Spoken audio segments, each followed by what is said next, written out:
Good morning and welcome to the Atlantic Council's 10th Global Energy Forum.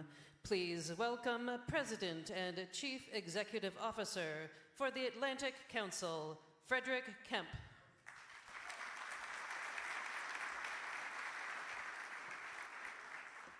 How about a round of applause for the Atlantic Council's new film production arm?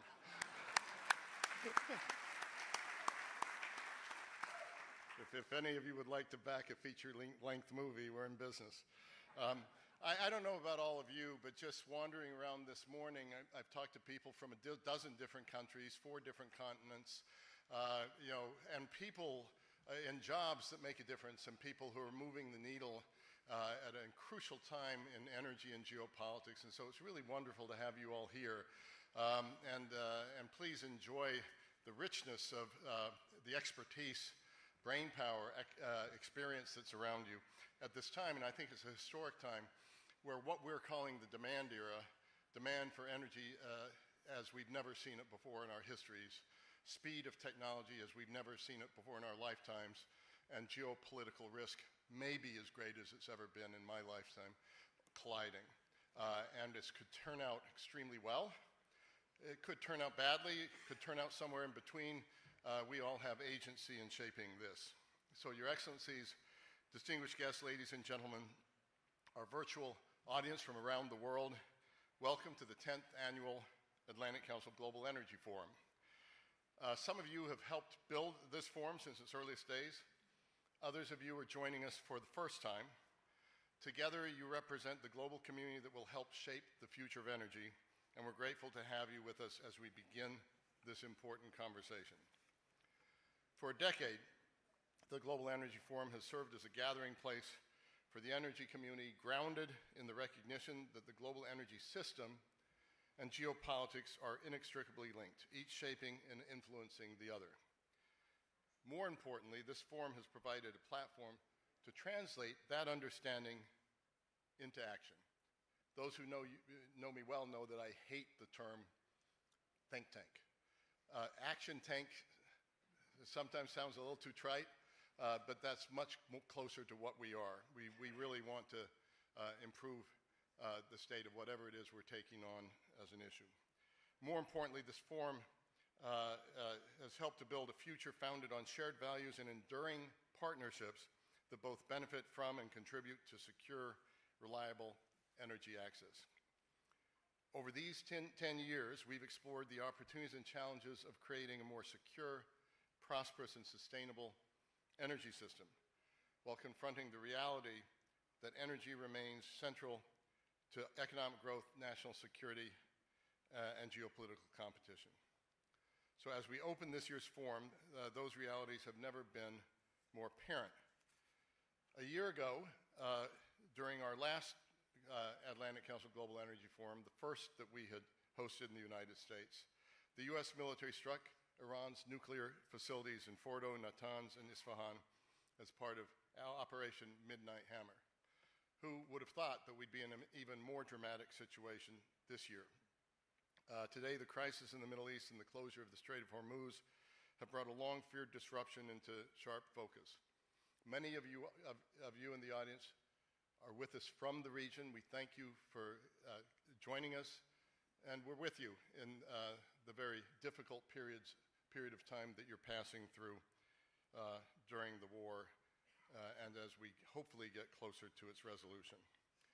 One of the world's most critical energy arteries has been effectively removed from the market, reshaping trade flows, supply chains, and strategic calculations across every region represented in this room. While the full consequences continue to unfold, the broader lesson is clear. It's a lesson we've discussed at this forum for a decade, but today it's impossible to ignore. Energy security is national security, and resilient energy systems are the foundation of economic strength, strategic influence, and global stability.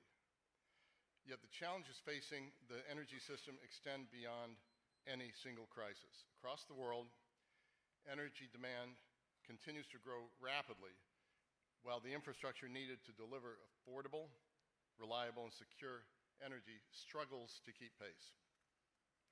New technologies, particularly artificial intelligence, are transforming industries and creating enormous opportunities for growth. They're also increasing pressure on supply chains, electricity systems, and access to strategic resources and critical minerals. We do things in an integrated manner at the Atlantic Council. Last week, our Atlantic Council Technology Programs issued our AI Commission report, laying out the roadmap for a more secure and collaborative AI future. And that also informs what we'll be doing this week. The rise of artificial intelligence, advanced manufacturing, and digital infrastructure has reinforced a reality that many in this room have long understood. Every major economic ambition ultimately rests on a foundation of energy abundance, the demand era. Even as the global energy system evolves, geopolitics continues its trajectory. The demand era meets geopolitical crisis, from great power competition between the United States and China to ongoing conflict in Europe. And let's not forget, in Europe, it's been tit-for-tat hits on energy infrastructure, Ukraine and Russia, and instability in key producing regions. The energy future is being shaped as much by strategic realities as technological ones. The questions before us this week are therefore both urgent and consequential, geopolitical and technological. Can we build the infrastructure necessary to meet the growing demand at the speed and scale required? It's a big question. Can we strengthen resilience through diversification, investment, and deeper cooperation among trusted partners? Can we harness technological innovation to improve affordability, reliability, and security? This sounded like rhetoric at different energy conferences in the past, but it just feels so real today because of the situation we're in, so urgent. And perhaps most importantly, can we move beyond reacting to today's disruptions, as real as they are, and instead build the durable foundations for long-term prosperity? These aren't questions any one government, company, or institution can answer alone. That's why this week we have 1,900 people from more than 85 countries, from governments, from industry, from civil society, to help sort out these questions. These questions require that kind of collaboration and exchange of ideas that is going to define this forum this year and has every year. We gather for the 10th Global Energy Forum. It's also the Atlantic Council's 65th anniversary, and it's the United States' 250th birthday. So I'm reminded the most significant achievements are rarely the product of short-term thinking. They are built through strategic vision, sustained investment, and the willingness to look beyond immediate challenges toward long-term opportunity. That's why this year, the common thread running through our agenda, our dialogue, and our community is simple: defining the legacy of the global energy era. I keep adding the word demand, defining the legacy of the global energy demand era. Our task for these 2 days is not only to think about how we respond, but how we build, invest, and partner in ways that endure. I finally want to take a moment to recognize the incredible team of the Atlantic Council Global Energy Center. Pulling off a gathering like this, especially during such a complex and rapidly changing global moment, takes a lot of hard work, dedication, and creativity. So Landon Darrence and his team, please a big round of applause.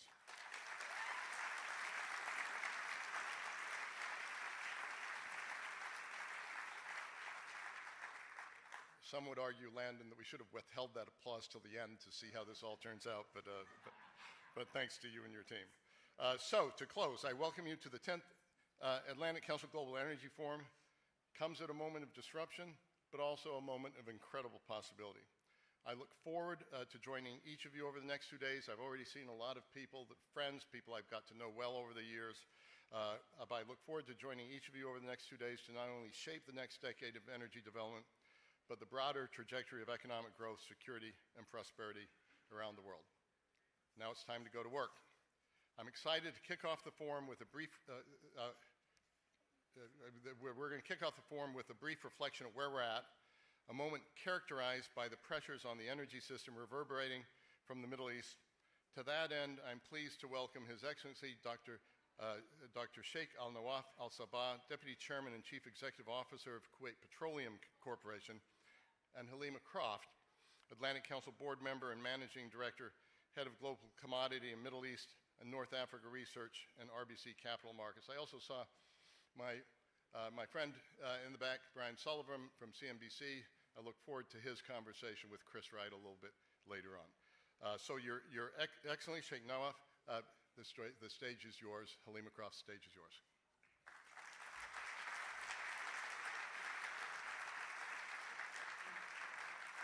Thank you, Brad. Thank you. Thanks, Brad. Well, good morning. We are so thrilled to be here for the 10th Global Energy Forum. And Sheikh Nawaf, I think we should give you a pin because you were at the original Global Energy Forum in November. It was in, is it January in Abu Dhabi? Yes. Yes, I was. I mean, so you are the all-star of the Global Energy Forum. So we have so little time. We have 24 minutes on the shot clock. I wanted to start the conversation with sort of where are we now? I mean, where are we in terms of the supply disruption? How is the situation in Kuwait? We've all been following the stories about what's been happening in Kuwait. Like, can you just scene set for us, like, where we are?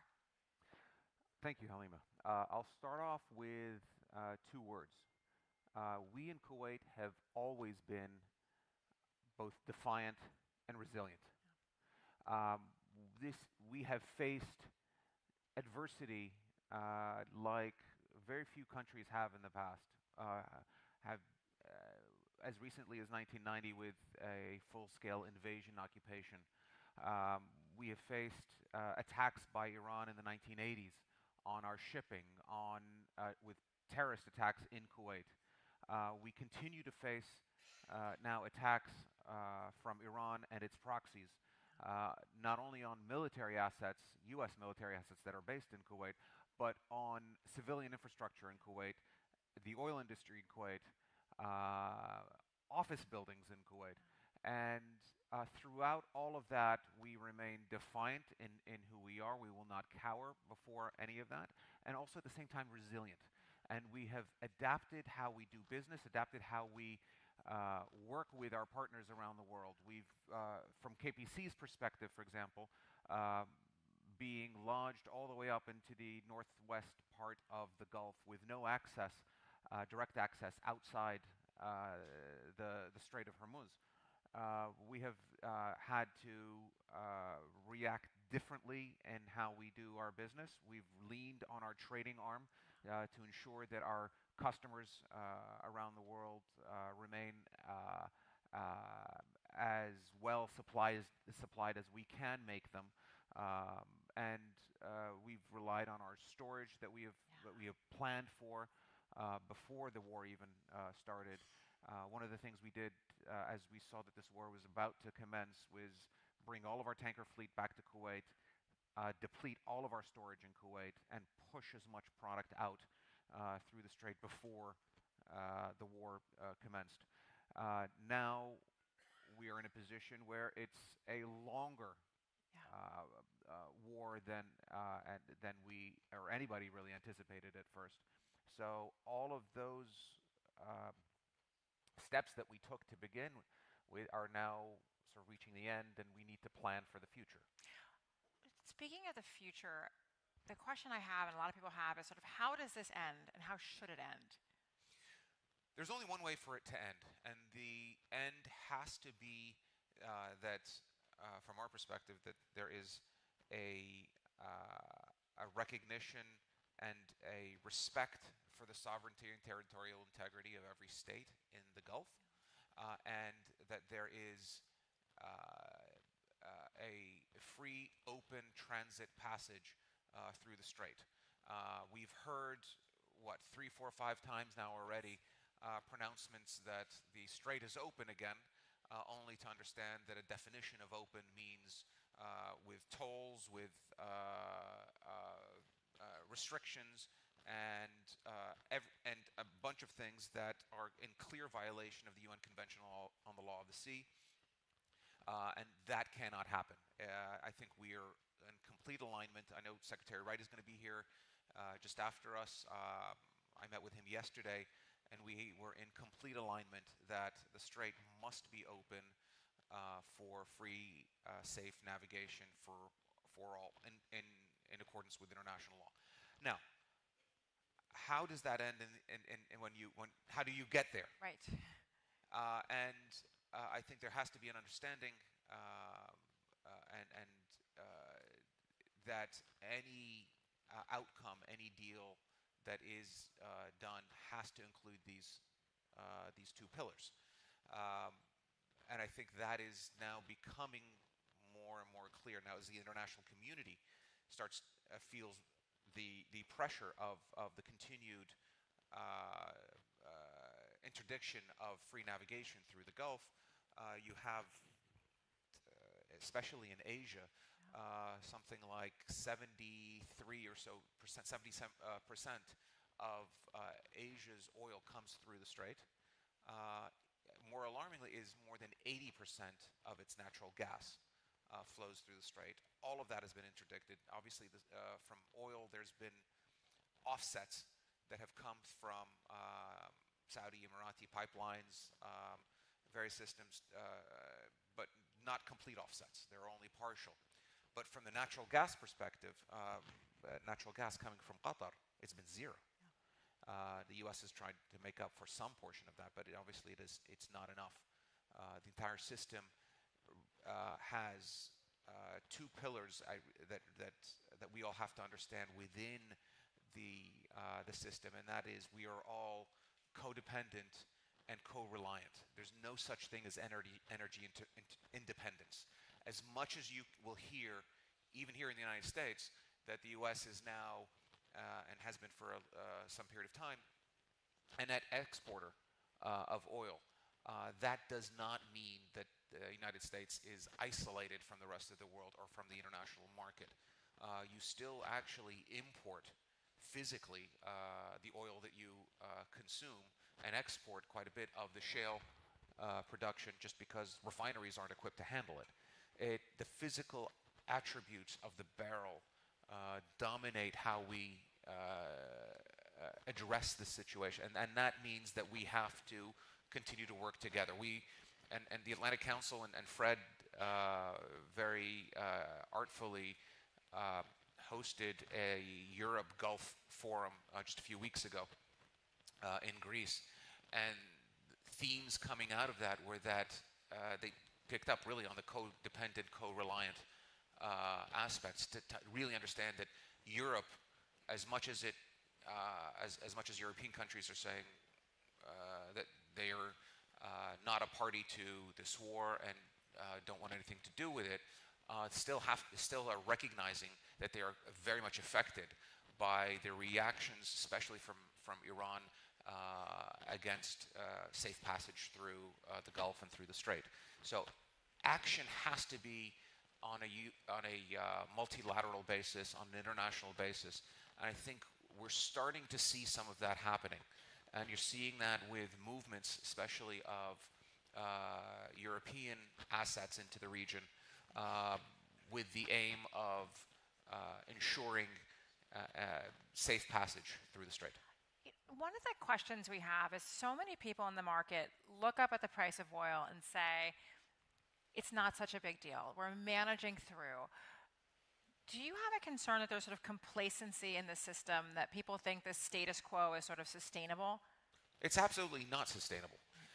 What is happening right now is the markets have been buffered with SPR releases, with some demand destruction that's happened.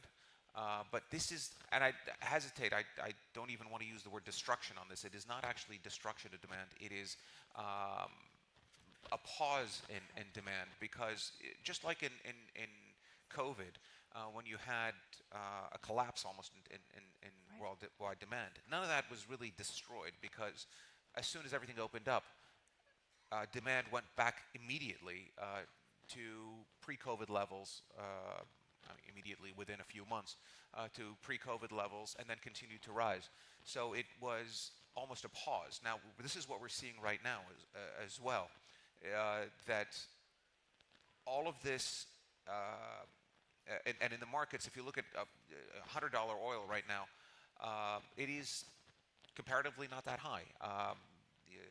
Lots of you here will recognize that it was $100 in 2008, 2009, which with inflation now would be somewhere around $160, $162. So it is actually comparatively not as high as one would expect it. But when you draw down your safety buffers on the SPR, not only the United States' Strategic Petroleum Reserve, but also Europe's, China's as well. When you're drawing down the buffer as well. So every barrel you're actually pulling out of the SPR is one less barrel you're going to have available to you if this drags on for much longer.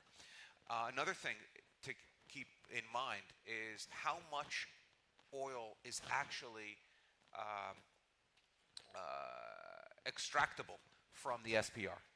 And we all recognize that every storage tank has dead volume at the bottom of it. And that can be sediment, it can be water, it could be various other things. So our storage facilities, for example, in Kuwait, well, I know that even though they may be full at a certain level, not all of that is extractable and sellable. And that is one of the things, and I've seen numbers on US SPR, when you start reaching sort of that dead zone. We need to keep in mind all of that, and at the same time understand that with 20 million barrels that used to flow through the strait on a daily basis, we have offsets from Saudi Arabia, the Emirates, of call it what, 6, 7 million, call it 8 million, and some leakage here and there. So you still have, let's say, about 10 million still not being replaced.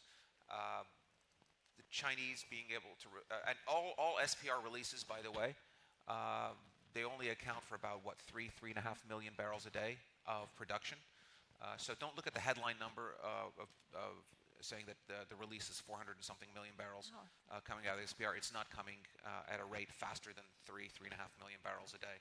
So again, against the backdrop of trying to replace that remaining 10 or 12 million barrels, it's not going to make that big of a dent. There is no substitute whatsoever to free, safe passage through the Strait of Hormuz. And Sheikh Nawaf, the question that follows from that is, obviously, the Iranians continue to say that they will exercise operational control. So does that mean there has to be a more stepped up effort led to basically end that situation?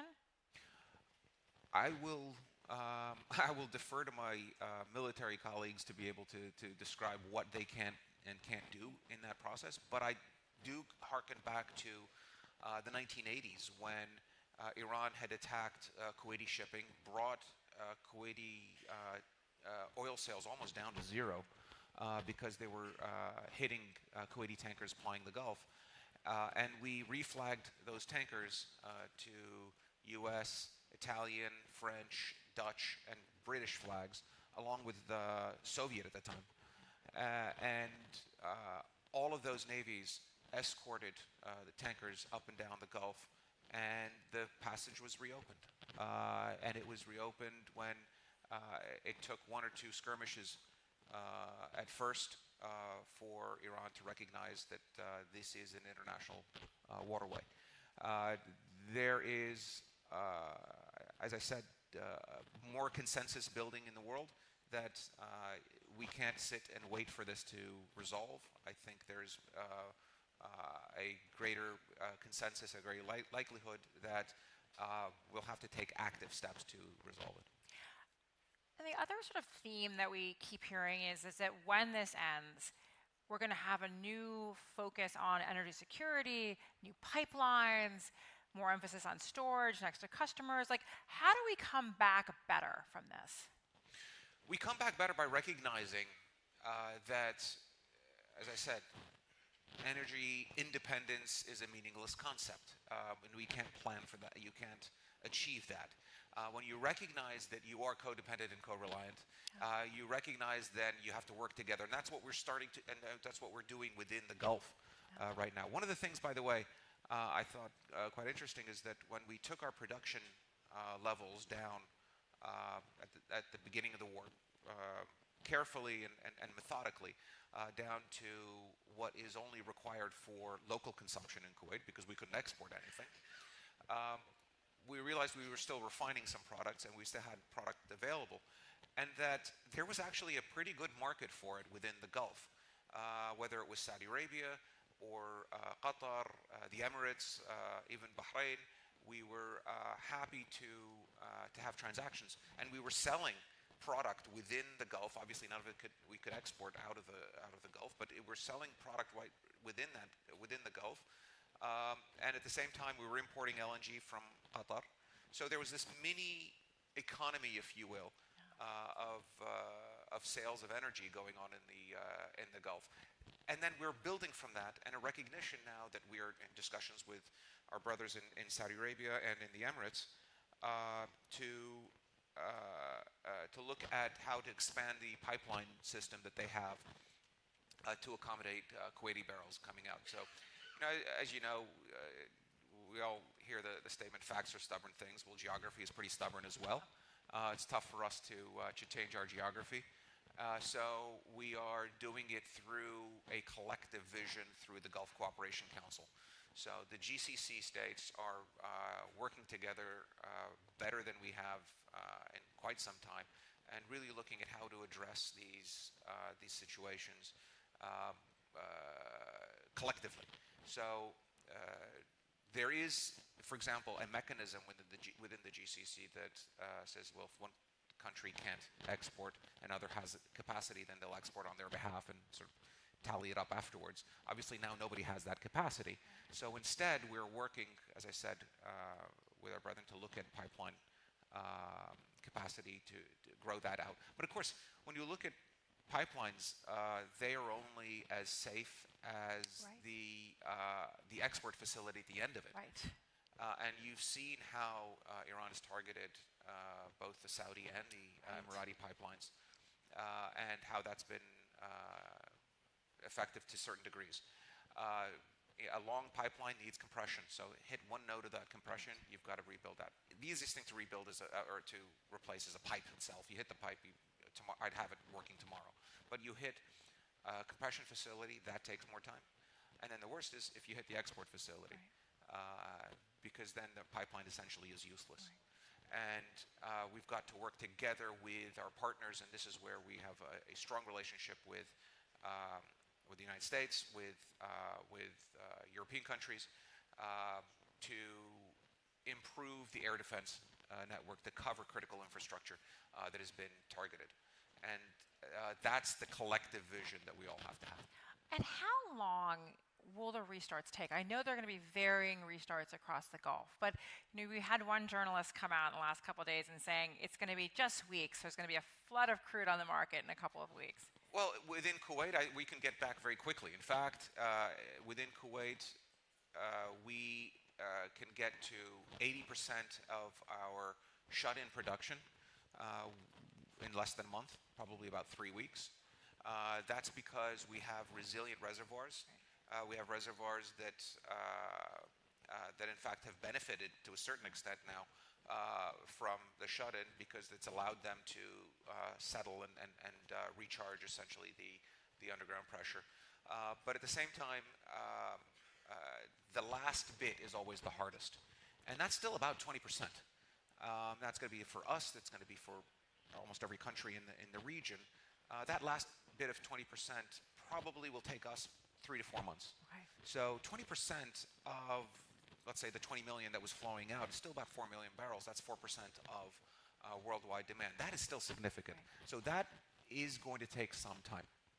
I want to bring it back in our closing minutes about Kuwait. I had such a great opportunity to visit Kuwait end of January, beginning of February for your great Kuwait Oil and Gas Show, where you really talked about all of the new initiatives on the investment side that are taking place in Kuwait.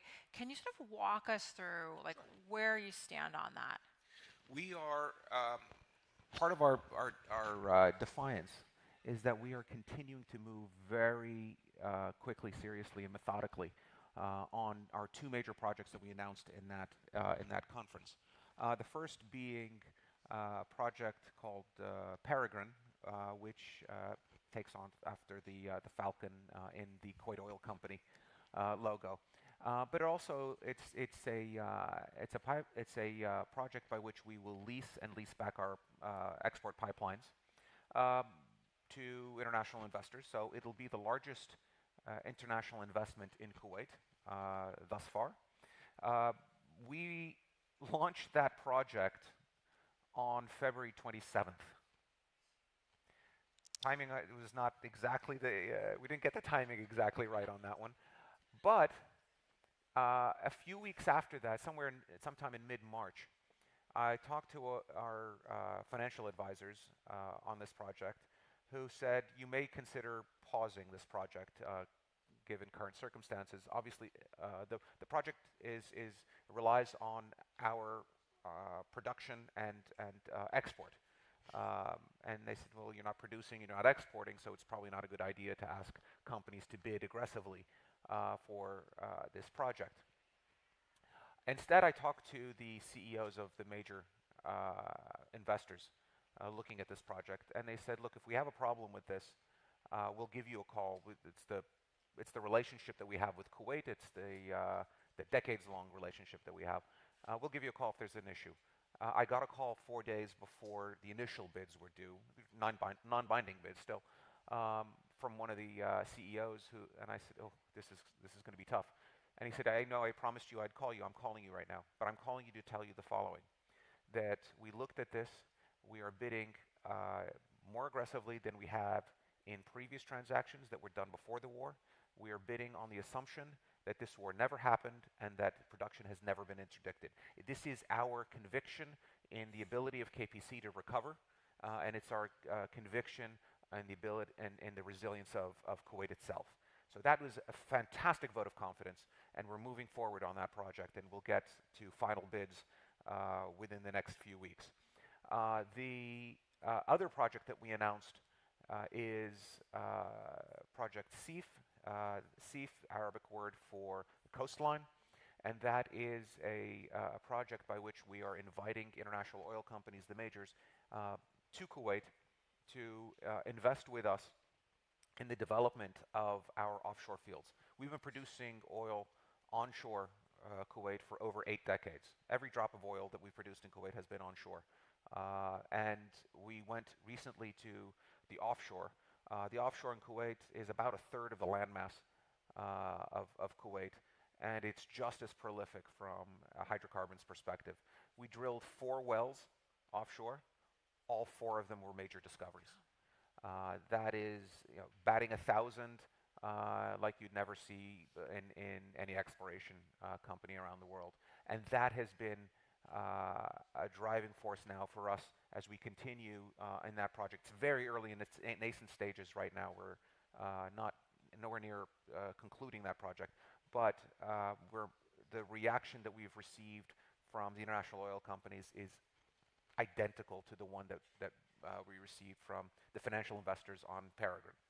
And it's been that we have confidence in what Kuwait is doing. We have confidence in the reforms that Kuwait has built out, and in the leadership that we want to invest in. We want to be part of this growth story. Well, we are now at 0 on the shot clock. One last thought, and we can make it quick, but you've been with us for so many of these events. It's such seminal moments. You're sitting on the stage at the 11th Global Energy Forum. What do you hope we're talking about, and what would concern you what conversation do you not want to be having a year from now?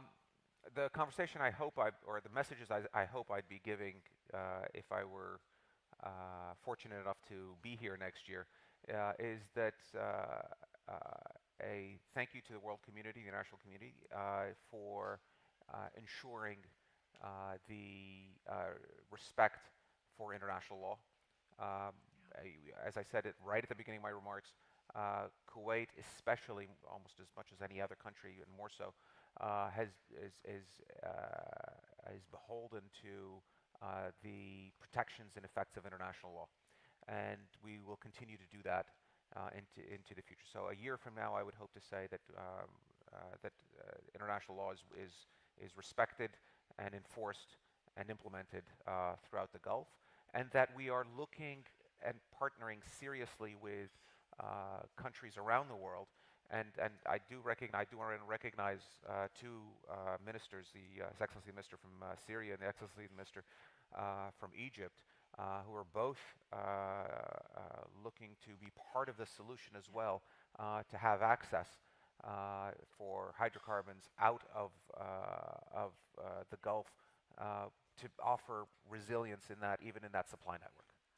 Well, Sheikh Nawaf, we are very excited to have you back next year. I'm already taking Fred's job, making the invites already. And so with that, I will bring this opening session to a close. Thank you.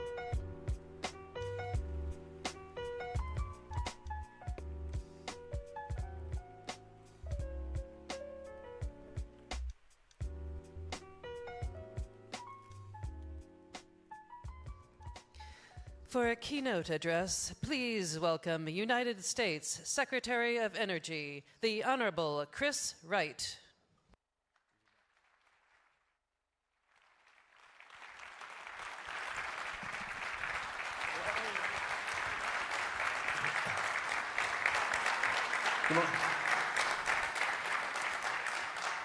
Good morning, everyone. Thank you for being here at this fabulous Atlantic Council event. Energy is the most important industry in the world. And I can say that without qualification and without any reservation, because every other industry, whether it's artificial intelligence or manufacturing or your Little League baseball team, every other activity is enabled by energy. Without energy, all the other industries are impossible. So the quality of the energy system, the affordability of the energy system in your country, in your state, in your region, it's what enables or sets limits on the economic activity and the quality of life possible. So energy is just central. The previous administration, the Biden administration, didn't get this. They thought energy was some necessary evil that they wanted to constrain and shrink and hopefully eventually shrink globally. That to me is just to totally miss the boat.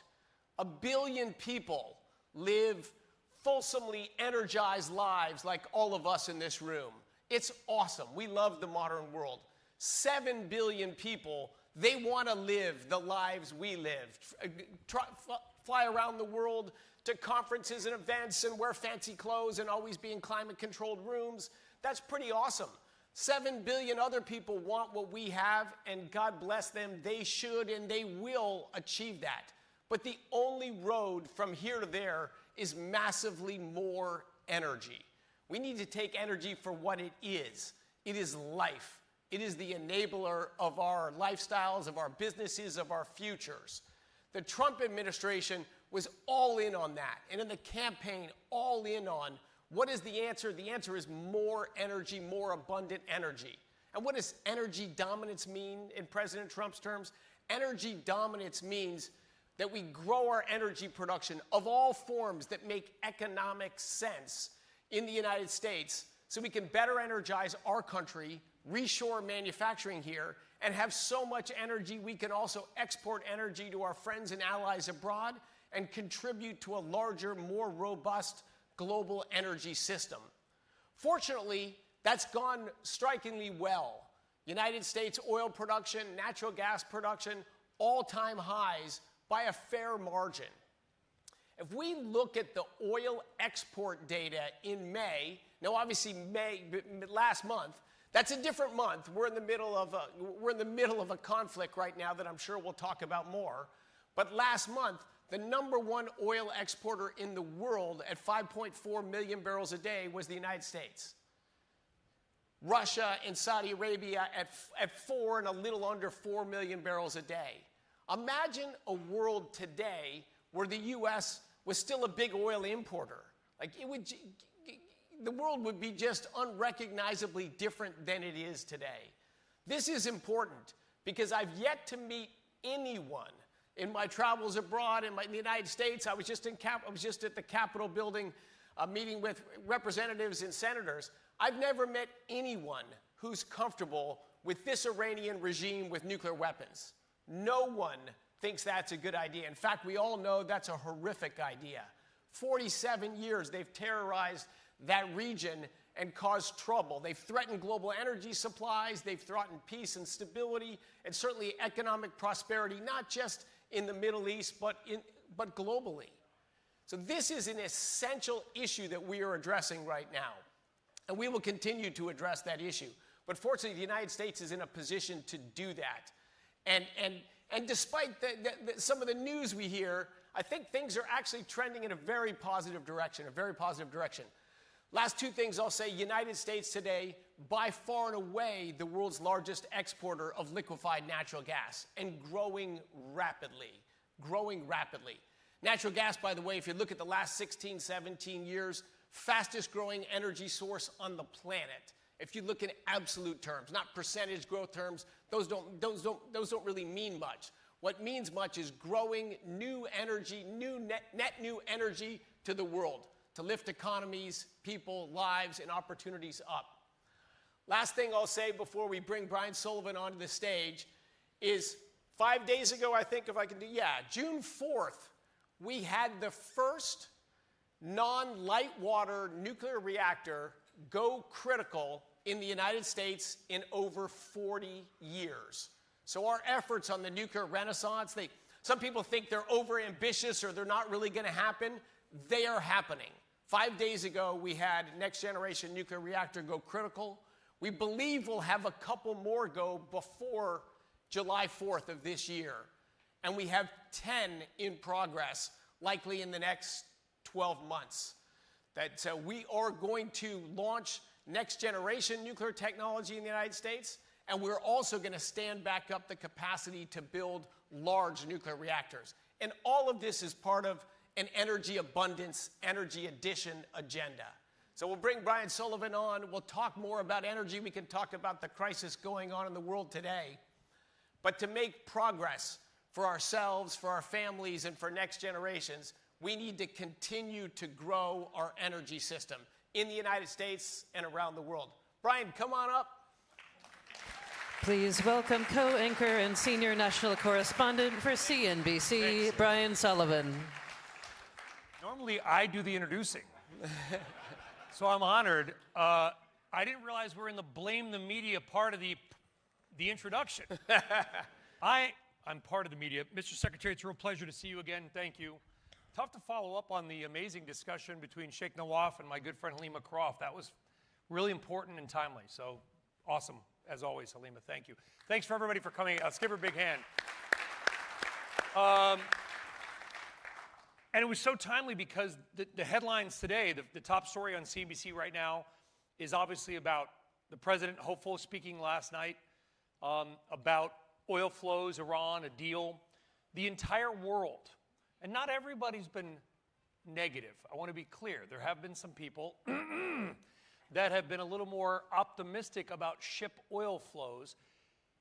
I know there's things you can't talk about, Mr. Secretary, but can you give us an indication of where ship traffic through the Strait, not just kind of around in the Gulf, through the Strait is today relative to, say, a week ago or 2 weeks ago? Rising. Well, thanks for coming. Rising a lot? Yeah, I would say rising very meaningfully. Okay. Very meaningfully.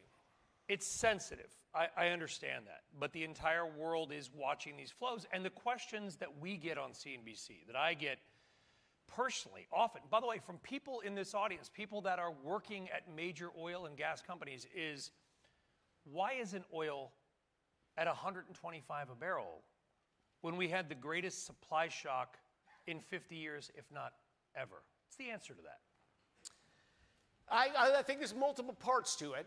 One, there's been offsetting factors. You know, right at the beginning, the United States coordinated with 30 other nations to release oil into the marketplace. That's what a strategic petroleum reserve's for. It's not for managing prices or helping election results. If you have interruptions of flow of crude, then we release flows of crude, and we announce what we're going to do. And by the way, in our releases, we've not sold a single barrel. We swap barrels. We deliver oil today in exchange for more barrels later than we're swapping. We've already added 35 million barrels to the United States Strategic Petroleum Reserve in these transactions, meaning we'll have well more oil after this than we had going into this crisis. So there's been releases globally from the Strategic Petroleum Reserve.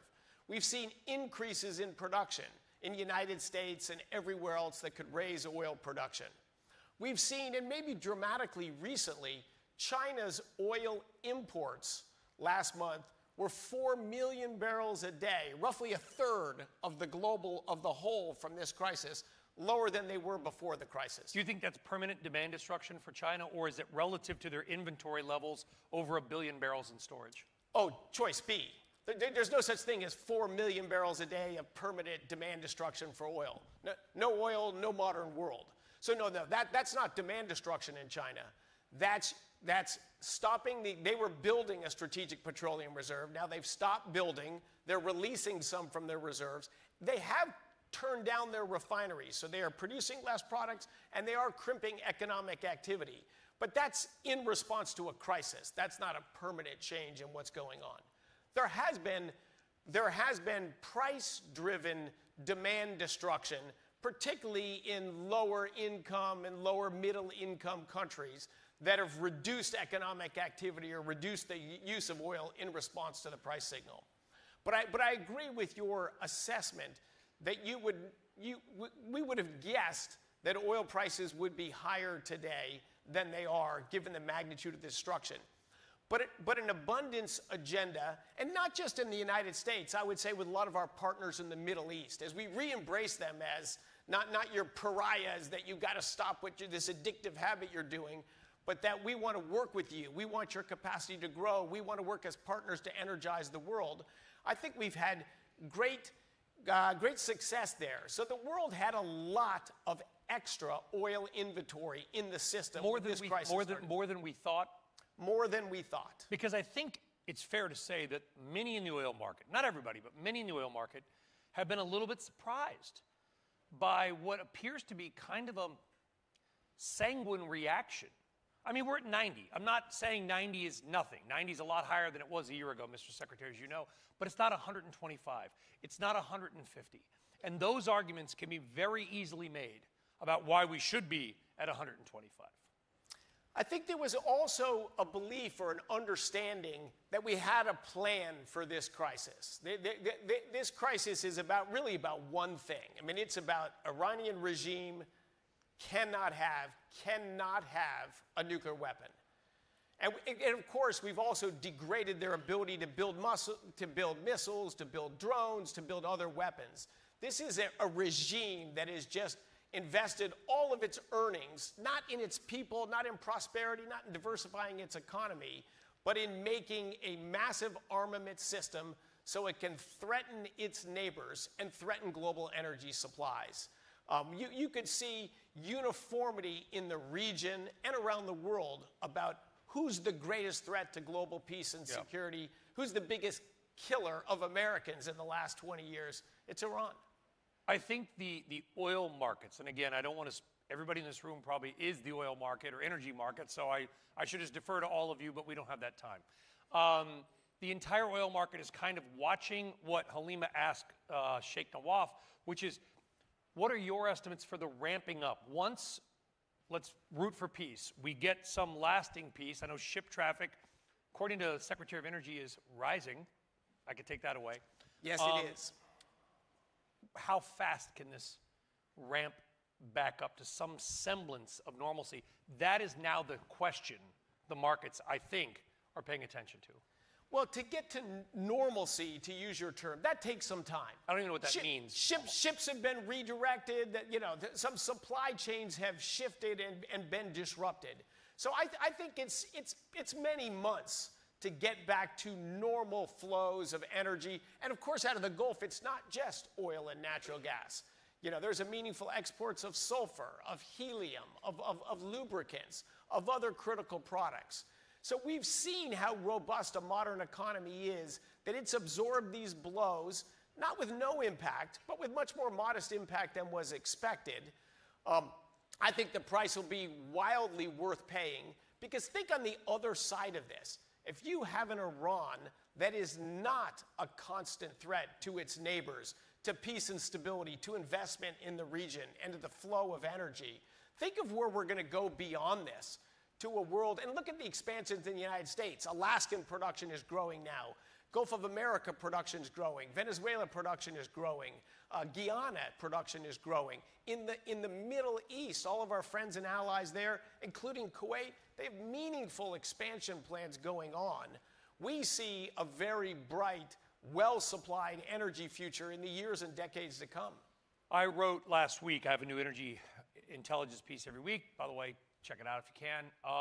And I wrote about, I could see $50 oil in the next year, and here's why. And tell me if I'm right or wrong, okay? When you look at, because one thing I like about, and one thing I learned from my good friend Halima is just it's all about barrel counting. A lot of oil is just math, right? You're an MIT guy, so this is right up your alley. When I look at OPEC Plus just raised output, I understand the supply disruptions, but in print, they're raising production. UAE's probably going to go higher. Kuwait, with pipelines, once they get back to normal, probably going to go higher. Guyana's going to go higher. I know Venezuela's already higher. In fact, as of last week, Venezuela was the #1 importer of, or the U.S. was the #1 destination for Venezuelan oil. Brazil's on the rise. Canada can go up. The U.S. is at 13.7 million barrels per day. Demand around the world is going up a little bit, but not as much. Can you make an argument for $50 oil in a year? Well, I'm careful about price predictions, so I'm not going to go there. But I am going to agree with you that there's abundant resources being developed, and we're going to have a well-supplied market in the coming years. But there's a flip side to that, too, a very positive flip side. You have a well-supplied, moderately priced oil prices that leads to faster economic growth around the world. That is certainly the goal of this administration. Abundance, economic growth, new opportunity. The late, great Boone Pickens would often, he would never give price. I would always try to pin him on where's oil going to, Brian, I can't do that. But he would say it's more likely to go 50 than 150. Is that fair to say? I think that's fair to say. But they're both very low likelihood. I'm not predicting where oil prices are going. Brian does. That's his business. No, I'm trying to pin down. What I say, and one of the things you look at is the percent of the wallet that people spend for energy in their life. You know, gasoline, for example. Yes. Even today, that's actually not that high in the United States. Oil was meaningfully higher 4 years ago when Russia invaded Ukraine. There was not any meaningful disturbance in the flow of energy. But there was a belief in the United States we were trying to strangle an industry, and now it had another challenge with a major producer at war. Without an interruption of flows, we had oil in nominal terms and gasoline much higher than it is today in nominal terms. In inflation-adjusted terms, just dramatically higher. So it's the attitude towards energy, the message the United States sends about how we view energy. Do we want it to grow or do we want to strangle it? That impacts prices, that impacts investments, that impacts affordability. Listen, I'm the nerd that tracks all my gas. I drive to Midwest every summer, and I paid $5.75 a gallon in June of 2022 in Ohio and Indiana. I know because I write it down because I'm that guy. Can you give us an update on where we stand with Venezuela? Yeah, so look, Venezuela, everything you got to look at of a baseline. 25 years of bad rule. Bad governance in Venezuela, destruction of the rule of law, destruction of the energy industry, destruction of people's life's opportunities. 8 million people left Venezuela. And for the first time maybe in history, millions of people fled a country and fled to poorer countries elsewhere in South America. That's the base setting of Venezuela. Because, you know, is it Norway today? No. Is it massively improved in a few months? Massively. Really, massively improved. What does that mean? Massively improved. There's infrastructure investments started. Well, yes. There's money now going into building the electricity grid up. There's oil exports have roughly tripled from December to where we are today. So the biggest industry in the country is growing. There's investment coming from different countries around the world. Production is growing.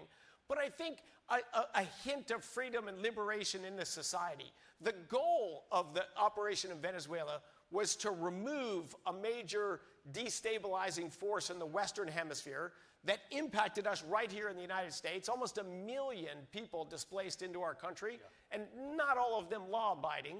So we want to reduce the drug trade. We want to reduce the barriers to investment, not just in Venezuela, but in its neighbors, in Central America and South America and the Western Hemisphere.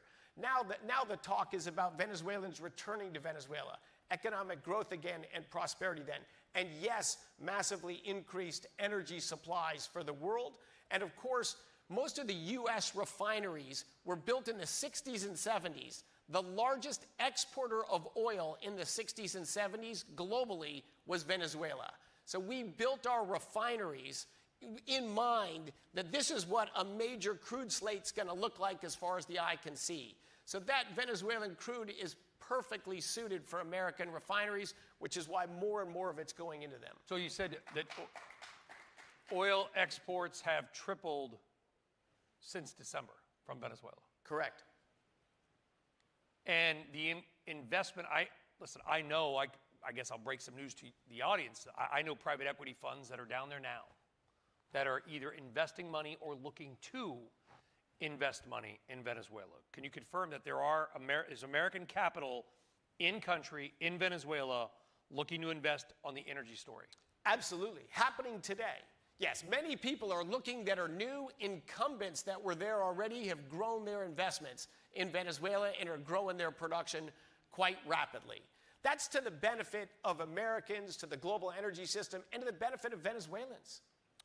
So, we were both just in California, my original home state, and I love California. California now relies more on imported oil than any time in its history. It's hard to believe, but if it wasn't for Iraqi oil, Algerian oil, Libyan oil, California might have shortages. There are giant ships sitting off the coast of LA and San Francisco filled with Middle Eastern oil that came around Argentina because they're too big to go through the Panama Canal. The suspension of the Jones Act has been a big deal. And the Jones Act, for those of you that may not be familiar, it's a 100-year-old law to protect shipbuilding in America, where basically a U.S. ship, you have to, if you're going to ship from Houston to LA, you've got to use a U.S. ship, but we know now there's almost no U.S. ships, so you got to literally take a ship from Houston to like Barbados, switch the oil, and then bring it back to Los Angeles. I think we can all agree the technical term for that is stupid. Is the Jones Act going to be repealed permanently? Would you do it if you could? Well, let me say, I don't want to get in front of any politicians there. There's a few but, around. Be careful. Yeah, there's a few around. But of course, it has been enormously helpful to suspend the Jones Act temporarily. There's been gigantic ship traffic, as you just said, from the U.S. Gulf Coast, where we have products, to California, the West Coast, up the East Coast as well. Enormously helpful in a time of shortages. And California is a greater, broader story that you and I have spoken about before. It's sort of the previous administration energy policy. We don't like the energy industry. We want to strangle it. We want to demonize it. In fact, Gavin Newsom has called me, as I've celebrated the growth of our oil and gas production, I'm bringing us back to the Stone Age, and he's modern and cutting edge. The United States gets almost 74% of our energy just from two things, oil and gas. They just dominate the American energy system. In California, it's even greater. Over 75% of all the energy consumed in California comes from two things, oil and natural gas.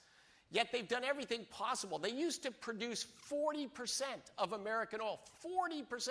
Today they produce less than 2% of American oil. But yet their economy, their state, runs on oil and gas to a larger percent than ever before. So all they've done is said, well, we're not going to use our own oil and gas, and we're not going to use that stuff from Texas or Louisiana either, because we don't want to build pipelines or infrastructure. Well, are pipelines going to be built? Because there's people actively looking into building pipelines from Houston and St. Louis to California right now. Absolutely, absolutely. The largest supplier of crude to California before this conflict was Iraq. Now, I love Iraq, and they got a great energy system, but does that make any sense? With the United States, a massive net exporter of oil? Yeah, California, almost 2/3 of the oil they consume comes in from overseas, right? And what's the benefit they get? Well, they get to pay $1.50 a gallon more than everybody else on average in the United States does. They did the same thing with their electricity grid. They pay massively higher electricity prices than Americans as a whole. And what's the biggest source of electricity in California? Natural gas. What's the second biggest source of electricity in California? Imported from other states, which means coal, gas, and hydro. I think the previous governor's father was a natural gas importer, to be honest with you. Jerry Brown, I believe. If my history, somebody can correct my history. So my point there is to be honest and to be pro-energy and pro-humans is to be the opposite of the governance in California. That's what this administration is about. I don't know why that's... Thank you. I don't... All the Arizonans and the Nevadans in the crowd are to applauding. impoverish your citizens and strangle the most important industry in the world. Like, where's the virtue? Where's the win in that? Where's the win? Many college degrees. One of them, I believe, is from Berkeley. You're sort of an honorary Californian. I was born there. The first house my parents bought in Torrance was like 3 blocks from a refinery. My dad owned a gas station in Los Angeles when I was a kid. I remember 1979, 1980. For some reason, I was working at 9 years old. Child labor laws. What happened? And there was no gas. And this is a true story. There were men who would get into fistfights because their cars were empty, but they didn't have the right license plate. Yeah. Right? And my dad would have a bat and be like, "Stop fighting," because these guys would get into fistfights. Like, I'm next. They would cut the line. And we're running out of time. I want to ask you about, you said the electricity grid. There's this thing called AI. Has anybody heard of this? AI, it's kind of a big deal. It's actually powering the entire stock market, from what I'm told. Is there an argument, and I think the president has said this, that the U.S. should take investments in data center companies or hyperscalers like Google? Should the United States actively take a stake in some of these companies? Well, look, I'm not going to go there either. I'm a capitalist, as you know. But what our focus is, how do we help the energy system catch up, the electricity system, so we don't slow the progress of AI. In the last 20 years, the United States has tripled our oil production and doubled our natural gas production and barely grown our electricity production. In China, it's the opposite. But why is that? We can't grow electricity production in the United States? That's this bad governance at federal levels and state levels that's made it so hard to develop new electricity generation. So my focus is fixing that problem so we can grow our electricity production as fast as we can grow our primary energy production, so we can reshore American industry here, and we can make sure the United States, not China, leads in AI. This is important for national security. On the security side, it's important for economic security, and it's going to bring, of course, enormous innovation. We're all going to live longer lives. Diseases that would have killed us if we got diagnosed with them 2 years ago, if you get diagnosed with them 5 years from now, we're going to have treatments for those. It is going to change our lives massively. It's unsettling to some, and I get that. There's going to be disruption, but the benefits are going to be massively larger than the downsides. Let me ask it a different way. And I understand you're not an elected official from Virginia or Indiana or Texas. That said, all the data center fights, right? The grid's going to be overtaxed. Water usage, which is interesting because most have a closed loop on water, but that's a different issue. Would you support, if you had just sort of the power, should the hyperscalers, should the data center builders, data center users, should they pay their own way? Yes. Should they invest in local grids? Of course, and they are. That's the Trump administration ratepayer protection pledge. And the hyperscalers embraced it. We didn't twist arms, they embraced it. They get that they need electricity, they need it fast, they understand the public has fears and concerns about them. They are today, and they will even more in the future, lean in. If you look at the states where there's data center development or demand development of any kind, those are the states that have not had rapidly rising electricity prices. The states with the fastest rise in electricity prices are also the most expensive states. The New Yorks, the Massachusetts, the Maryland, California, Delaware. Those are all states that produce less electricity today than they did 5 or 10 years ago. Demand growth is the mechanism to bring prices down. The states that have gone the wrong direction on electricity are not where data centers are being developed. Where do they get the demand? Natural gas, nuclear, small modular? Where do we stand with, I heard you mention nuclear in your opening remarks. Where do we stand with that? Well, nuclear is the second biggest source of electricity in the United States after natural gas. It's not growing yet, but it will be growing in the next few years. The fuel that will drive data centers and us leading in AI is natural gas. We want everything. We're for next generation geothermal. We are bringing back on retired nuclear plants. We are expanding capacity of existing nuclear plants. We have stopped the silly closing of coal plants, the world's largest source of global electricity for 125 years and will be for decades more. We're just bringing common sense back. But the thing we can grow rapidly for 24/7 reliable, firm electricity today is natural gas. That will be the biggest new source of electricity to power AI and reindustrialization. But the rate protection pledge, which I know you guys talked about, we talked about it a couple months ago. These hyperscalers, because there's a huge local pushback, state pushbacks too, some federal pushbacks. There's a building called the Capitol. It's about a mile that way. And there's some pretty important people in that building that are pretty active saying no more data center construction. End the data center construction because of water use and electricity use. If the Googles, the Amazons, the Microsofts, not mentioning one company, they're all of them. If they were to say, we're going to pay to fix the grid up, don't worry, we got it. We're going to bring in the water. We're not going to take anything from the people. Is that how it should be? Yeah, that's what's happening. Absolutely, that's what's happening. This is very parallel to the start of the shale revolution. You know, if you looked back technically, I would say it started 25, 28 years ago. Everyone learned about it maybe 15 years ago. And the same people were out there saying it was going to pollute the water, it was going to cause earthquakes, it was going to ruin the planet for climate change. It's easy to scare people. It's hard to rationally educate people about positive trade-offs. But yes, the movement to scare people about AI and data centers is in the lead right now. It will lose, as it did in scaring people about nuclear, as it did in the climate alarmism, as it did in saying we should never open our schools again with COVID. Look, there is a professional scare people class. They are well-funded. They do get overseas money, but there's a huge domestic constituency for that as well. And they have an easier sell. But they're wrong. They're wrong. I'm going to wrap it up with this, kind of going back to how we started, because it is, again, I think it's the oil price movement is moving the stock market. So that's what I do for a living on CNBC. We talk about the economy and equities and money. Leave us with a reason to be optimistic about Iran and what's going to happen. Yeah, like Iran has essentially zero people on their side. Who believes in economic terrorism?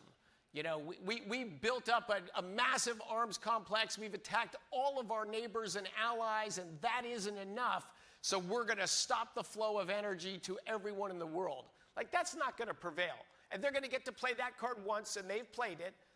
This will not happen again. Both will see infrastructure away from that, and you're going to see defense advances, right? Iran has a bunch of new cheap weapons that we will have before long ways to easily defeat them.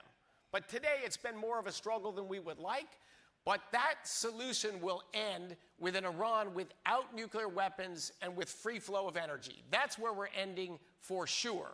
As I've said that from the start. The question's the route and the pathway there. But that's not just a short term, that's a long term. Iran's threat and problem to the world will be massively reduced.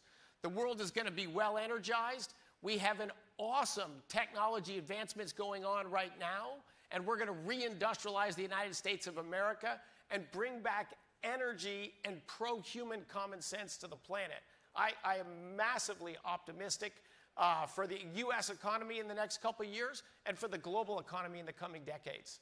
I want to end it there, but I got to say this because part of this will air on my on CNBC today on my 2 o'clock Eastern Time show.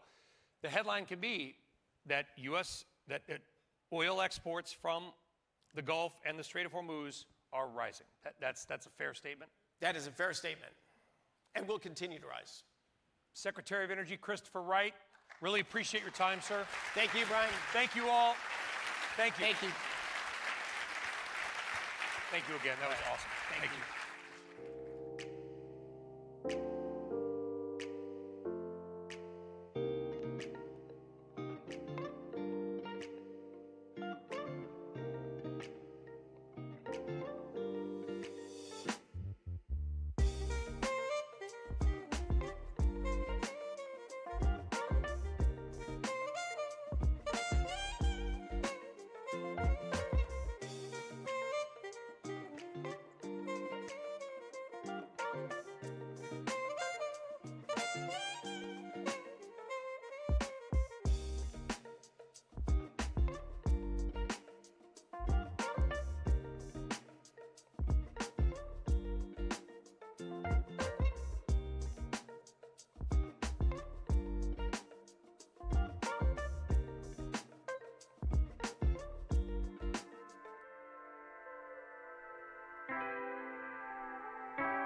To chair the opening panel, The Making of an Energy Legacy and the Decisions That Will Power the Future, please welcome Vice President, Energy and Infrastructure, and Morningstar Chair for Global Energy Security, Atlantic Council, Landon Darrence.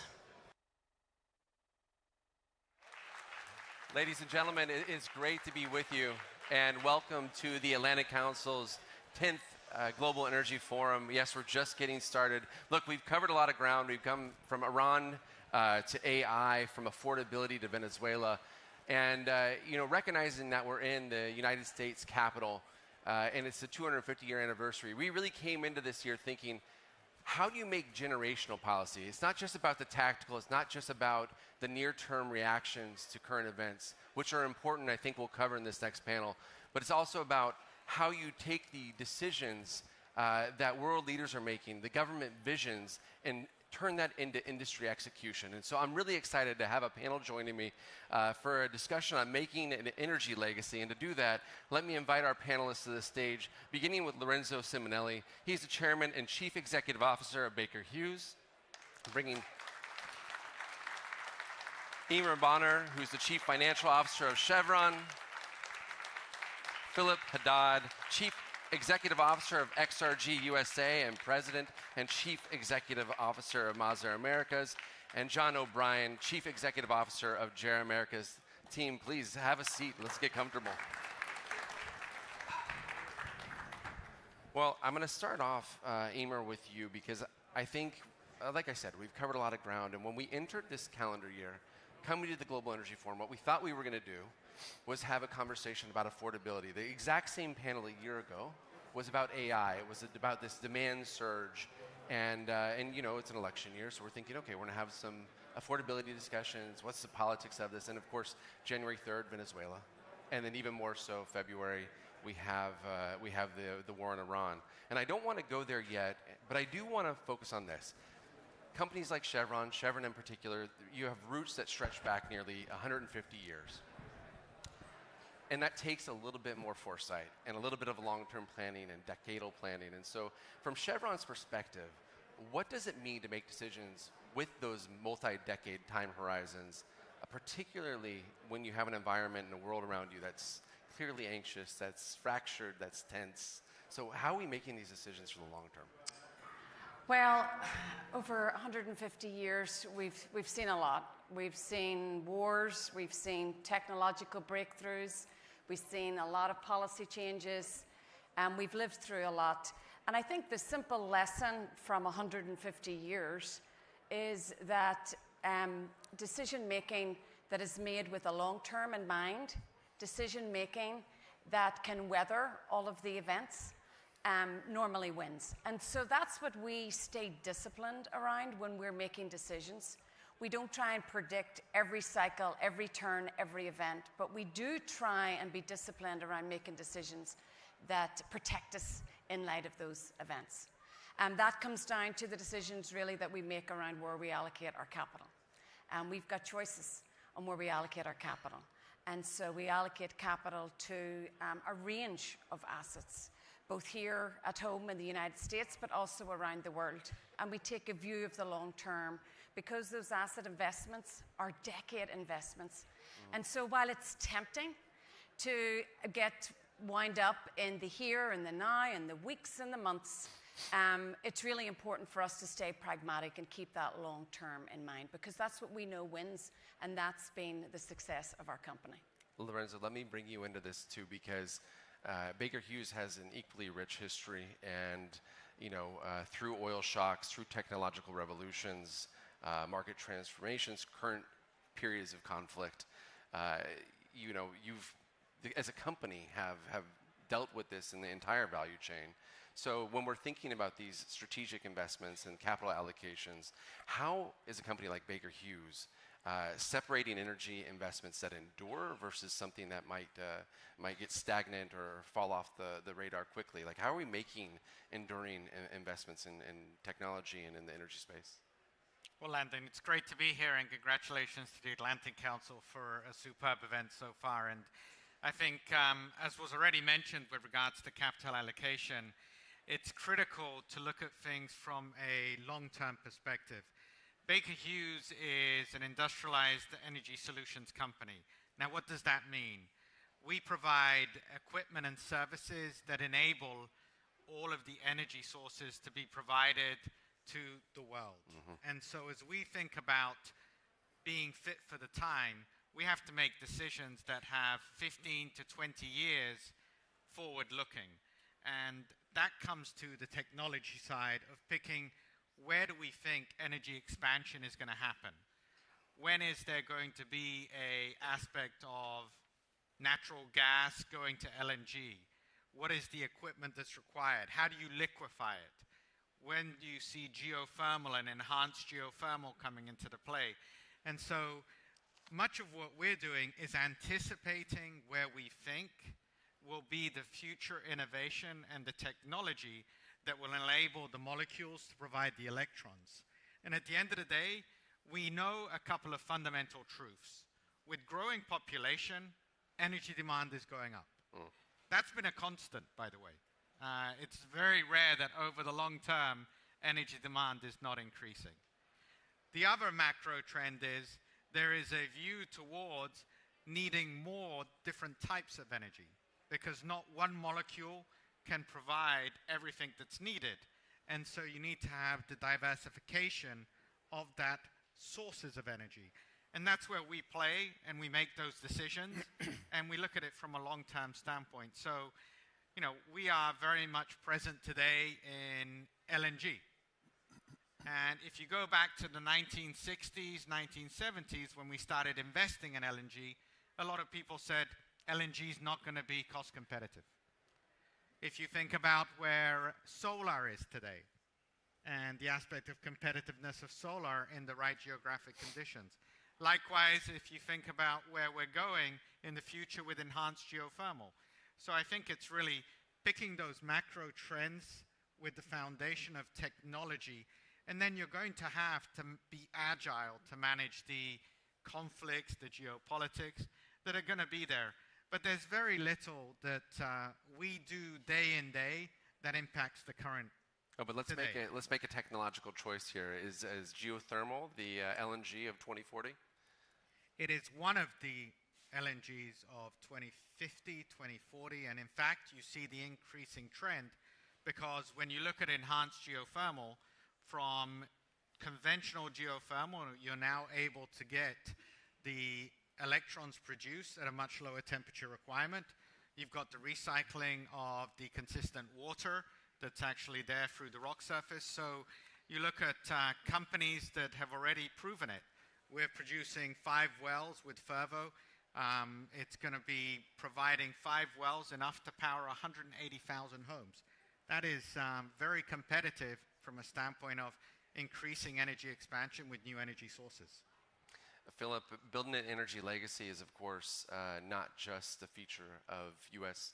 energy dominance. It's a global, international story. And I'm thinking about, you know, XRG as a significant new entrant to the global energy side out of ADNOC, thinking about decisions on how to dedicate investments in both renewables and clean tech, but the value chain of energy. What does it tell us when we look at the United Arab Emirates and you have a major hydrocarbon producer? We talked about earlier today, there was discussion about UAE leaving OPEC, so it's an oil and gas producer, but also a major investor and developer of renewable and clean energy sources, nuclear as well. What does it mean to build an energy legacy that is so diverse, where you have such a broad mandate, and how do they fit together? Well, firstly, thank you for having me on this panel, and congratulations on the 10th anniversary of the Global Energy Forum. It's good to be with friends and long-term partners. I think the world needs more energy and you know, needs more forms of energy. We are an investment company that's owned by the National Oil Company in Abu Dhabi. We are about a $150 billion company. We're focusing on 3 main verticals: the gas vertical, the chemicals vertical, which is energy adjacent, and what we call energy solutions. And we see, growth in all of these different energy sectors across the world, and especially in the United States, where the US market is a very critical part of our strategy globally, given the resource abundance, given the growth in demand that we're seeing in energy demand, given the investment environment that's very friendly to what we do. And we are here in the US across the chemicals sector, across LNG, and as you mentioned as well, through Masdar, we have about 5 gigawatts in operation and about a 12 gigawatt pipeline with a 25 gigawatt target by 2030.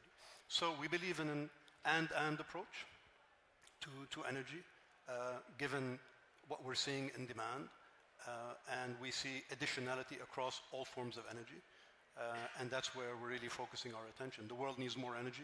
Doesn't matter really, that which part of energy generation we're looking at. As our chairman, Dr. Sultan Al-Jaber, said, there's not one source of energy that's going to be able to fulfill the requirements of this very complex and growing energy system. We need all forms of energy. And that's how we really think about a resilient and dynamic energy system. And that's really where we're focusing our attention. One area of the world that really needs energy is East Asia. And John, I know your career spans the domestic market, the power market, but of course you represent JERA Americas here. And when I think of countries that had foresight about energy security, you can look at countries like Poland that built LNG terminals, but you can also look at countries like Japan who procured and had a very sophisticated procurement strategy for both supply of gas, but also of power and how to hedge some of those investments. And so, I just kind of want you to elaborate on JERA's decision to make, major bets in the United States. Why is that happening? But what does the current moment mean for Japan and for companies like JERA Americas as they're making long-term investments in energy security, really? Well, first of all, thank you, Landon. Great to have dinner with you last night. That was a good dinner, but thank you for this great forum today, which is off to a great start. The answers before me, I think, speak to Japan's foresight in terms of thinking through how you provide energy to an island nation. And I'm also reminded of, there's a great piece that has just been recently aired, Frontline Japan, which centers a lot on JERA, but it talks about the precision within which we have to work to make sure we keep the lights on in Japan. And so these decisions and how you make decisions for the long term is vital.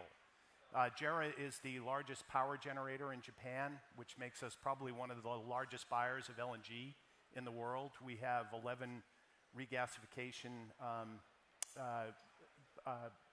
facilities in Japan to supply our power plants. We also, after Fukushima, did have to build some supercritical coal because of bringing down the nuclear units in Japan. So we are very experienced at operating and maintaining, keeping the lights on, our obligation in Japan.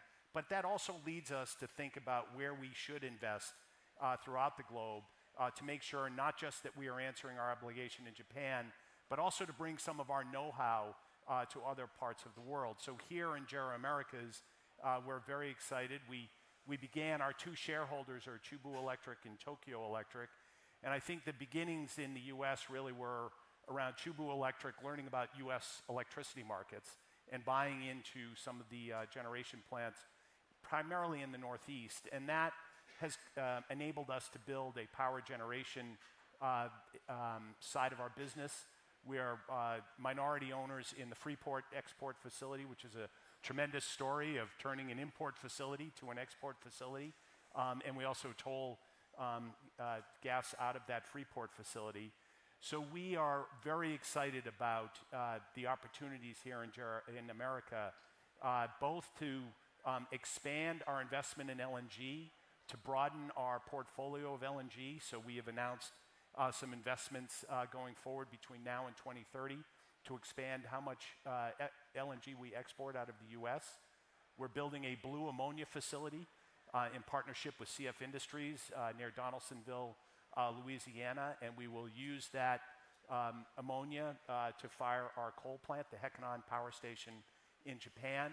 And we've just recently purchased from GeoSouthern an upstream facility in the Haynesville, which is a brand new side of the business for us here in the U.S. So we're very excited about the U.S., the investment opportunities in the U.S., remembering always our obligation to keep the lights on in Japan, but also knowing that we can bring some know-how to not only grow JERA, but expand throughout the world. There's some long-term thinking there, but I mean, we already heard from Sheikh Nawaf this morning. Chris Wright was talking about Iran policy with Brian on stage, and so I don't want to miss having such an esteemed group of executives on stage and not talk about the crisis, because it has to shape something. So we can think long-term, but there's a consequence. And you know, Philip, maybe it's appropriate to go back to you, because ultimately the Middle East is the epicenter of what's going on right now. And when I think about UAE and in particular XRG or ADNOC, a lot of conversations about deploying resilient capital across the global value chain, not just the UAE value chain. You know, the urgency of the moment, how is this going to pull investments? Is it going to change into a near-term energy security imperative? Is it going to have long-term repercussions on how a company like yours reevaluates what the 20-year outlook looks like? Are they really in tension? Are those just very natural aspects of the business process? I think, you know, XRG is a long-term, thoughtful investor. I think what makes us different is we have the investment discipline, but also deep technical expertise, and we invest as owners. So by definition, we have to think about the long term and the short term at the same time. And I think what you just mentioned and what we heard earlier today only emphasizes the fact that these two speeds operate at the same time. They have to be complementary. You know, we have to think about resilience, you know, across the entire energy value chain. And you know, these two concepts are not mutually exclusive. You know, the short term and the long term, you know, are only being put to the test right now. And I think building resiliency, being diversified, is very important, and that's what we're doing at XRG. I mean, XRG is investing globally. The U.S., as I said, is a very important part of what we're doing globally in the energy sector.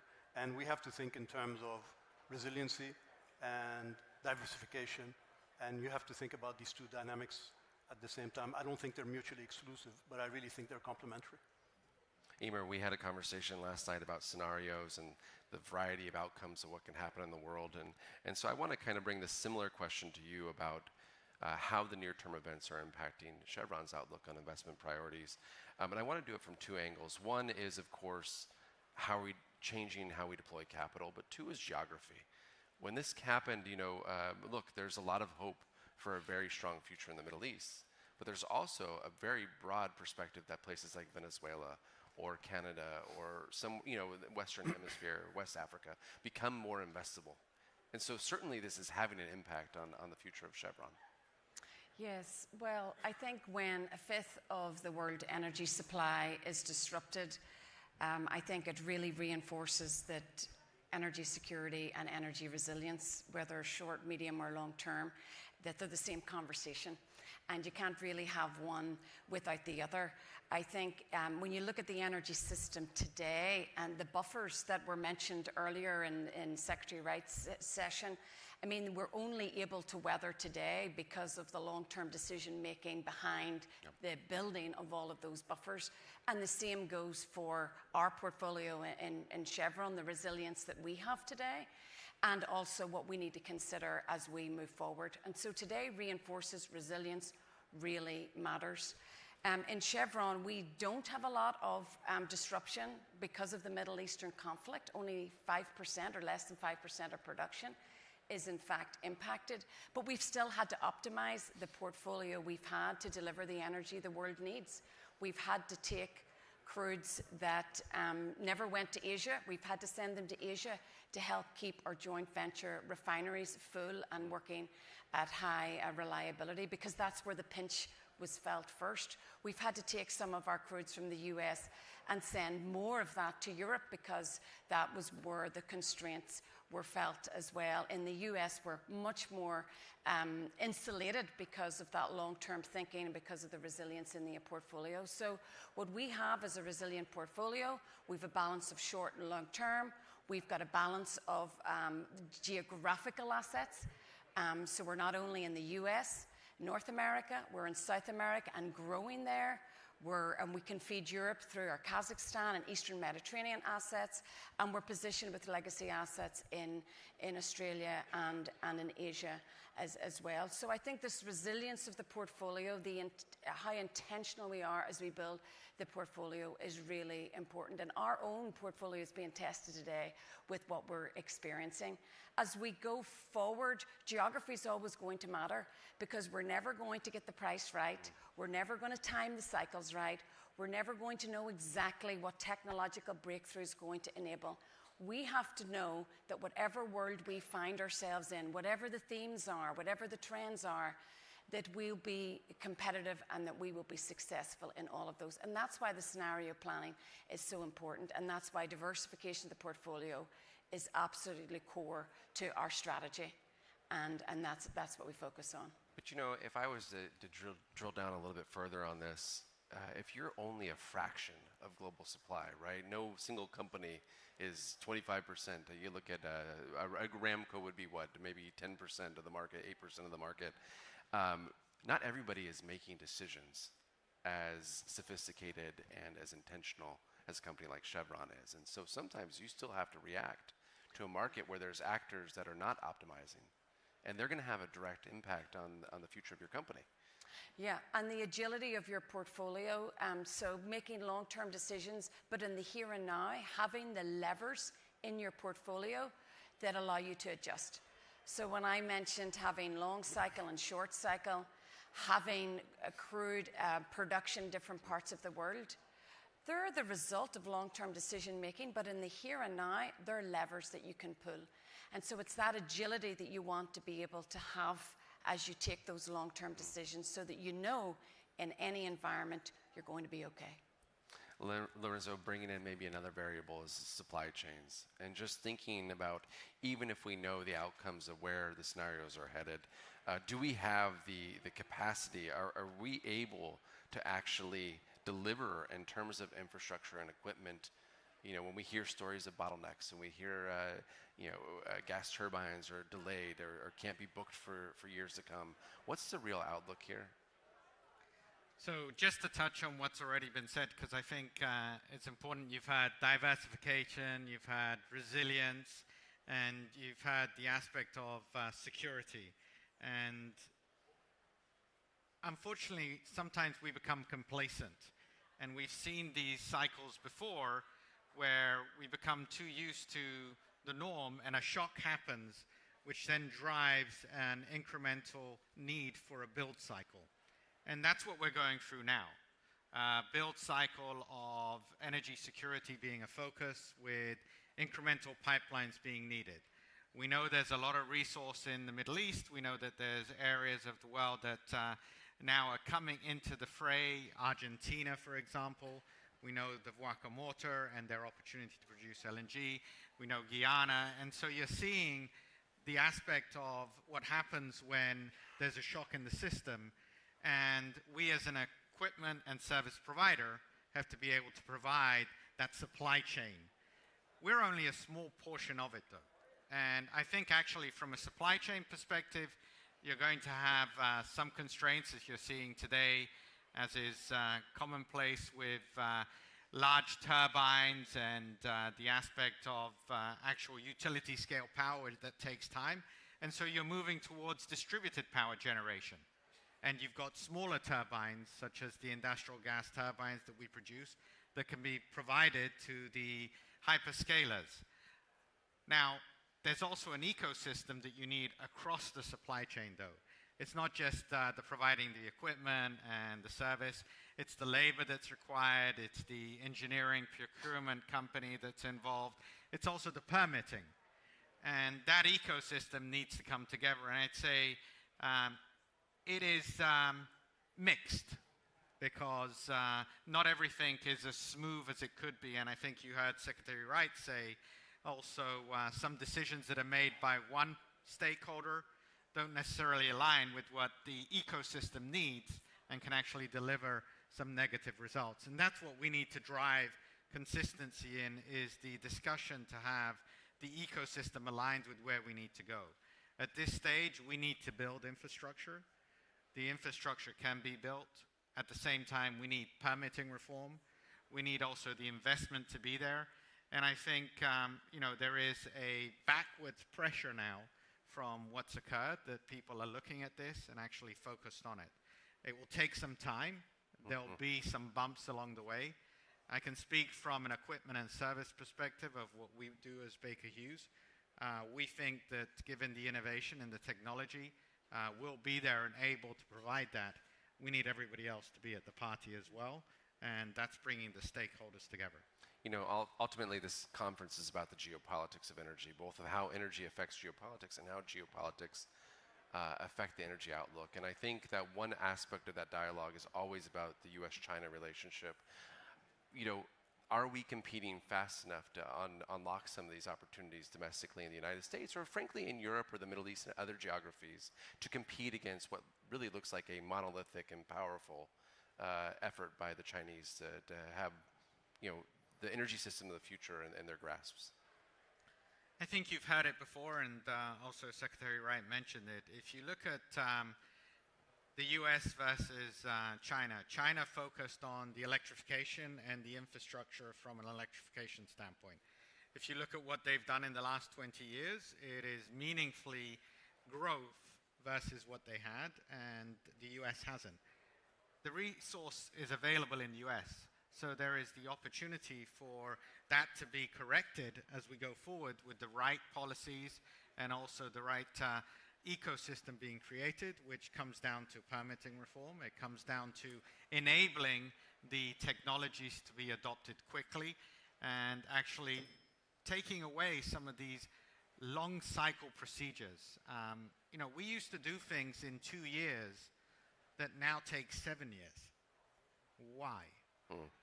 And how do we go back to really reducing some of that bureaucracy and some of that red tape, and also between the federal and the state level? And I think this administration, we very much complementary with what they're trying to do. And also that is the way in which we can continue to increase the electrification that's required within the United States to continue to stay ahead of the hyperscale. So a build cycle, but a build cycle that's maybe more lethargic than it needs to be. Let's get it moving. Yeah, exactly. It's going to be going through phases, and right now there's a lot of infrastructure build being talked about globally. And the discussions we're in is not just in the Middle East, where we're talking about pipelines and we're talking about additional sites. It's also in South America, it's North America, and there's a lot of acceleration of final investment decisions that are being made, because it's not demand destruction. The demand's still going to be there. And as this gets resolved, there's a consumption that's there at the end.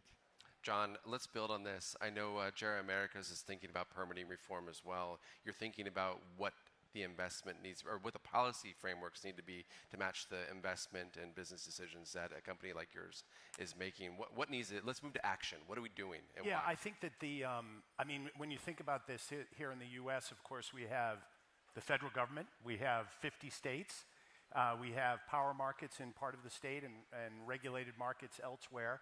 So it really, at all levels, there has to be a thinking around how we deal with permitting reform, and I'll come to cost in a minute.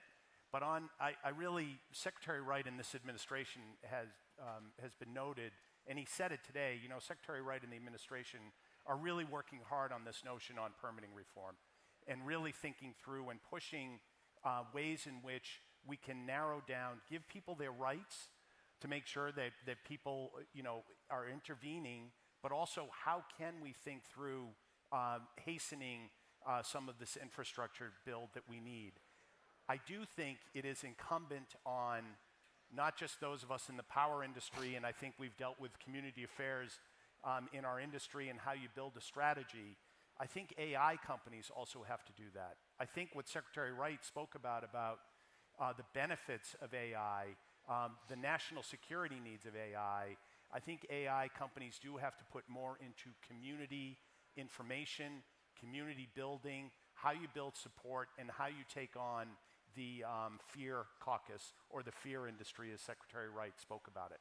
Because I think there is a bit of a vacuum around information. Just the comment this morning, the comment alone about where prices are higher versus where they're lower, and correlating that to where data centers are trying to site, I think is a very interesting point. So I think there is the need to, and there's permitting reform legislation, I know, a mile away, as someone said, but I think that this has to happen at the state and the federal level. The other thing is, hyperscalers, I do think, are willing, because of speed, are willing to pay to get that power online, even if it's behind the meter. We do, however, obviously need power to meet demand in the markets we're in. And one of the problems there, of course, is market design. And what is the cost of new entry and how you incent that demand, which is very difficult. And in ancient times, I was a state senator in Massachusetts and worked on our electric utility restructuring law. And I think if I had if I knew then what I know now, I think we would have thought about markets differently, because basically we're in these regional markets where it's an hourly price and a capacity market price. And both of those prices, together with some of the other products you can deliver as a generator, are not really matching what it costs to build the power that's needed. So it really is incumbent upon a lot of people in this room and those in the AI industry to really build on how we educate our neighbors about what is it so important about beating China, about the importance of this in our country. It's about the permitting reform that's needed in the federal level, but also throughout the states. And then it's thinking through how we think about cost and how actually the hyperscalers probably can help a bit on that. We're getting close on time here, and Eimear, before I shift to global partnerships, I want to come back to you on one aspect that I don't feel has been talked about. We covered permitting reform well, we covered supply chains well, but also people, and investment in people. And a lot of times when I'm talking to global executives, I'm hearing that we need to invest in the workforce of the future as well, and I'd be interested in how Chevron's doing that and how important that is to this story as well. Yeah, well, we're the human energy company, and so people are at the heart of everything we do. It's critical that we have not only professionals to run the company today, but also that we're attracting professionals for the future. And so we are very active, obviously, in promoting our industry as best we can, because it's an exciting industry to be a part of. It's a noble industry to be a part of. It's very technical, and so what we try and do is attract the best and the brightest, because we need problem solvers not only for today but for the future. We're also very active in trying to bring into the organization more digitally savvy and AI first of a workforce, and so we have various ways to do that, but we are seeing AI accelerate in the company. We're applying it across every value chain, and we know that we will be successful when we integrate AI into everything we do. We're on a mission to do that. We need to have the right professionals that can do that as well. So the combination of just promoting the industry because of how great it is, but also evolving with the times as well, and ensuring that we're fully leveraging the full technological toolkit that is available today. Well, we need the right professionals. We also need the right partnerships. And when I look around the room and I see the Atlantic Council Global Energy Center, for many of you, you know that started in the UAE with us. We've been there for a long time in Abu Dhabi. And Philip, maybe you can, final question here is really about the US-UAE energy partnership and how it's evolving, because this is such a core aspect of what the Global Energy Center is and what the Global Energy Forum is about building those enduring partnerships. And certainly between the Atlantic Council and UAE, ADNOC and XRG, that's in a legacy relationship. And love to hear your thoughts on that. Sure. Look, this year marks the one-year anniversary of President Trump's visit to the UAE and the commitments that our chairman, Dr. Sultan Al Jaber, has made to energy investments in the US. To date, ADNOC, Masdar, and XRG have invested around $85 billion in the energy sector in the US. Between our investment in the Rio Grande LNG facility, which is one of the largest in the world, between the footprint that our chemicals businesses have in the US, in about 11 sites in 19 states, together with what we're doing with Masdar, over 3,000 employees in the chemical sector only through Covestro and Nova Chemicals and Borouge International. So, as I said earlier, the US is a very important part of XRG's investment strategy globally because of the three key components that we see. Number one, the abundant resource in the energy sector. Number two, the ability to do business. Number three, demand. I mean, we're all witnessing this incredible energy demand in the US. So for us, that's core to the partnership, but also building a resilient, dynamic energy system and being a good energy partner to the world. And that's really how we continue to advance this very important partnership. With our fleeting seconds, final question to each of you. We're about a month away from the United States celebrating its 250-year anniversary. And so if we're sitting here, well, maybe not us, but somebody else is sitting here in the tricentennial in 276, what do you want to be able to say your organization did 50 years from now? This is a legacy play, legacy conversation. Lorenzo? I think with the adoption of AI, the speed at which we can develop the equipment and the services and the productivity on an operational aspect of delivering electrons through molecules to the world and satisfying the appetite we have for energy that I think has been said is foundational to life. Emer? I'd want somebody to say that Chevron was a company that figured out in the 1800s how to get oil out of rock and is still doing that with excellence and powering the intelligence age. Philip? I think, being a good partner, globally a responsible and committed partner to supplying, energy responsibly, all forms of energy to the world, to continue to meet the growing demand that's really driven by everything we said around economic development, AI, and all of the above. I think that would be a legacy worth, being remembered for. John closes out.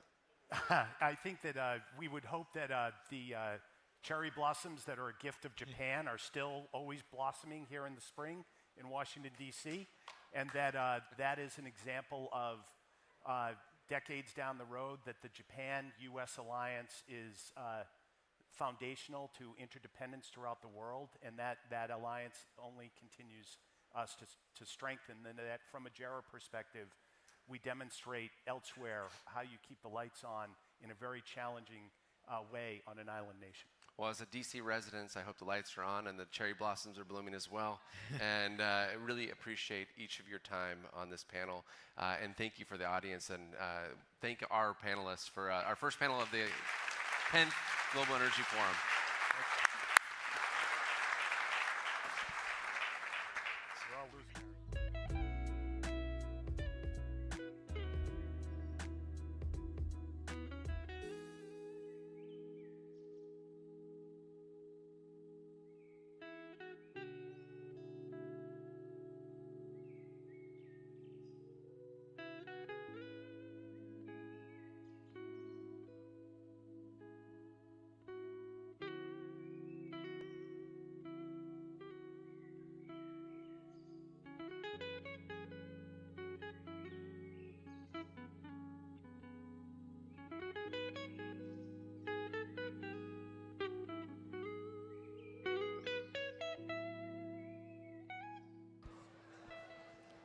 To chair a fireside chat, America at 250, the making of an energy nation, please welcome partner at Tauridin Group, Tala Gurdazi.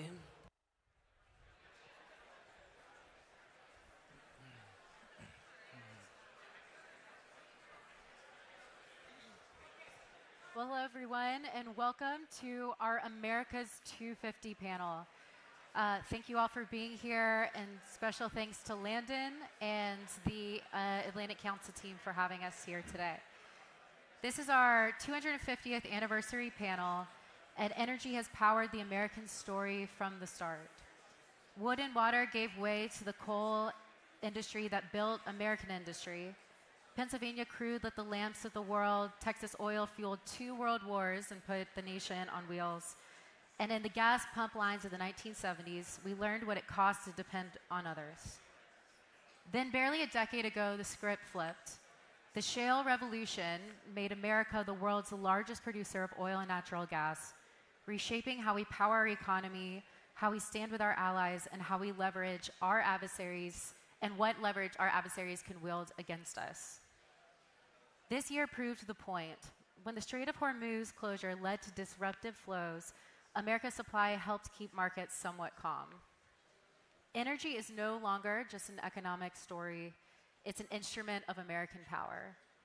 I'm honored to be joined by 2 very special guests, Kyle Hosfite, my predecessor at Fossil, also the Hydrocarbons Geothermal Office, and now the Undersecretary of Energy, and a man who needs no introduction, Mike Summers, the President and CEO of API, the American Petroleum Institute. Please join me in welcoming them.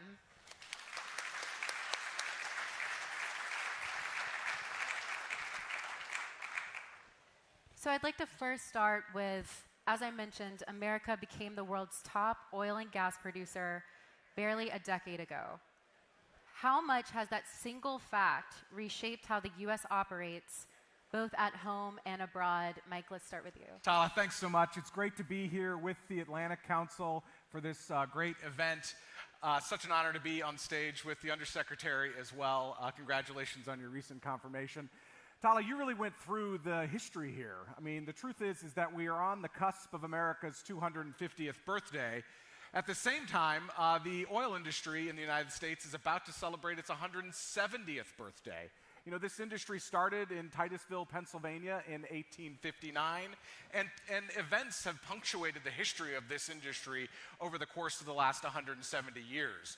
You think about the World War I era, where the federal government came to the oil industry to ask us to cooperate to produce more oil. That led actually to the founding of API in 1919. Fast forward to World War II, when the industry was again, the government came to us to make sure that we were able to produce the energy that our allies needed to fund the war effort.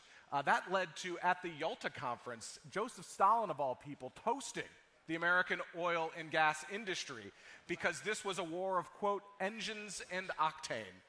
Every president, from Truman to Donald J. Trump, has been requesting that this industry step up and make sure that we are energy secure and energy independent. Of course, we had the terrible crisis in the 1970s that led to the creation of the IEA.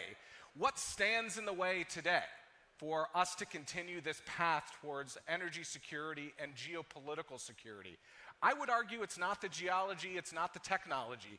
It is actually policymakers right now. Policymakers who have to have a vision for what the energy future looks like. We need to think anew about what the future looks like. We need to have another IEA moment for the world to start thinking about how do we secure energy for decades and decades to come.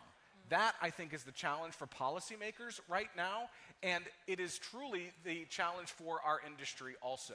Fortunately, we are blessed with an administration now that understands how important energy dominance is. If we can get Congress to start doing the right things and set the stage for the future, I think the future is very bright for the United States and global energy security. Thank you. Kyle, what about you? What do you think? Yeah, Tala, thanks for having me. Mike, it's great to be sitting alongside you. I appreciate all you do through API for our industry. Yeah, I think it's important. Mike talked about 170 years. If we go back 25 years and think about the position our country was in, we were actively building import facilities for oil and natural gas, and because of a handful of people who refused to give up on a tight rock that nobody believed could produce at commercial rates, the Barnett Shale was cracked in North Texas. George Mitchell would not give up, even though a majority of his board and his senior leadership said there's no way you're going to sink the company, the money you're spending is not going to generate a return that competes with our conventional wells. And most Americans had just accepted the fact that we're going to be importers, we'll lean on ethanol, we'll gasify coal, and we'll put up with high costs. But thank God for President Trump's leadership, for Secretary Wright's leadership. Secretary Wright was out there solving those problems in the field 25 years ago. And even after we cracked the nut with shale gas, still most people said, well, you did it with gas, but you'll never do it with oil. So you think back 25 years ago, we were on a terminal decline as a country for oil production at 5 million barrels a day. And today we're over 13 million barrels a day of oil production. Over 20 million barrels per day of total liquids production when you take into account natural gas liquids, refinery expansion, and ethanol. So our country not only responded to provide our own energy needs, like Tala said, in 2018, we became a net energy exporter. That's not that long ago. 8 years ago is when we finally crossed the threshold of when you look at all the energy consumed and exported, we finally hit neutrality. And today, as we all know, in the last few months, we've been the largest exporter of not only LNG, but also oil. We produce more natural gas and export 2 times more LNG than the next largest exporter in the world. So don't lose sight to what's taken place in the last 2 decades. When you're thinking about what the next 2 decades or the next 250 years of energy will look like in America, never bet against American ingenuity. Capital risked in the right hands, powered by capitalism, will always solve problems and always deliver what the world needs. Mike, you talked about energy security. I think geopolitically, everything that's going on, you know, the topic and everything points towards how important energy security is to our national security. I know that's something that API really hits home and is really an anthem for you all. What distinguishes a true energy superpower from simply being a large producer? And what does the country need to do to keep that status? You know, I really think that this is something that is truly unique about the American energy story. You know, one of the reasons why the United States has been so successful over time is because the uniqueness of, one, private property rights. You know, the United States, you know, oil producers, we own everything from that surface all the way to the core of the earth. That is something that is not true in other parts of the world. I'd also say a key factor is that these are private companies, that they're able to take risks. There's not a national oil company in the United States. This has all been, as Kyle mentioned, really the private sector, free enterprise, that has allowed this country to be such a leader. The sanctity of contracts has been another key factor in the development of this industry. And then I think the American spirit, the true American spirit of ingenuity, of what George Mitchell did over decades to figure out how to get more resource out of the ground. I mean, that's truly an American story. And I think our challenge now is how we continue to export that technology, that knowledge to the rest of the world. The resource base is incredible. This is about using the technology that's been developed in the United States to continue to ensure global energy security. We have the knowledge base here. We should take it to the rest of the world as well. And speaking about energy security, and you mentioned permits, Kyle, we were both former regulators of LNG. You know, now in the Strait, Ras Laffan's been down for a little bit, and this is a perfect opportunity for U.S. LNG. What is the department doing to ensure that we get enough U.S. LNG out to our allies abroad and can really fill the void that we're experiencing right now? Yeah, again, thank God for President Trump, not only in his first term for the increase in LNG exports that came to the rescue of Europe when Russia invaded Ukraine, but yet again, he came in and he saved the day, you know, day one lifting the harmful ban from the Biden era. Can you imagine our counterparts across the world negotiating LNG deals, and then a president comes in and says, no longer will we allow you to export LNG, no new builds, right? That is going to chill any commercial deal. So the president stepped in and did the right thing right away. And since then, just in this term, we've approved 20 BCF per day of new LNG export authorizations. 20 BCF, that's double of what Qatar, the second leading country, was exporting prior to the Strait of Hormuz conflict. 2x, and 10 of that has already gone to FID. So these are not just headlines. These are real contracts, real investments that will provide generational jobs that support everything from upstream to drilling the wells, the midstream pipeline capacity that we continue to see get built out, and the LNG export facilities that, again, invest billions of dollars and provide thousands of jobs. and then provide the valuable LNG to our friends and allies across the world. So again, without President Trump stepping into this role, I'm worried about where the U.S. would be, and I'm very worried for our friends and allies across the world who would be without the energy they so desperately need. Thanks for well, that. there's a price story there too, right? As the world has demanded more American LNG, particularly during this time of geopolitical volatility, prices for natural gas in the United States have stayed relatively stable, whereas they're surging all over the world.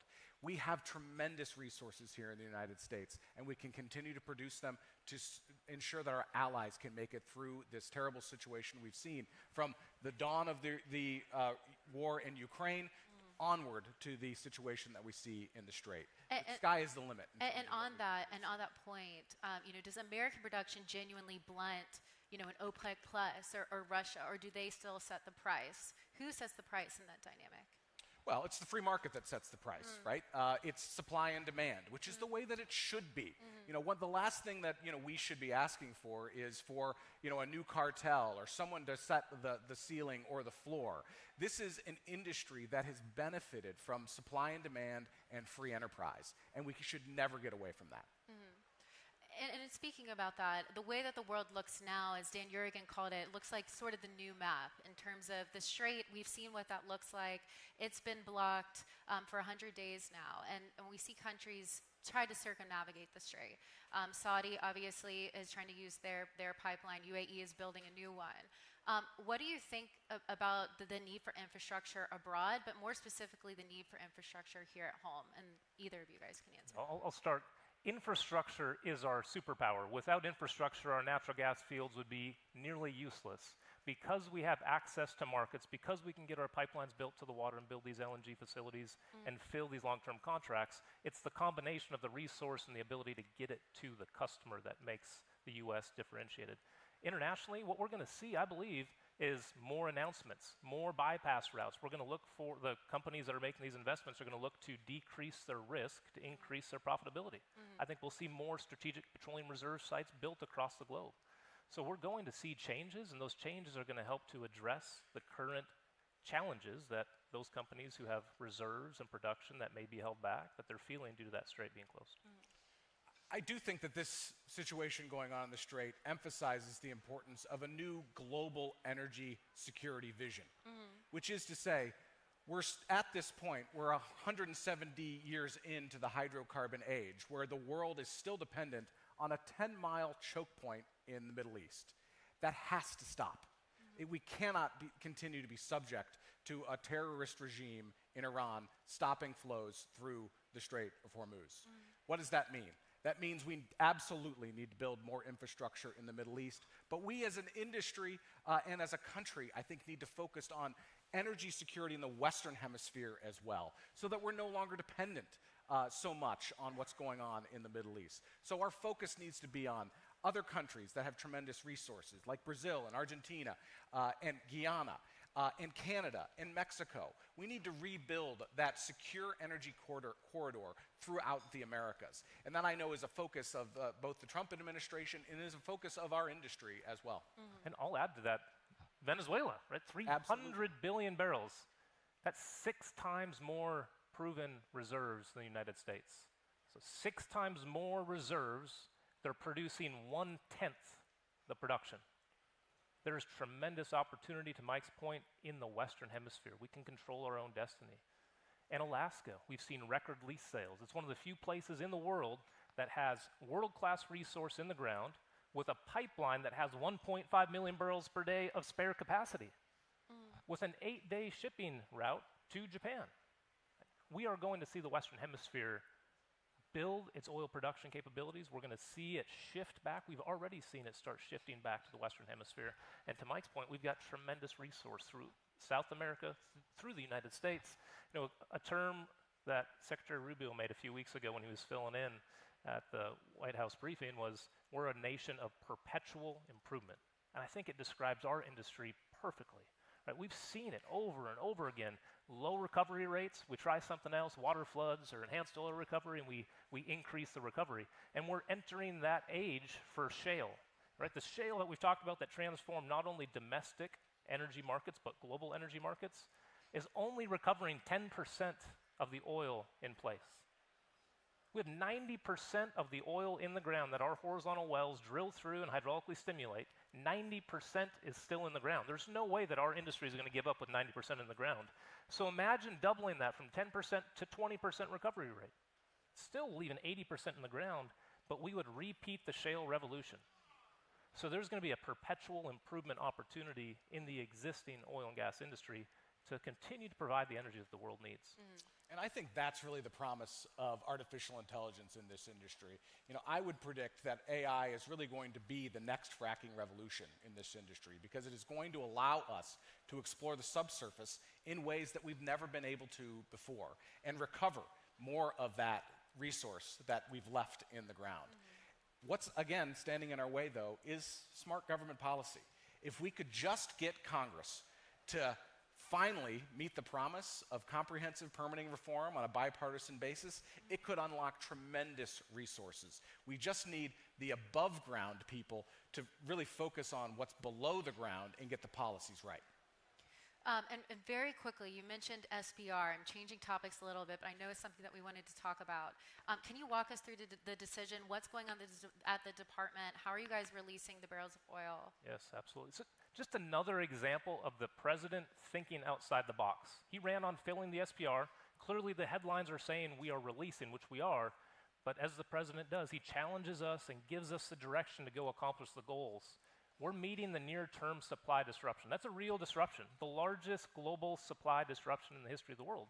That is when the SPR should be used, right? Not 2 weeks before midterms, but when there's a true global supply disruption. What we're doing differently than in the past is we are not selling the barrels. We are exchanging them. We're borrowing a barrel out, and on average, we're getting more than 1.25 barrels back in the future. So when there's a short-term disruption, the price of a barrel of oil is higher today than it is a year from now.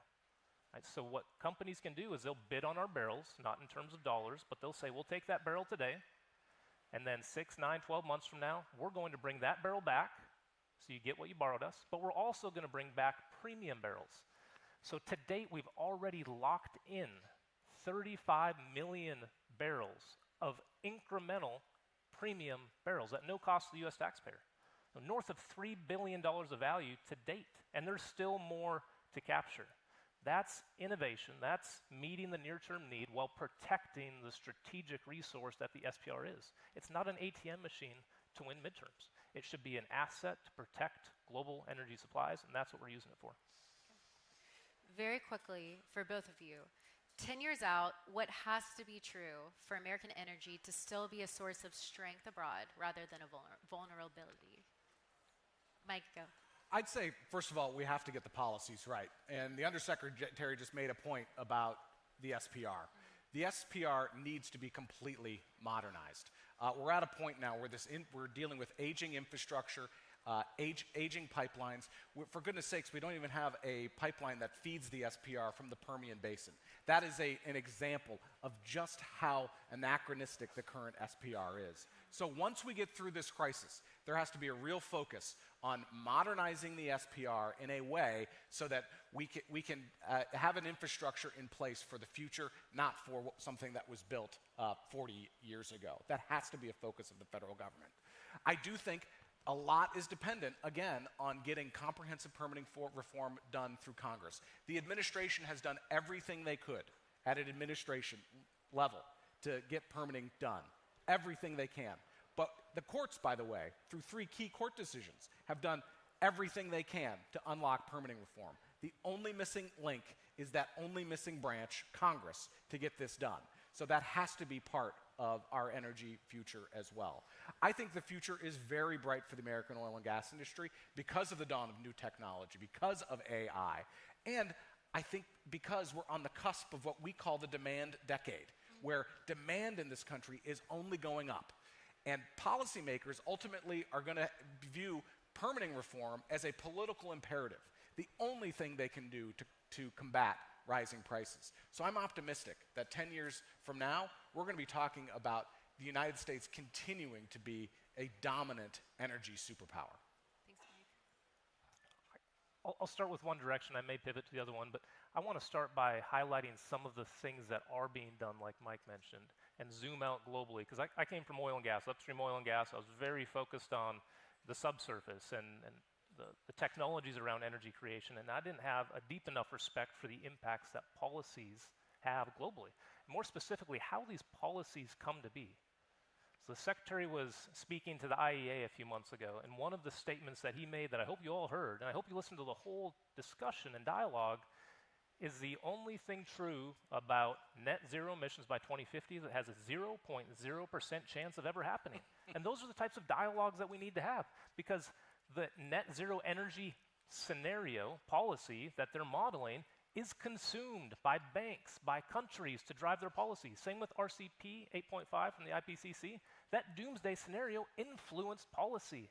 So we need to understand that these forecasts, these scenarios are consumed. Those are the ingredients, right, to the policy product that comes out. And we need to make sure that we're engaging and we're having dialogue at that level. If we're only going right for the policy component, sometimes it's too late and the battle is long and drawn out. But if we understand what ingredients went into making that policy recipe, we can start doing more work like the Secretary's been doing, being honest with data, prioritizing humans and prosperity over some climate ideology. So it's so important that we engage at those levels. The other thing I just want to highlight, leave on a high note, it's rare that you get to live during a revolution, right? We had the agricultural revolution. Decades later, we had the industrial revolution. We got to live through the shale revolution, but today we're living in the nuclear renaissance, the geothermal revolution, and the AI revolution. At the same time, we're in the greatest country in the world at the greatest time in history to benefit humanity with energy and technology. So I hope you're all as excited as we are to continue to unlock American energy. So I'll meet you guys back here at the 275th anniversary panel. Thank you so much for joining us. Thank you, Mike. Thank you, Kyle. Let's give them a round of applause.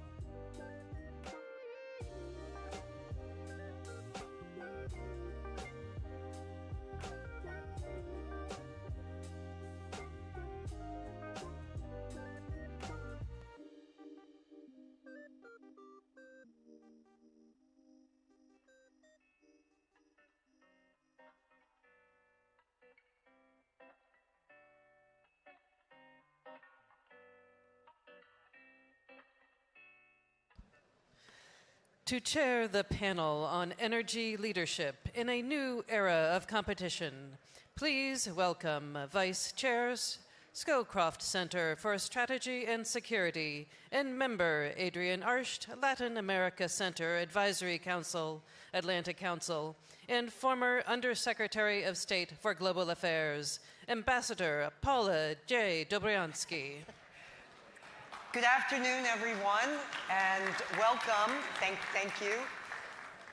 Welcome to the panel, Energy Leadership in a New Era of Competition. Let me introduce our panel in the order in which they're sitting, although we're going to skip around here. So right here to my left is Jared Egan, Assistant to the President and Executive Director of the National Energy Dominance Council. Next to him is Hunter Hunt, who is the Chairman and CEO of Hunt Energy. And then we have Maxim Golubayev, who is with Glencore. He's the Global Head of Energy at Glencore. And then Toby Rice, CEO of EQ2. So let's get underway here. We are focused on energy leadership, and I do want to say this, the panel is going to be focused on how energy is shaping and impacting, by the way, the strategic choices of governments, of companies, and as they deal with managing, as you know, volatility, protecting strategic interests, and also seizing new opportunities. So let's go first to you, Jared. I think the important question really is, could you define for us energy dominance, and what are your priorities today in achieving that? Well, I would say the priority, and you've seen this play out, The Western Hemisphere, from Alaska down to Venezuela, is now the center of the universe for energy. The world is looking to America as the dominant force in energy. So what that means is we are the top producer of oil and gas. We are the top exporter of oil and gas. That is all thanks to President Trump. Look at what has happened. The global shift of coming to America, unleashing Alaska, unleashing the Gulf of America, unleashing the Permian, the Marcellus, putting the infrastructure, getting rid of these crazy permitting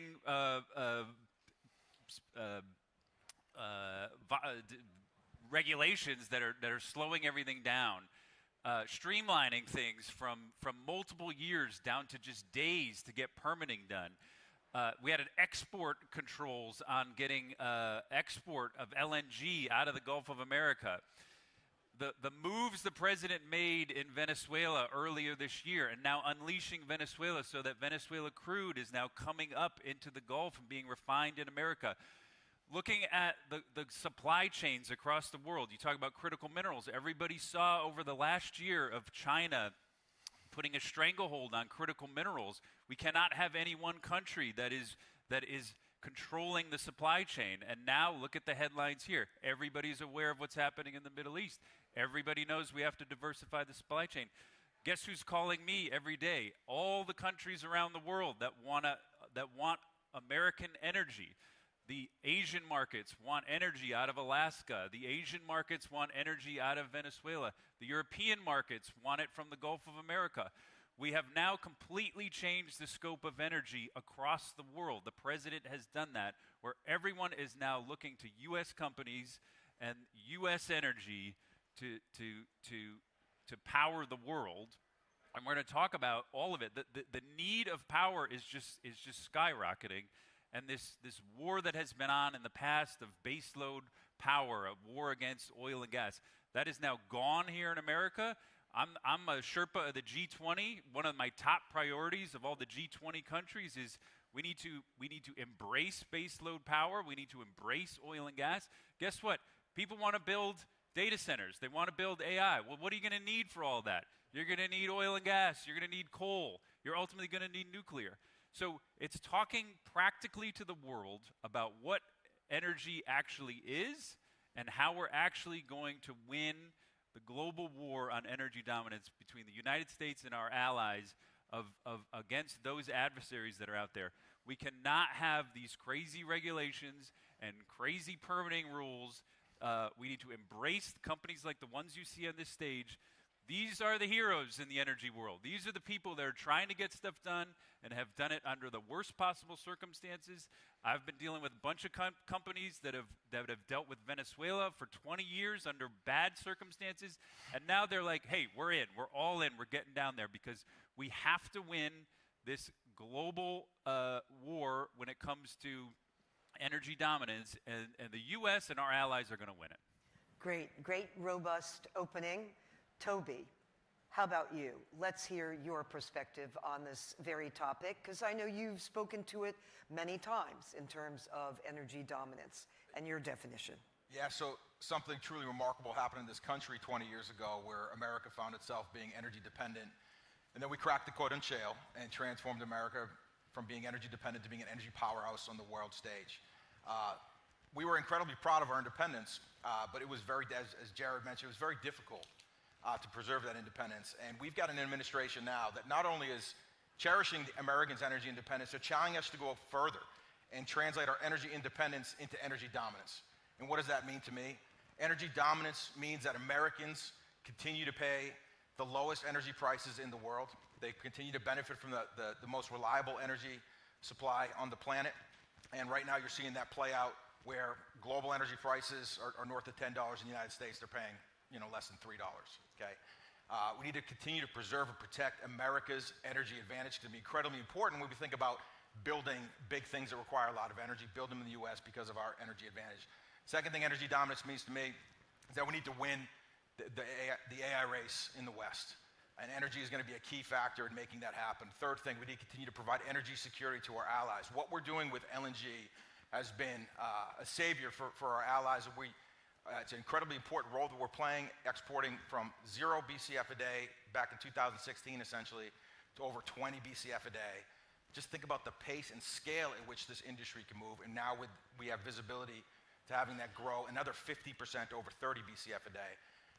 Fourth attribute of energy dominance means that for the people in this world, the petro-dictators that weaponize energy, like what Russia did with Europe, or they translate their energy sales into bombs, terror, and tyranny, we are going to replace that energy and that influence. We're going to replace that with American influence with the help of our allies. And note, the UAE is one of those allies that said they're stepping away from OPEC so they can unleash their full potential. So we're not in this alone. But that's incredibly important. And I think the biggest prize out there, all of these are incredibly important, the biggest prize, I believe, is ending energy dominance means we end poverty. And knowing that energy creates wealth, more energy, more wealth, less poverty. To achieve this, we need to triple the amount of energy that's produced and consumed in this world. All forms. Oil, gas, coal, nuclear, renewables. We need all forms to make this happen. And if we can do this, the impact of the world is going to be incredible. We will increase, the amount of wealth we'll create will increase the GDP, global GDP, 5-fold over. We'll end poverty. So whether you care about energy, you care about business, or you care about making the world a better place, you should care about energy dominance. And we're incredibly excited to have an administration that truly understands the vital role that energy will play in shaping this world's future. Jared, I know we just heard from you, but I'm just coming back to you before I go to Maxim. Anything you want to add, or was that detailed? I mean, I was listening to Toby, and I was like, damn, I should have said what Toby said. No, he's exactly right. You look at the energy costs. Look, the president always looks at energy costs. He wants the price at the pump down as much as possible. He wants electrical costs down as much as possible. And the key to that, but Toby hit on it, in America, we have the lowest costs all around the world, and that's because of the companies that are sitting on this stage and some of you that are in the audience. It's because you guys did the hard work and the innovation, and you stuck through to get it done. And now our job in the Energy Dominance Council is to make sure the government's not getting in your way, that you're continuing to do it, you can continue to do it at Trump speed so that we can continue to lower energy costs as much as possible. Thank you. Maxim, let's go to this whole question of what the state of affairs that we're in the sense of geopolitical shocks, sanctions, supply disruptions, market volatility, something that you very much track and really follow. How are these reshaping trade flows and the movement of energy? What's the impact? Thank you for the question, Ambassador. I think maybe stating the obvious first, just kind of defining the fundamental baseline. Energy is a non-discretionary necessity commodity, right? Every single of us as a global citizen requires it for basic mobility, for heating, for cooking, and for all sorts of other aspects of our everyday life, right?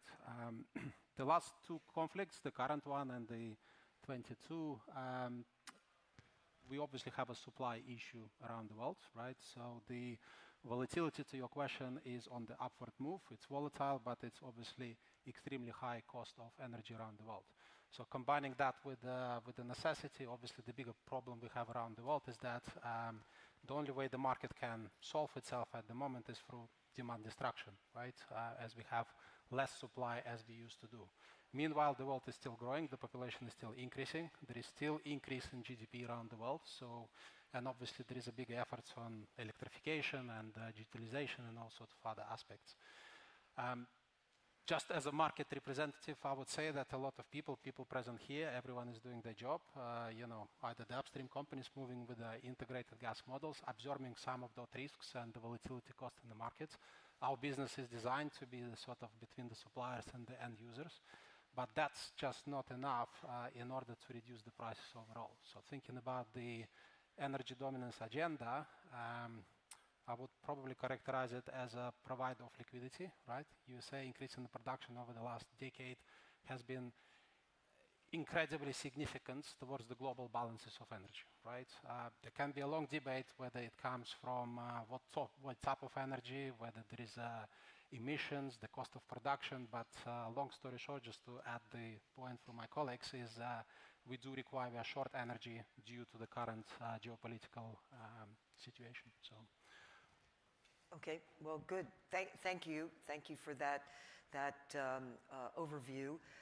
We have to go to Texas. We have Hunter Hunt here. And so, Hunter, there are many here, companies that have a base in Texas.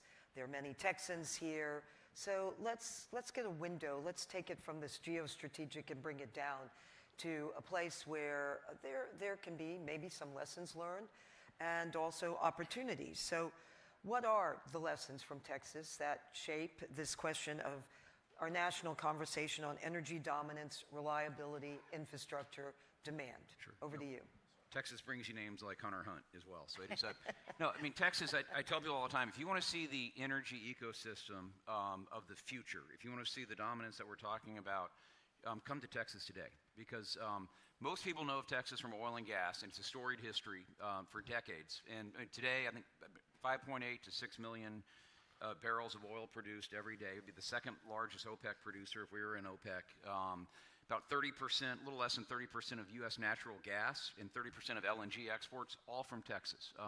It's a very, very rich tradition, a very dominant role that we've played over the history of the state. But when you move to the electric grid, we're also the vision into the future. Texas is a grid right now. ERCOT, which is the system that supplies most of Texas, peaks about 85 gigawatts, 85.5. Nobody knows what a gigawatt is, so just remember 85. So we have about 70 gigawatts of gas, both combined cycle and peakers and old plants on the system. We have 41 gigawatts of wind and 39 gigawatts of solar on the electric grid today in Texas. We have over 20 gigawatts of batteries on the grid in Texas. And so they are coexisting. Both this hydrocarbon ecosystem that is out there, combined with the new technologies that are rationally thought out and injected into our energy mix, it is working. We do not have state subsidies to support wind, solar, or batteries. Those are market forces that are there. We're blessed with a lot of sunshine. We're blessed with a lot of wind. But this mix and ecosystem is working in Texas. And candidly, as the demands of our country are increasing, whether it be more LNG export, whether it be the AI data centers that are showing up, or even just the reshoring of manufacturing from around the world to come back to the United States to appreciate the security of supply of natural gas, it is all happening in the state, and we're open for business. All right, fantastic. Let's consider a bit now about the international opportunities. And Jared, I want to go back to you and thinking about how the Council is thinking about international engagement, energy diplomacy, and how American energy abundance is in fact strengthening our relationship with our allies and partners. And also, would you define what do you see as the greatest opportunities at this time for the United States? It'd be good to get your perspective. Well, I touched on one of it. The greatest opportunity is Venezuela. This has been a game changer. I was part of the team that pulled together some of the top oil and gas people, top oil and gas CEOs from all around the world, came to the White House in early January and had a meeting with the president. And you had some of the big companies there. You had some more independents and wildcatters, and overall the perspective was, hey, we're interested. We want to invest. A couple people were a little skeptical. The press obviously ran with it and was like, oh, nobody wants to invest in Venezuela. Well, guess what? Here we are a few months later. Every one of those companies that were in the room with the president has sent teams down there. Some of them sent multiple teams down there. Some of them already signed MOUs. Hunt came down with us. They signed an MOU in Venezuela. So all of this has happened, again, at rapid speed. You've had 20 years of it heading in the wrong direction. We've had a few months of it heading in the right direction, and it has moved very fast. The early stages of that were, hey, we wanted to make sure there wasn't shut-ins. We wanted to make sure the oil was flowing. That happened. We wanted to make sure the incumbents that were down there were operating and running. That happened. Now we wanted to make sure that new companies that wanted to come in could get to the MOU phase. That has all happened. And now we're trying to transition from the MOU phase to the contract phase, and we're right in the middle of that, and that is happening. We've had a Venezuelan delegation is here. We were meeting with them yesterday. We're on the phone with them regularly. I talk to the Venezuelan delegation every day, almost multiple times a day. I've done 2 trips down there myself. The opportunities are massive, but it's not just oil and gas. It's critical minerals, it's mining. We have teams down there talking about their electrical grid. We talked about the electrical grid here. They need big help on the electrical grid, and we've got teams down there working on that as well. But I was on the first flight from Miami back to Venezuela. It was a big deal. There's a big party down in Miami for it. Well, guess what? The day I did the trip, American Airlines came out and said, we're going to do 2 flights a day now. And then a few weeks after that, United said, we're going to do flights down there. So my point is, all these industries are falling into place. Everybody is seeing the opportunity. So from transportation, obviously oil and gas and energy, but now you're going to see the same on banking and finance and telecom. And so there are massive opportunities happening in Venezuela. If you want to get in on it, you got to come and see us at the NEDC because it's moving fast, and we would love to help as many people come and invest in Venezuela as possible. But that's just one piece. I talked about Alaska. I was also just up in Alaska. There's huge opportunities in Alaska. But to your point, I mean, the dynamic has shifted. Toby talked about it earlier. We are now, everybody's coming to us. We're not going to other countries. The countries are coming to us, and they're asking how U.S. companies can go and help them overseas on some of the infrastructure. Toby's company comes up almost regularly when we're meeting. People need what we have here in the U.S. They need the infrastructure. They need to have the pipelines that they can get the system flowing, and they need our energy resources as well. So it's not just exporting; it's U.S. companies coming over and building the infrastructure. So the energy that we're sending over there can go into all areas, and that's Europe, that's Asia, that's in Africa as well. I mean, so we're hearing from all this all around the world are coming to the National Energy Dominance Council. It's actually been one of the great surprises of when we started, we thought we'd be really fixed on domestic and fixing the permitting issue, and now it's really branched out over the last year or so, where it's now a global resource for people. May I just add, we have a number of representatives here from the Caribbean. Yeah. Also, same in this case. I'm just adding to your list. Yeah, 100%. So it's very global. Yes. All right. Toby, since your name has been invoked again in this case, let's go to LNG. I mean, something that, of course, you do focus on. How do you see U.S. LNG exports shaping relationships with allies and partners? I think it's important just to start with, why this is so important. And I think what we're realizing, again, being reminded again with the events that are unfolding in the Middle East, global energy security is America's energy security. These are integrated markets, so we need to care about providing energy security to the world. We're incredibly excited about how the administration is opening up new opportunities outside of our borders to bring our strengths and help other countries capture more opportunities. But domestically, what we can do is to provide energy security for our allies. It comes on the export side of things. What we've done on the LNG front, as I mentioned earlier, has been absolutely legendary, and I think we're just getting started. When we ask a question on how big could we make our U.S. LNG exports, the question really starts with how much surplus could we create here in the United States, with 2 conditions.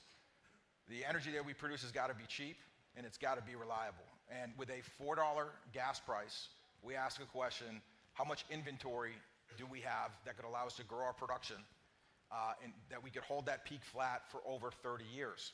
And when you put those 2 constraints, thanks to the shale revolution of the inventory that we've discovered but not yet drilled, we have the potential in this country to create 60 BCF a day of natural gas surplus. That is the energy equivalent of adding over 10 million barrels a day of clean energy to the world stage. That's like adding a Saudi Arabia. What a security blanket for the world.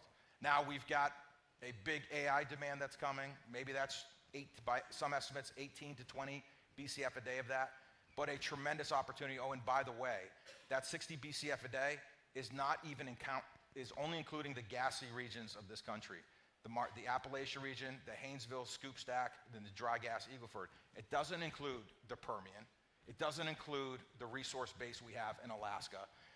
So we have a tremendous amount of surplus. It's one of the biggest opportunities that we have in front of us, and it's one of the biggest energy security blankets we can provide for the world.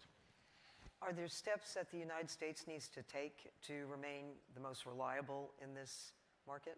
Yeah, and I think coming back to, I mean, for me, exports means surplus, and surplus plus means security and reliability, and hopefully, lower volatility and lower prices for Americans. When we think about protecting America's energy advantage, it's one thing for us to have energy that is half the cost of what other people can get around the world. But what good is energy that's affordable when it costs us twice as much to construct an LNG facility or a power plant that it does in other parts of the world? If we truly want to take advantage of America's energy advantage, we've got to fix the entire system. And the permitting regulatory bottlenecks that Jared mentioned, those are stifling the true value creation that we can create here in the United States because it's artificially increasing the cost to get energy systems built, and it's completely unnecessary. And other countries have figured out how to do it. We need to learn from that so we can truly benefit from America's energy advantage. Okay, useful advice there. Maxim, I'm coming back to you again. What are the signals that you are looking at in this regard and watching closely in terms of LNG, power, critical minerals, industrial demand, and basically how do these signals impact long-term agreements? Yeah, I think for the type of business we are, we move about 5 million barrels a day of energy equivalent through the energy trading operations, right? At the same time, we are a very large industrial consumer of power around the world. So for us, it's not just about trading, it's about the strategic corporate needs as well, spread around the world. But maybe to continue on Toby's point on LNG, economics matter a lot. So the signals at the moment on the price-wise, thinking about just to continue the LNG growth story, we're clearly getting more LNG coming out of the United States. There is Argentina and a few other countries around the world. The potential signal or the bottleneck that we're going to be experiencing for further growth is on the demand side, right?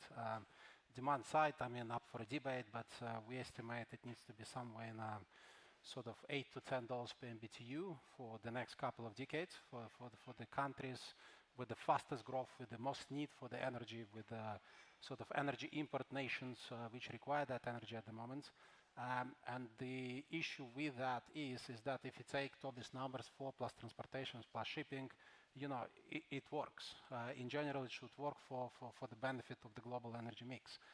The issues, coming back to geopolitics for a minute, right, and in terms of signals, the current elevated prices, significantly elevated prices, it slows down the build-out of infrastructure outside of the wealthy nations, right? Liquefied gas still needs to be regasified, it still needs to be converted to power, and therefore, at the current prices, effectively, the future demand for LNG or energy in general requires support in terms of building of that infrastructure, right?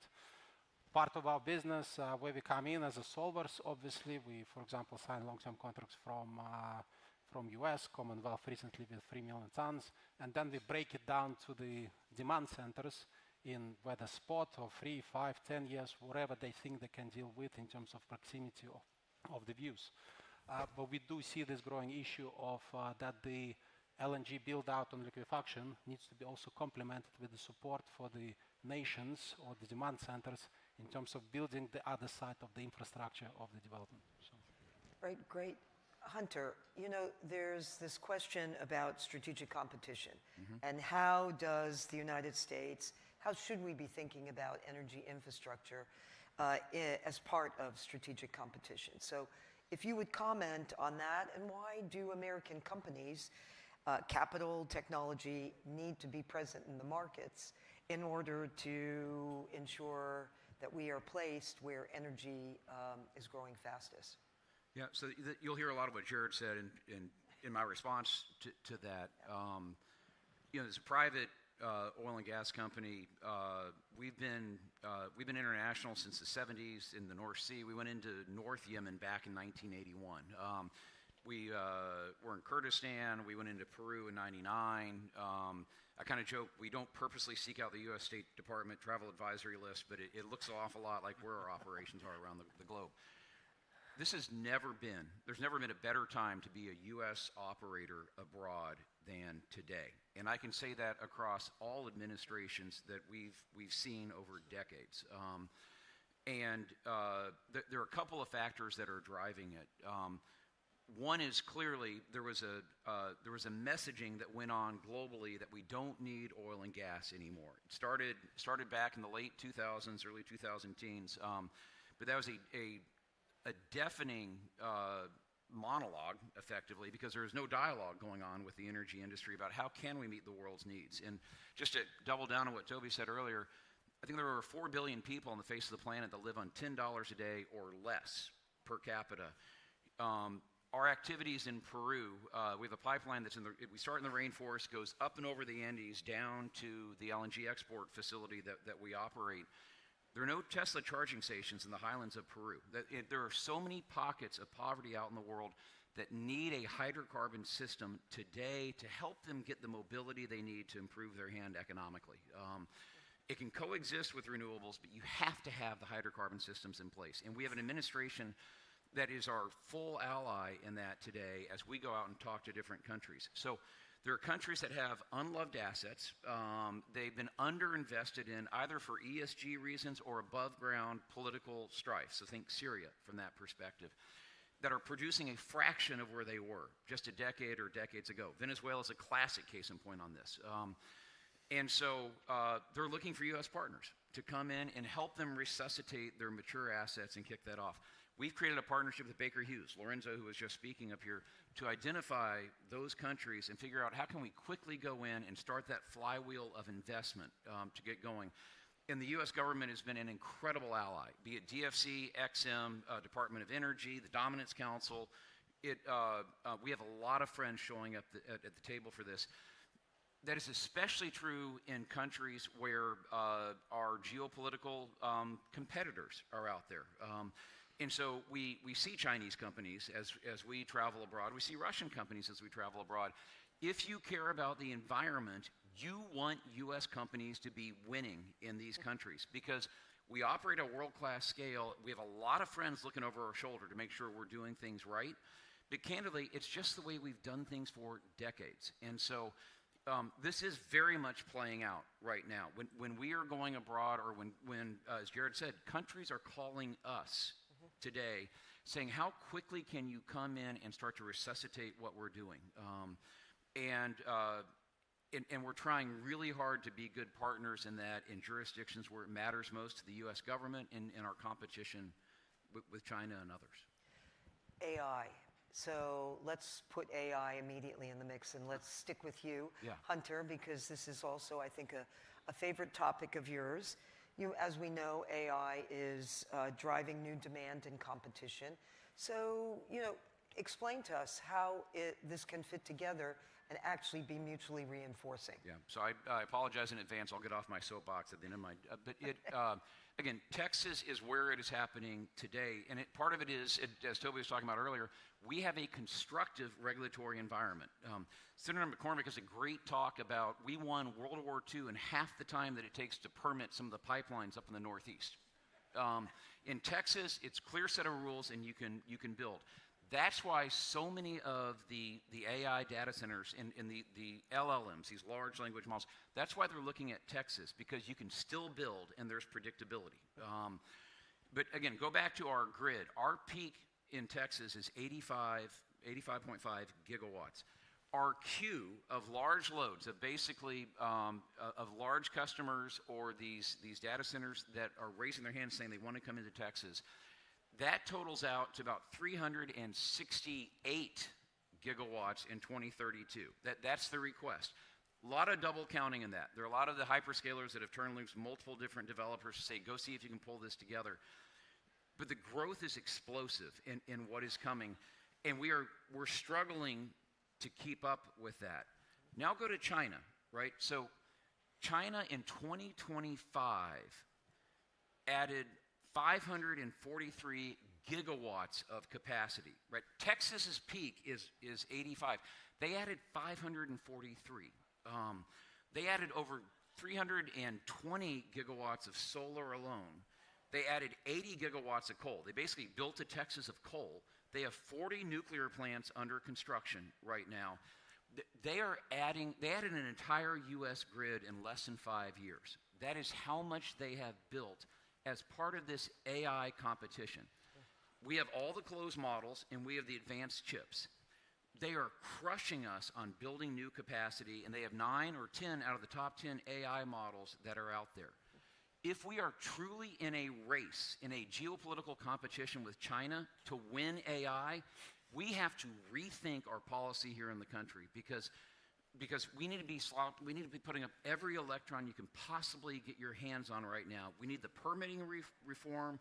We need the ability to move far quicker than what we are. And this is a critical dialogue. My grandmother, and I'll shut up on this, my grandmother kept a foil ball and a rubber band ball. She's married to a federal judge in Kansas City, Missouri, till the day she died above her oven, because that's what she did. She grew up with a World War II mentality of we sacrifice for the greater good and we need to push forward.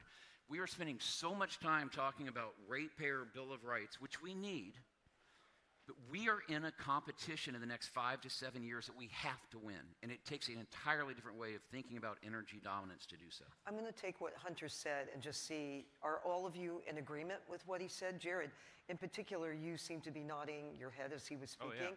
Yes, you want to add to that about this strategic competition, what China's doing, and then relative to AI and us? Yeah. I mean, what Hunter's saying is 100% right. I mean, this is what I open with of this global battle over energy. I mean, think of what Hunter just said, and think of the fact that we cannot build a pipeline to go from Pennsylvania into Massachusetts to lower people's energy prices in New England. The stats that Hunter just said, the fact that we have pipelines flowing all through Europe, and you cannot get a pipeline from Pennsylvania into Massachusetts just to lower people's prices in the state of Massachusetts and the rest of New England. That is the shift of mentality he's talking about. It's not groundbreaking. It's frankly, it's common sense. This is not a political thing. We've had Democratic governors come in to see us, Republican governors come in to see us. They all want this. It's just, it gets caught up in this nonsense of politics, and that's where President Trump is. He's been great because he's above that, and he's like, we need to think practically about energy from now on. And so Hunter's absolutely right, but I just want everyone to leave here with that example, and please call the governor of New York. But that's how simple it is, and how easy it is to fix it. It's a pipeline that's not even going to touch water, and there's a 401 water regulation that's holding it up. Do you know what I mean? I mean, that's how crazy this stuff is. Sorry. No, and I really wanted that reaction and that emotion because I think that Hunter stated very specifically, and it builds upon, yes, definitely your opening. By the way, 50 gigawatts the U.S. added as a country last year to 543 because of the issues of permitting and getting things built. Maxim, let me, and I'm going to come to you, Toby. Maxim, let me get you in on this, and in terms of, again, the issue of signals, AI-related infrastructure showing up in market signals. How is it showing up at this time, and what are the ramifications? Yeah, I think it's quite a U.S.-centric question, given the, sort of being the leaders in the tech industry in general, right? So, obviously, within the U.S., we've seen multiple or an enormous increase in the PPAs, and therefore the capacity behind that would be coming predominantly through the renewables and from the gas to power conversion.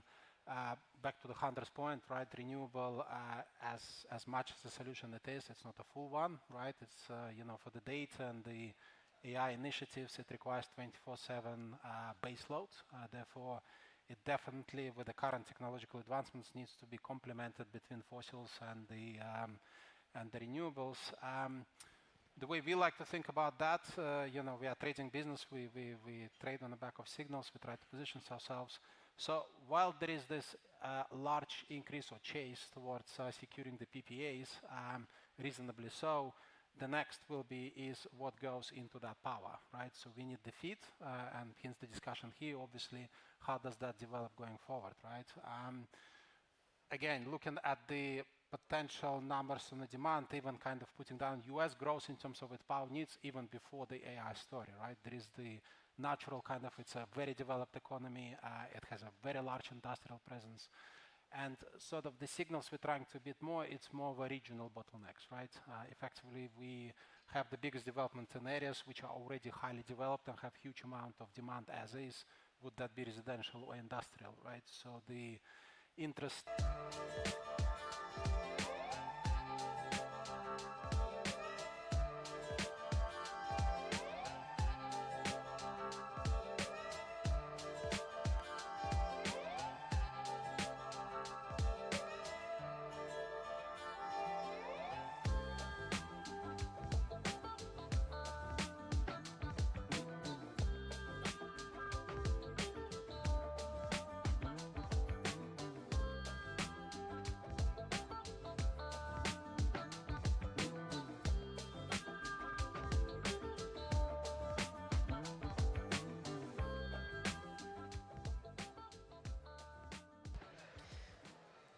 To chair the fireside chat on energy diplomacy and regional stability in the Middle East, please welcome back Frederick Kemp.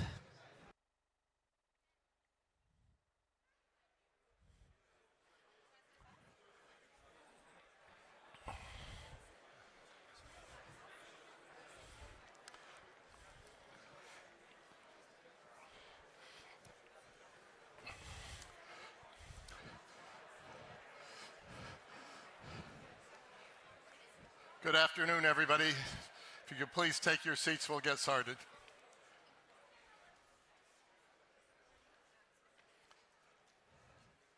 Good afternoon. Thanks so much.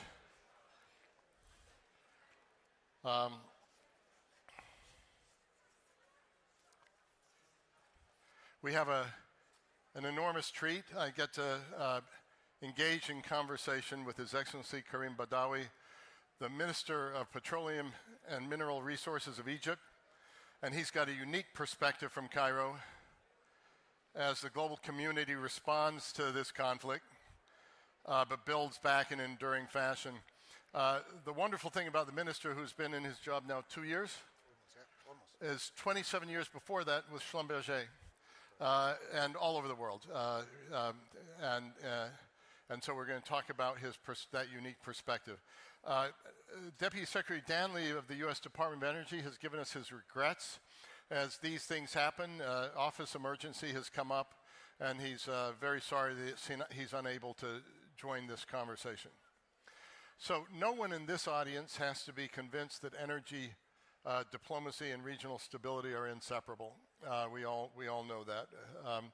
The Iran crisis, the Strait of Hormuz disruption brought back into focus one of the classic disruption scenarios for global energy security, that a confrontation in a narrow maritime corridor can quickly send global ripple effects through shipping routes, insurance markets, LNG flows, fuel prices, industrial supply chains, and the cost of doing business everywhere in the world.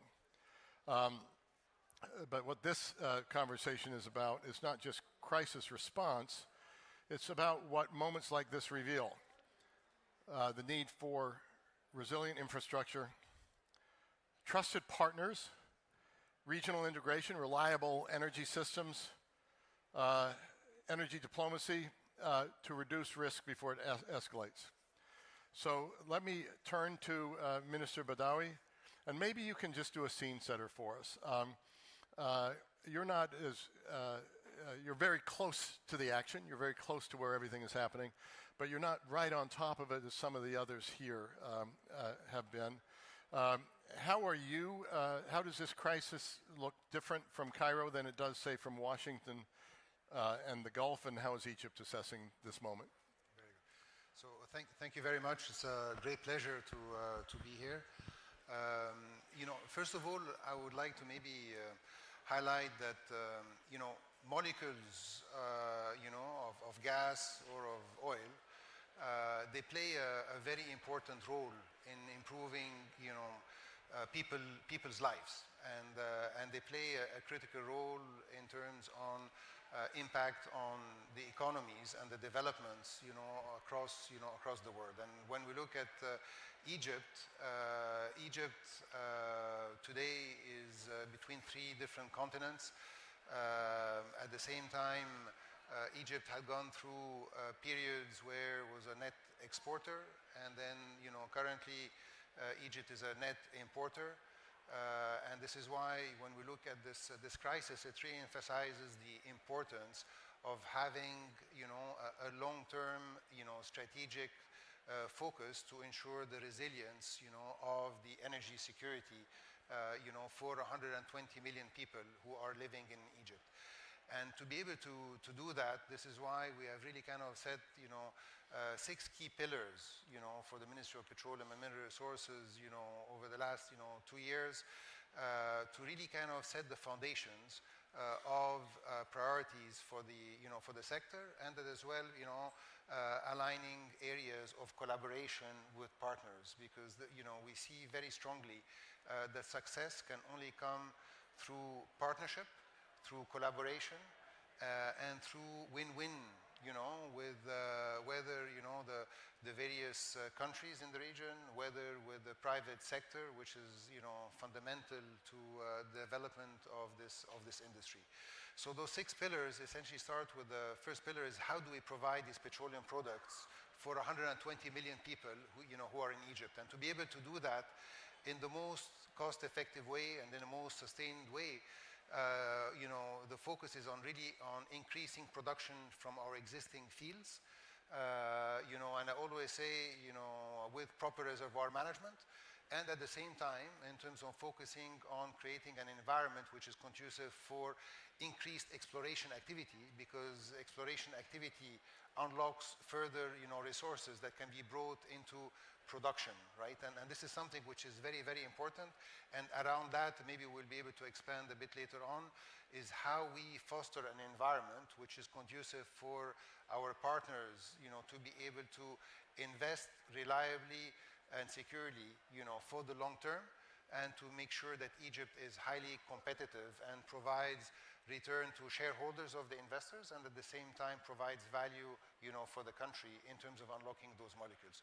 The second pillar for us, which is very important, is Egypt is blessed with an infrastructure which is very rich, in the oil and gas. We are having an infrastructure in terms of the petrochemical sector, with several, mega, petrochemical, infrastructure which exists in, in Egypt, which play a very important role to be able to, unlock value from molecules, whether in terms of gas molecules, or oil molecules, and provide value-added derivatives, which are important for the local industry growth in Egypt or for exports to other markets in the world.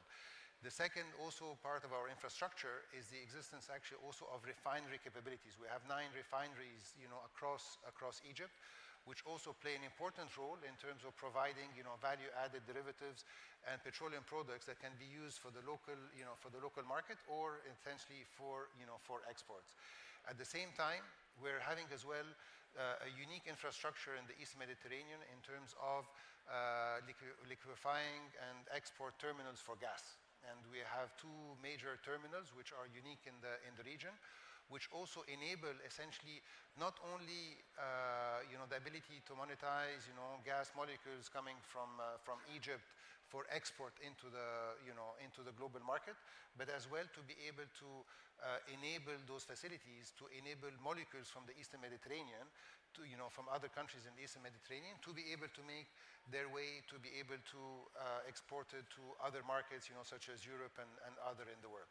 At the same time, we've also, over the last, 1 year and a half, we've also built an infrastructure in terms of FSRUs, for essentially regasification units to enable the flow of additional molecules, of gas to come into the network, from Egypt. And, in terms for us to be able to provide all the requirements that we need for the local market, but as well to make sure that we have all the gas requirements to sustain continued growth for the petrochemical sector and also the fertilizer sector, which is very important. And the fertilizer industry in Egypt is very rich, and obviously it uses 60% of feedstock from natural gas, and hence the importance for us to create that environment where we can deliver those molecules to grow those industries. At the same time, we also have a unique infrastructure in terms on ports and storage facilities and a pipeline network, to move crude across the country, and enabling us to have, the leveraging ports such as Sumed Port on the Red Sea, to be able to have, carriers of crude offload for storage, or to be able to transfer crude essentially across, the pipelines within Egypt and then export, from the Mediterranean ports to other markets, or to be able to deliver crude to the refineries to be able to be leveraged. And on top of that, we're also having a gas network, right, for delivery of gas to all the different sectors, for household, for industries all across Egypt. So essentially, we have this infrastructure, which for us has been very important in terms of how we can enable the full utilization of this infrastructure, not only based on the molecules which are coming actually from Egypt. And this is something, again, which is very important for us, of how we can avail, this infrastructure, and in addition as well to infrastructure of storage, of crude, right, that we do have, to avail it for the different countries within the region. The third pillar, which is also very important for us, and this is something which actually comes hand in hand really with the energy sector, is the mining sector. And this is why also mining is very important. It's our third pillar of focus. Essentially, today mining in Egypt accounts for less than 1% of our GDP, and we're focusing to increase that to 6%. And this is something which is very important because the mining sector will help. And what are you mining? So here are various different categories on it. So Egypt, we have gold, we have phosphate, we have silica sands, we have kaolin, we have many different types of minerals. Some also rare earths minerals, some critical minerals, and this is why we've decided to be able to make that transformation in terms on the mining front, which is not only in terms of extracting raw minerals, but as well in terms on processing and in terms of value-added industry. We have just initialized the contract to be able to have the first aerial survey, which will be done nationwide. And this is the first aerial survey nationwide since 42 years. And this will use the latest technology to be able to, again, unlock the full potential, of our, mineral, resources, and to be able to set the foundations for, enabling investment opportunities to unlock the potential of the mining sector, and also further collaboration, right, with various countries. The fourth pillar, for us is really focused in terms on how do we work to deliver the optimum energy, energy mix for the country. And I say the optimum energy mix for the country because different countries have different natural resources. And what we've looked to, together with my dear friend and dear colleague, the Minister of Electricity and Renewable Resources, Dr. Mahmoud Esmat, we've worked in terms on how do we best leverage, those natural resources so that we can. Egypt has lots of land, lots of sun, lots of wind, and today we have 60% of gas molecules are going towards power generation. And hence, really, we have revised our energy strategy to have actually our energy mix to have 42% to be from renewable energy by 2030. And we're doing this also with a lot of acceleration, going back to your point around also the geopolitical crisis and so forth. The more we can minimize the need in terms of gas molecules for power generation, leverage, the natural resources in terms of land, sun and wind, and hence if 42% is the goal, where are you now?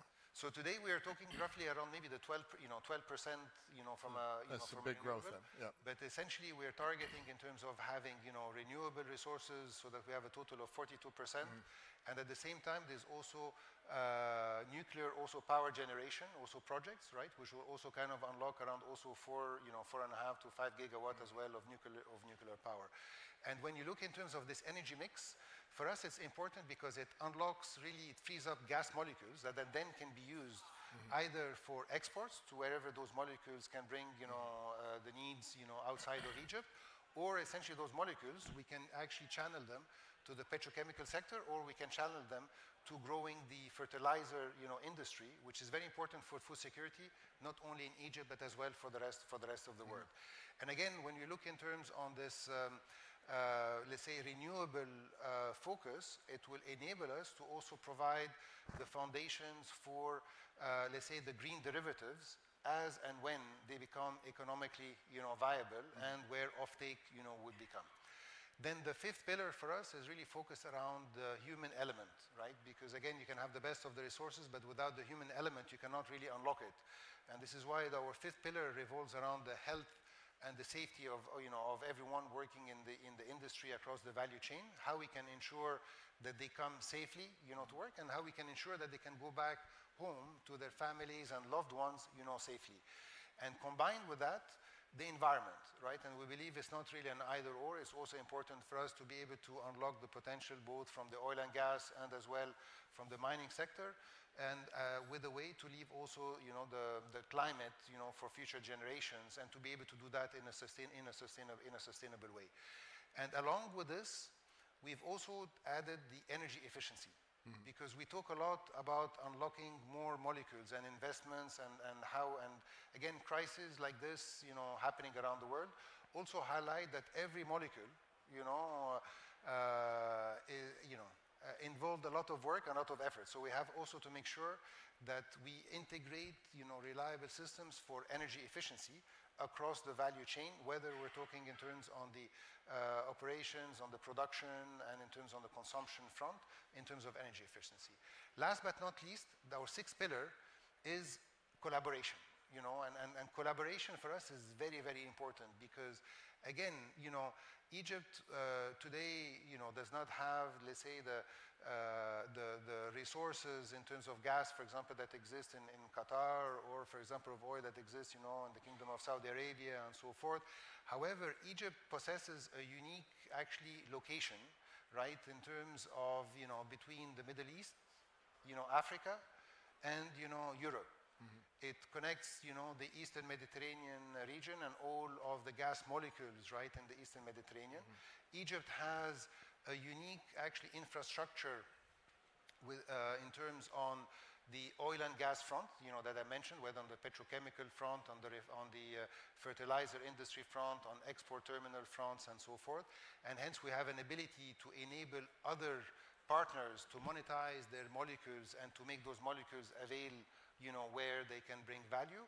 At the same time, Egypt has a growing local market. We have 120 million people. We have a lot of development in terms of infrastructure, in terms of roads, in terms of ports, in terms of storage capacity, in terms of railways, in terms of airports. And hence, essentially, we have the foundations which can help actually all our partners to monetize and unlock value from their molecules, whether through a growing local market, whether through a growing local industry where they can deliver value-added derivatives from those molecules, and then provide either offtake within the country or offtake, through exports, and at the same time provide the infrastructure which can help our partners, in the East Mediterranean to have their molecules come to Egypt through the export terminals, and then essentially, have them go to wherever they might be required. So to answer your question, it's Egypt has really focused in terms on how we can really foster collaboration to provide value for molecules, whether for oil or gas, not only for the benefit of the 120 million people living in Egypt, but actually in a lot of collaboration for other countries in the Eastern Mediterranean, and as well for investors who are invested, in the Eastern Mediterranean, for future resources. So I think that's rich insight, those six pillars, into how Egypt is approaching things sort of irrespective of crisis. Now on top of this, you have this crisis. And last year when we were here, we experienced Operation Midnight Hammer. And I think back to the conversations at that time, and I don't remember anyone saying, oh, next year this time Iran will have shut the Strait of Hormuz. Did you anticipate anything like this? And then beyond that, how has this crisis affected what you're doing, your pillars? What has proved terrific about that has made you stronger? And where are your vulnerabilities in this kind of crisis? So I will start with the opportunities, right? And really, the opportunities has been in terms of when I talked about the six pillars, essentially is how do we accelerate and how they lay really the foundations for ensuring that we have an investment we have an environment which is attractive for investment into the country. And this has been very important because, again, when you look at this crisis, what does this crisis demand from all of us?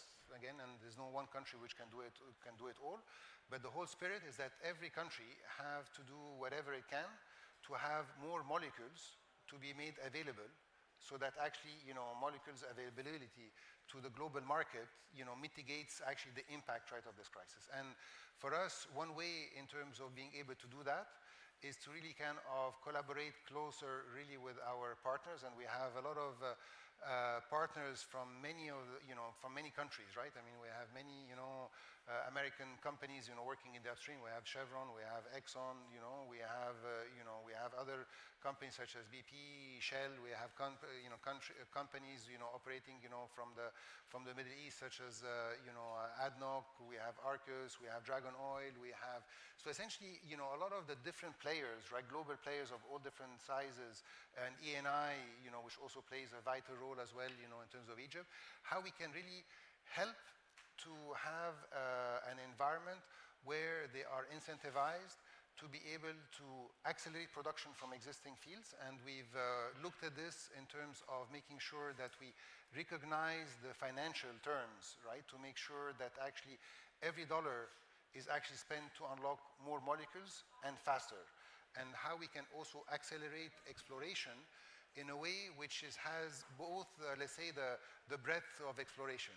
You have, let's say, complex deep water, exploration activities, in the Western Mediterranean, right, on the Egyptian side, but also of how we can work with our partners to look for, let's say, near field explorations, which is explorations which are near existing infrastructure, which essentially can accelerate the time between, discovery and essentially in terms of first gas, or first barrel of oil. So essentially, how we can leverage the mature infrastructure to accelerate that.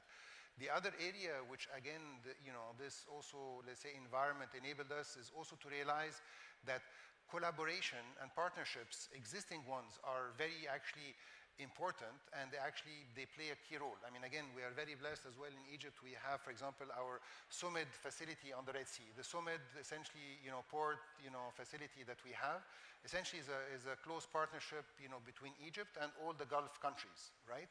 And essentially, together, this facility has capability of storage, has capability of pipeline distribution to another facility on the Mediterranean to be able to have, oil flow from the Mediterranean, to other markets.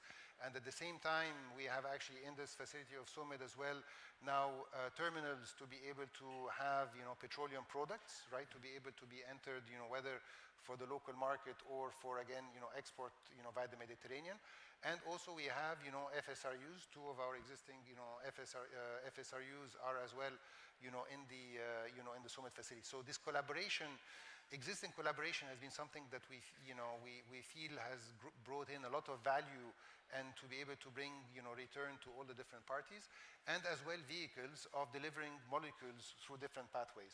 But as well an opportunity for also new partners that we're also very proud to be working with, such as, for example, with Cyprus.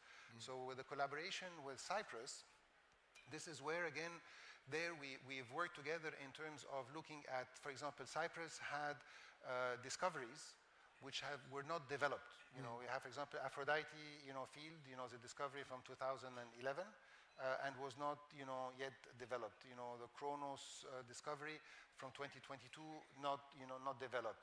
And again, we look together with our friends, in Cyprus, and again here, the very strong also, relationship and collaboration and partnership between His Excellency President Abdel Fattah al-Sisi from Egypt and also His Excellency President Nikos Christodoulidis, from Cyprus, and how the collaboration between both countries could have a win-win, right, for all parties in terms of enabling Cyprus molecules and discoveries to be able to actually make their way to Egyptian infrastructure, to be able to be exported back to, to markets, in Europe, or to be able to be monetized through the local market. And again, because Cyprus does not have its existing infrastructure, and how we can work together on essentially availability of infrastructure which exists in Egypt, And this also helps investors, because then our partners such as Eni and Total, you know, who are, let's say, partners for the Kronos field, or, you know, Chevron, Shell, for example, for the, in the Aphrodite field, how they can unlock those molecules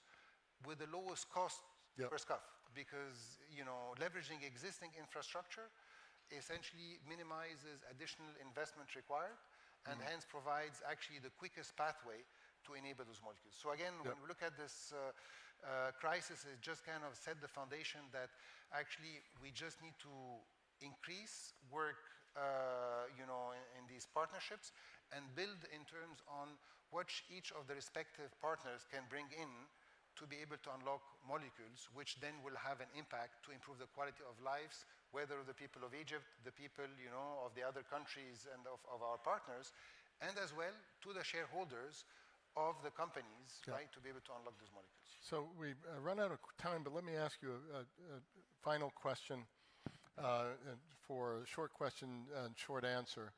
The two themes that are emerging today are the demand era, that artificial intelligence, among many other factors, you look to your south to Africa and what's going to happen there. There's so much latent demand there.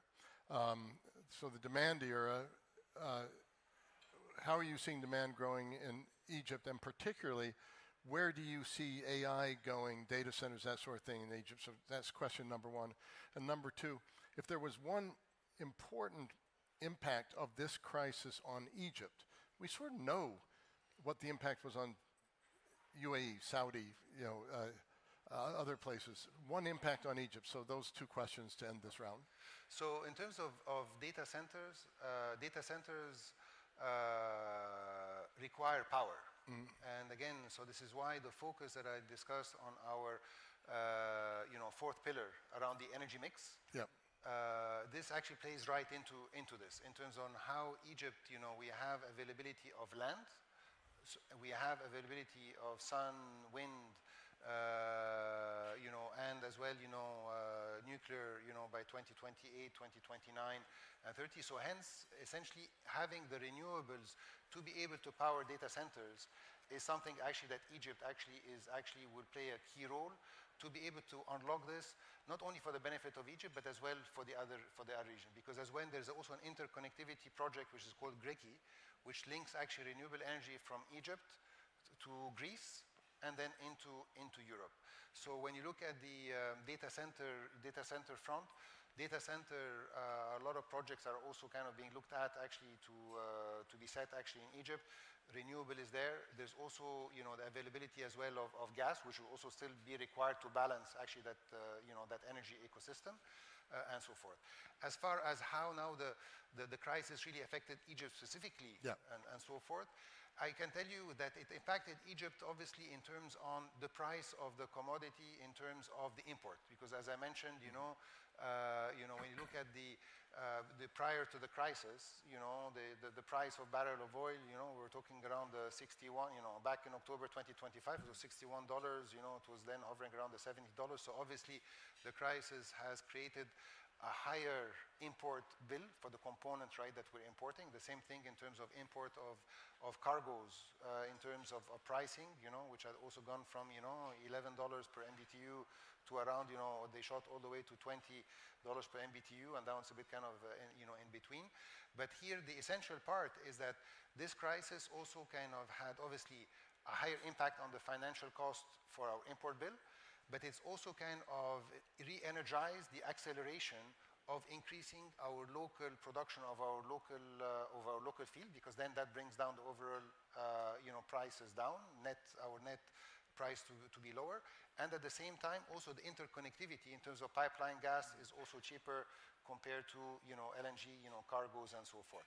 So when you look at this crisis, I think it created a little bit of obviously a huge financial burden from the import side, but at the same time it re-emphasized the importance of the 6 pillars, and it re-emphasized the importance of, you know, accelerating partnership, and also enabling, how we can work with our partners in the region to unlock molecules, not only from the existing fields, but also as well across the Eastern Mediterranean, and how together we can really play a key role to avail Egypt as an energy hub and, to be able to help our partners, whether for storage, for their molecules, such as what was mentioned a bit earlier this morning, by Sheikh Nawaf, in terms of having Egypt to be able to play a role to help for molecules, right, from the Gulf to be able to be monetized, leveraged, made available, for the market. And at the same time, Egypt is in the middle as well of the 3 continents, and the Suez Canal provides as well another avenue, right, in terms for cargo ships to be able to make their way, from the Gulf into the Red Sea and then into the Mediterranean, for global markets or for monetization. So, Mr. Minister, what a fascinating conversation on what you had already been doing that you now changed, double down on, grow, adjust, the importance of partnerships, the importance of having these pillars in place before any crisis comes along. Very clearly seeing your experience, not just in government, but also these many years as Schlumberger in Egypt, Eastern Med, Middle East, North Africa, Russia, Central Asia, and the United States. So please join me in thanking Minister Badawi. Thank you very much. Thank you. Thank you very much. Thank you.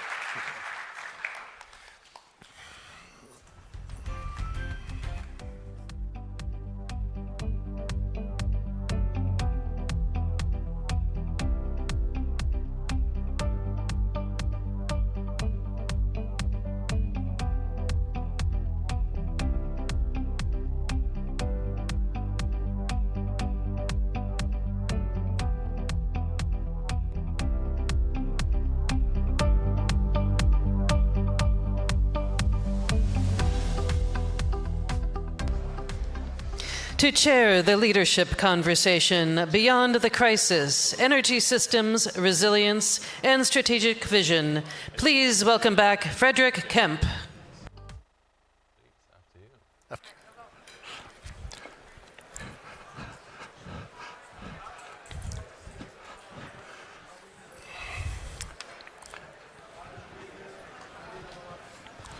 I'll give you a bit more legroom.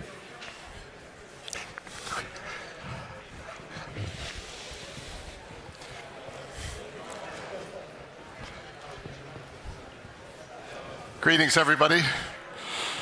Now that Ross Perot is here, we can start. I'm going to make an exception here and just turn over the moderation to you, sir. Anyway, it's great to see you here. So this is a real treat because I'm going to be in conversation. My highest compliment to somebody is I've been stealing his ideas for years, and I've been stealing Majid Jafar's ideas for years, and I've been looking forward to this conversation. So it's now an understatement. We're meeting an extraordinary moment. Strait of Hormuz effectively closed. Qatar's LNG under force majeure. U.S. has in turn tried running naval escorts, aerial campaign, intensive diplomacy to reopen one of the most critical choke points in the global energy system. We all know these things. The energy security implications are severe. The outcome is uncertain. Majid has joined us from the region. He's just flown in. There's nobody better positioned to help us understand what this means for the Gulf, for global supply, and for the long-term future of the region's energy role than Majid Jafar. Chief Executive Officer of Crescent Petroleum, Vice Chairman of Crescent Group, Managing Director of the Board of Dana Gas, operated across UAE, Iraq, broader Middle East for nearly half a century, and Majid has been at the center of some of the most consequential energy developments in the region. Also been a friend of the Atlantic Council for many years, personal friend, and a member of our International Advisory Board. So let's start there. Back in February, we spoke in Dubai about resilience and fragmentation. Since then, the Strait of Hormuz has reminded us how interconnected energy, security, and growth remain. I said in the last panel that last year at this time we had Operation Midnight Hammer, but I don't remember anyone talking at that time, even after Iran got hit, that we might be facing this kind of weaponization of geography, if you want to call it that. Were you surprised? How do you think the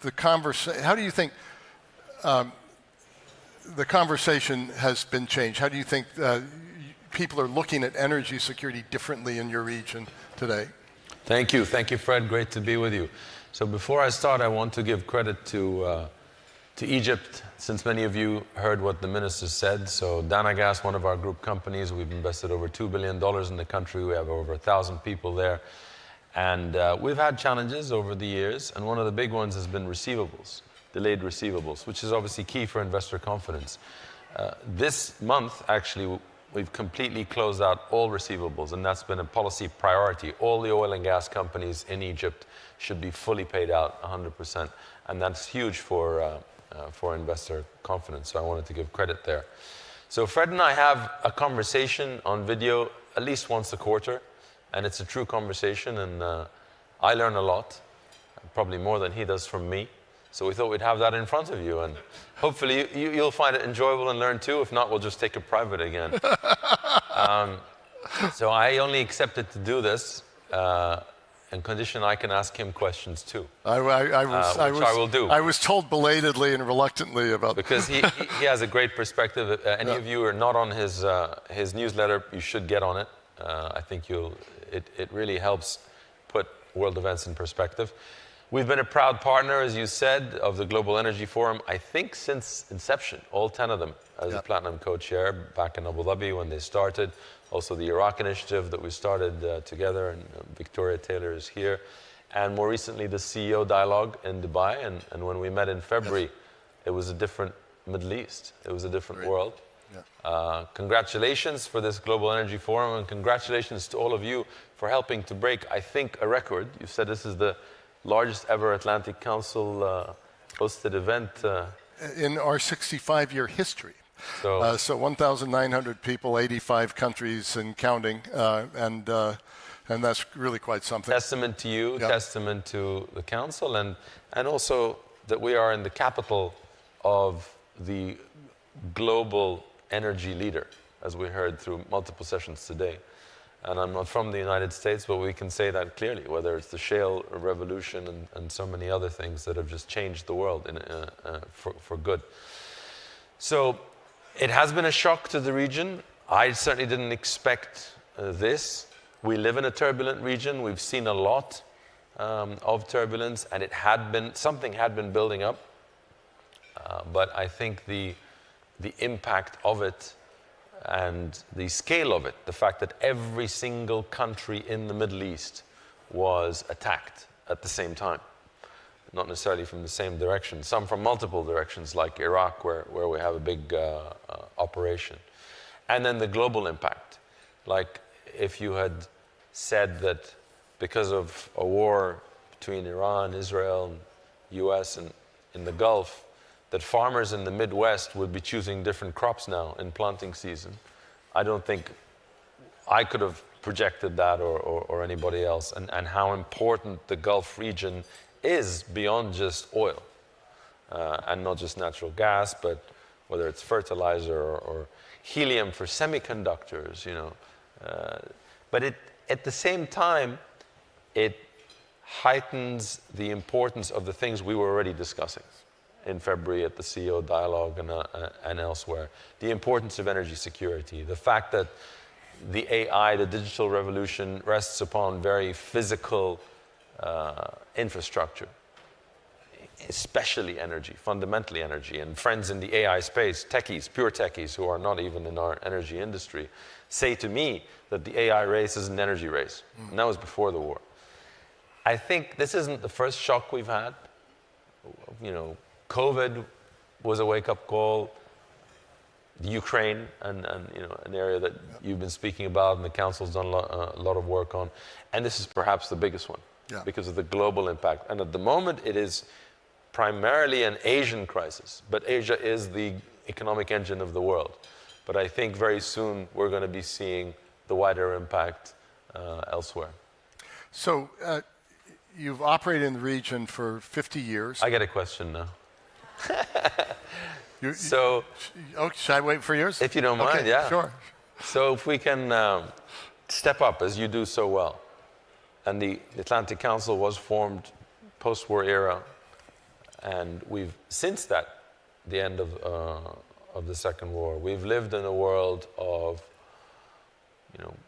global rules, freedom of navigation, international law, and we're now seeing the weaponization of energy, obstruction to that freedom of navigation, and not only in the Middle East.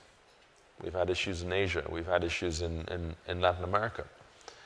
Are these just bumps on the road, or are we now, in your view, heading towards a fundamentally different global order? Yeah, so I will answer that. This reminds me, I worked for the Wall Street Journal for many years, and we were doing a real estate conference in Cannes, and we were doing convening around the Cannes International Real Estate Conference, and we were trying to get a very famous Texan, Harlan Crow, to interview, and he was a little bit reclusive, didn't want to be interviewed.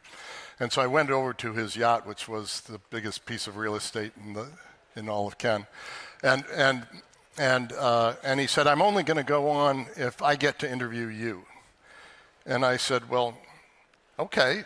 And because people there didn't know him and didn't know me, and so we came on to the stage, and he said, "Hi, I'm Fred Kemp, and I don't know why I'm interviewing this loser real estate person." I mean, and you make your money. So anyway, we won't do it that way. But it was a very, very funny. And then we switched chairs at a certain point, and it brought down the house, and it was a great interview, wonderful interview. I think things have fundamentally changed. I think the notion that we're going to get into another wonderful period of globalization is quite a ways in the future. The question for me is, how fragmented do things get? And if you look at the weaponization of geography, which is what Iran has done, China used the weaponization of critical minerals, and that's the reason that the U.S. Couldn't impose the kind of tariffs that it wanted to. And in both cases, I'd say the Trump administration underestimated what the Chinese had in terms of leverage and underestimated what the Iranians have had in terms of leverage, but I don't think we're going to be underestimating that kind of thing anymore. So I think it's fundamentally changed, and one of the reasons why I think it's so crucial that this war end with Iran not controlling the Strait, and the Strait being an open waterway again without fees of any sort, is you can't let that happen, and you can't let that change. So yeah, I think it's changed, and we have to live with it, but we can make it less bad if we don't allow that bad behavior. And then on critical minerals, we have to just come up with them ourselves. Do I get my question now? Yeah. So here it is. You've been there for 50 years. Let me ask you the same question. What has fundamentally changed in the region? So I was talking to Anwar Gargash, one of the people I respect most in the UAE, and he was saying to me, there were hawks and doves toward Iran. And the doves said, no, it's much better to engage with Iran. In the end, that'll be the way to go. And the hawks said, no, they're going to be our adversary. We have to get ready for this. This is how we have to plan our military. You now see the UAE using Iron Drone from Israel. Has there been a fundamental shift in the region, that there's an understanding that it's Iran, not Israel, that's the adversary, or not? I mean, how big is this shift that we're going through from a geopolitical standpoint? So I think, I've grown up in the region, in the UAE, and we lived through the Iraq-Iran war, we lived through the first Gulf War, and lots of turbulence, lots of wars in between. This is the first time that all the Gulf countries, the GCC, have been attacked in this way. Of course, right from the beginning. Right from the beginning. Of course, the exception being Kuwait, as Sheikh Nawaf pointed out, the Iraq invasion of Kuwait. So Kuwait had that experience. And yet what's been interesting living through it. And my arrival yesterday morning was my first travel outside the UAE since January, since I last saw you in Davos. I'd never spent that long without traveling, but it was important for the security of our operations and our own procedures and protocols. And the resilience shown by the countries, during COVID, we had a shock. And many people, outside watchers, thought these are relatively new countries with undeveloped systems, and actually held up extremely well. Better than many much older countries in the West, for example, which is what brought more people to the UAE during and after the COVID crisis, that the health infrastructure was incredible and very solid, and the government response to a crisis.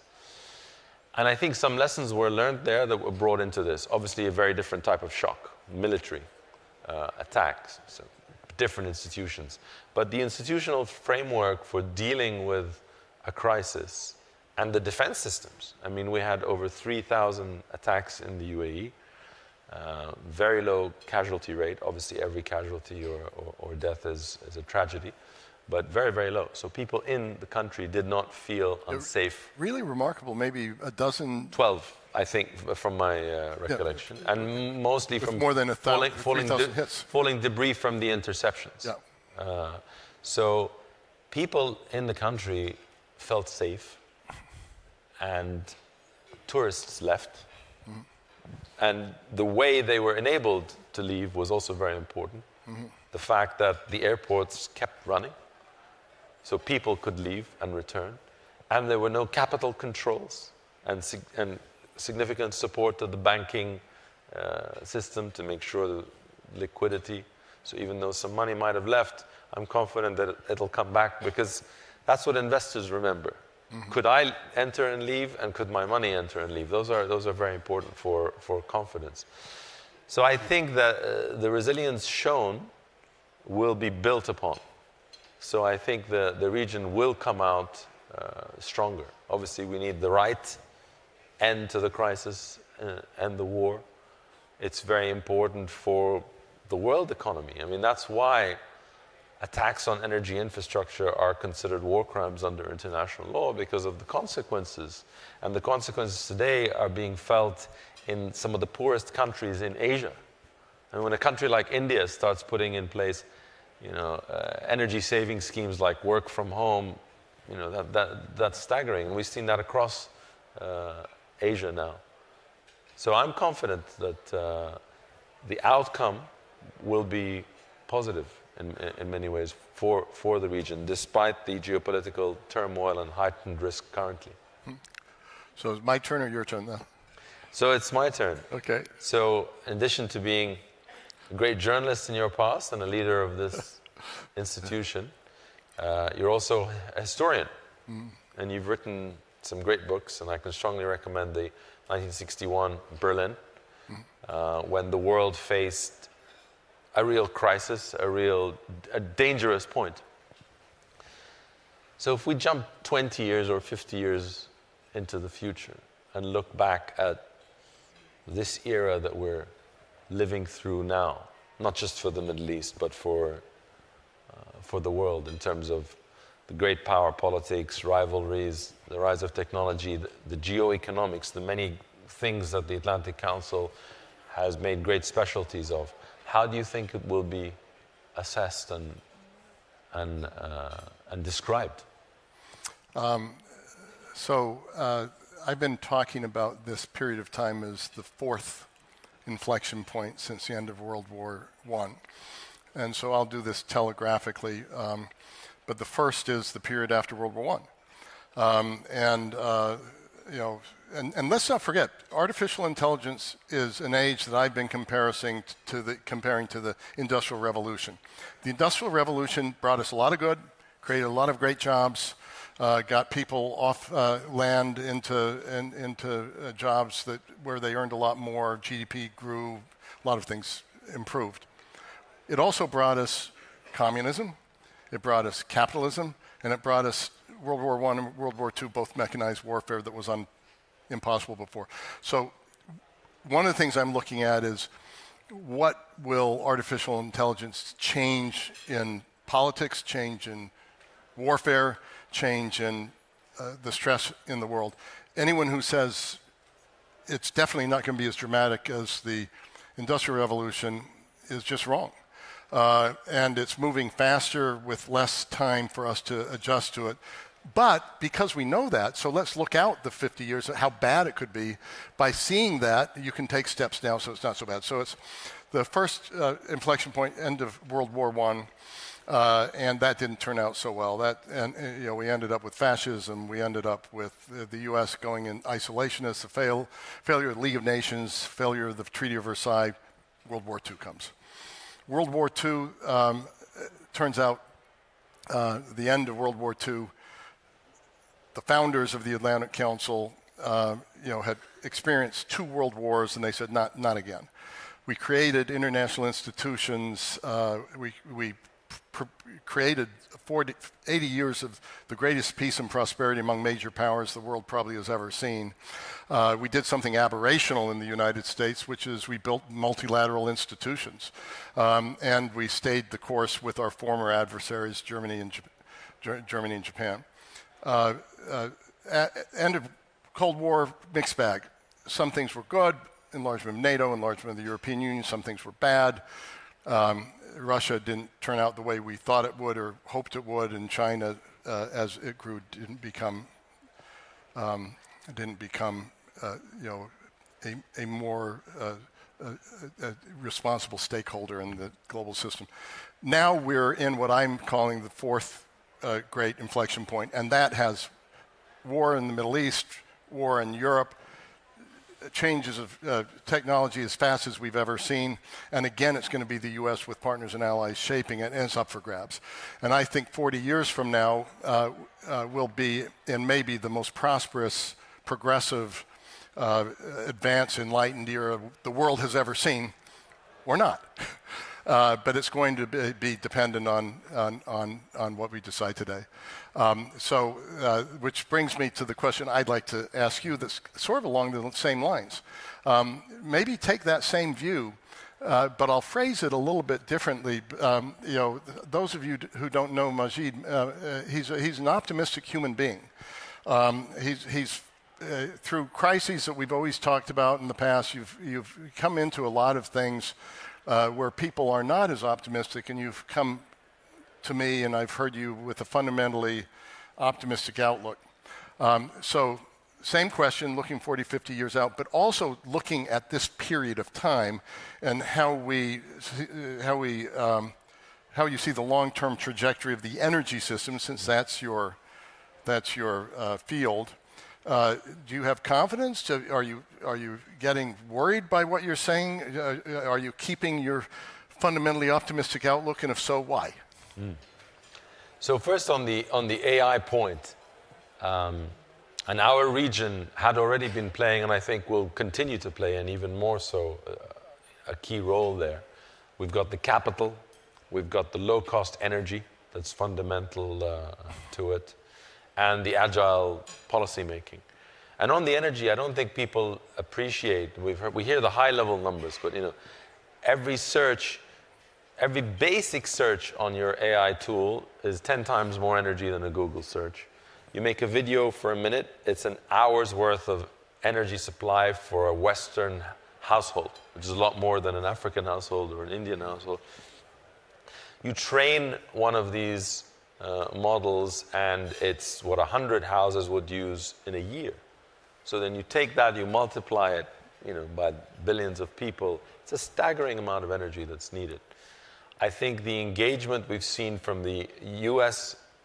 Government, particularly this administration, has been really positive. And we thought that, does America first mean America only? And just prioritizing U.S. domestic production or LNG exports. We haven't seen that at all. We've seen incredibly, whether it's Chris Wright or Doug Irwin, the Secretary of Interior, or Jared, as we heard, it was a national dominance agenda, but very active abroad. For example, where we operate in Iraq, we've invested over $4 billion. We're the biggest gas producer now, getting close to 1 billion cubic feet per day of gas. And we increased our production 50% last year with U.S. Development Finance Corporation support, which had Ben Black speaking next door. So it's a great partnership. And through thick and thin, because we've had 11 attacks on us even before the war, rockets and drones. But we continued investing, we continued producing, because we prioritize the local needs. And we find if you align yourself with what is needed locally, in terms of affordable, reliable, and cleaner energy, you won't go wrong in the long term. And we take we've been at this 55 years now, 20 years in Iraq, so we take a long-term view. So I think this crisis, despite the negative headlines, has reminded us the importance of our region, the importance of energy, and the importance of building that resilience through the physical infrastructure, for sure, in terms of redundancy and alternate routes, but also the people, the systems, and the institutions that are resilient, which means their ability to withstand and manage during shocks. And then the third element, which is critical, and we've heard a lot about that this morning as well, is partnership. Having the right partners over the long term that you can rely on in a crisis, whether that's service companies, whether that's investors, financial partners. If you're a country, it's international relations, suppliers, customers, because resilience is not just going to be about who can produce, but who can actually ensure through the whole value chain, all the way through to the customer, that that supply is secure. Because ultimately, that's what it's going to be about. So if you're just to pick out an opportunity out of this crisis, what's the greatest opportunity you think you might be able to extract out of this current crisis? So we have a lot of reserves still to develop that are not dependent on the straits, that can get to markets through overland routes. One of our group companies managing port on the East Coast, which is very busy now, supplying the UAE, looking at pipeline projects that are going to be required. So on the infrastructure space, we are an energy and infrastructure group. So we're going to be busy. And I think that's going to be the case across our region, but also worldwide. This recognition that the digital and the physical go hand in hand. This is not like the digital revolution or the dot-com revolution of 20 years ago. Yeah. That was far less energy intensive than this is going to be. Of course, you've got to manage the local. I mean, we had it in headline in the Post yesterday that there is a resistance to data centers now and the speed of their growth here in the US. So those things will have to be managed, but I think the overall trajectory is positive. Terrific. So we've run out of time, but I'm going to use this for a short commercial break. What Majid said about partnerships, I think there's nothing we feel more deeply about the Atlantic Council, and that it's true over time. We were created to promote partnerships and alliances. That was the founding of the Atlantic Council. Our mission statement is shaping the global future together. 5 words, says everything you need to know about what we're trying to do with this forum and at the Atlantic Council. First of all, it's shaping. We're not doing 5 events and 6 papers. We're also doing events and papers. But the point is to move the needle on issues, whether it's Victoria Taylor on Iraq, or whether it's our friends trying to save Ukraine, or whether it's our friends looking at the future of artificial intelligence. So shaping, one word. A lot of places want to observe, they want to write, they want to publish. We want to shape through what we do. The global future, as I answered to your really interesting question, it's up for grabs. It's being competed. And so we dare not engage in that contest because we won't like the outcome if less benevolent actors win. And then together, with partners and allies, national partners, national allies, institutional partners, institutional allies, partners and allies that we work with as the Atlantic Council works with Majid and Crescent and with all of you. So with that, thank you to Majid Jafar, and thank you for provoking me in this conversation. Thank you. Bye-bye.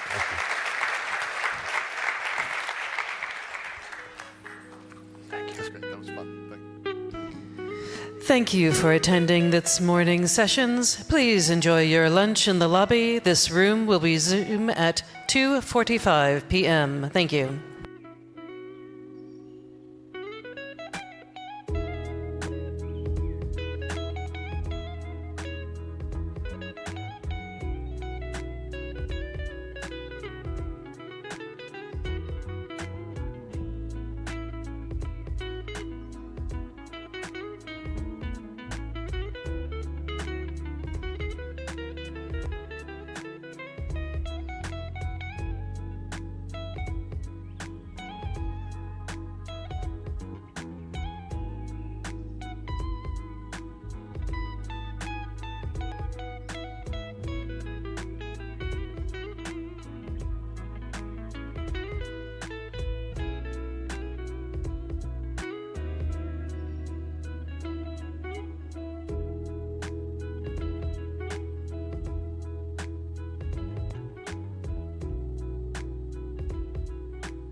interesting because as we think about how to build, if we were to just start from scratch and say, how do you want to build a modern grid today?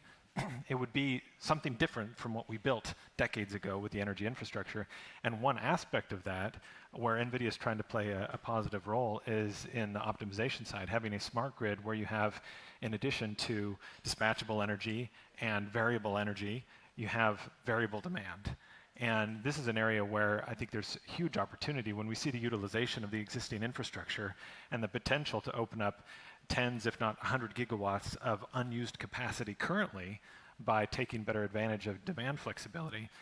There's a huge opportunity for us to capture the moment in the near term, in addition to growing kind of medium and long term, to capture the moment by introducing the concept of flexibility into things like AI data centers. And this is one of the technologies I'm most excited about with NVIDIA, is we're piloting this DC Flex opportunity with partners like Emerald AI, where we're saying, okay, we've built for, peak capacity.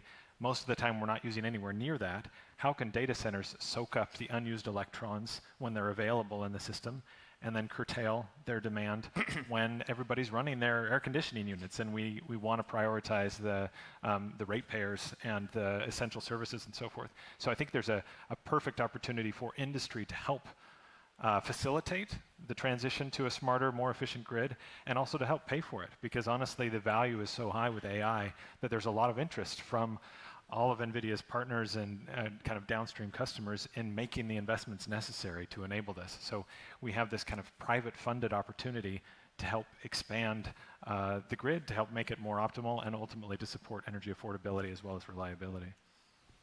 Right. So flexible power for AI data centers on the grid is, maybe in this room, a lot of people know about it, but I think across America, probably a lot of people think of AI as just being a big energy hog. But what you're saying is that really that doesn't have to happen. We can use AI to create better, more flexibility for the energy use. We absolutely need more energy. That is a near-term imperative, like wherever we can find it. Optimize existing infrastructure, build more. We need both. But yeah, that's a huge opportunity, especially in the near term, to, again, support affordability and reliability by making better use of the infrastructure that we have. Yeah. Bonnie, you're on the front line with many of these communities now, having to tell the story about growing energy demand and growing energy prices. So tell us how you work with your customers and consumers in your region.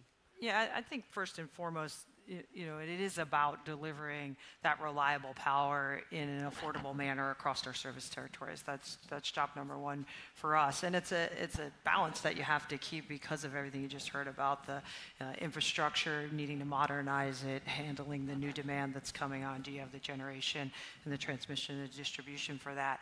And I think as it relates to our customers, that's the secret sauce to some extent. I think the more that we can get out in front with our customers before we put a shovel in the ground is really where we're going to drive the trust and the ability to continue to deliver on this demand. I think we've had a track record over 100 years of really being out in front of the communities and talking about what are we really doing and how that's going to benefit them, and driving a discussion around what it's going to look like for them. And I think you have to start with that. I think if they become an afterthought, then nobody's successful, regardless of the partnership that we all do to work together. And so, that feels really important to me. We have to start with the customer and make sure that we understand their demands and their needs, and then help them with what we're trying to accomplish and find something that's mutually beneficial to both of them. And we've seen the success when we lead from the customer perspective, less about what we're trying to deliver. Great.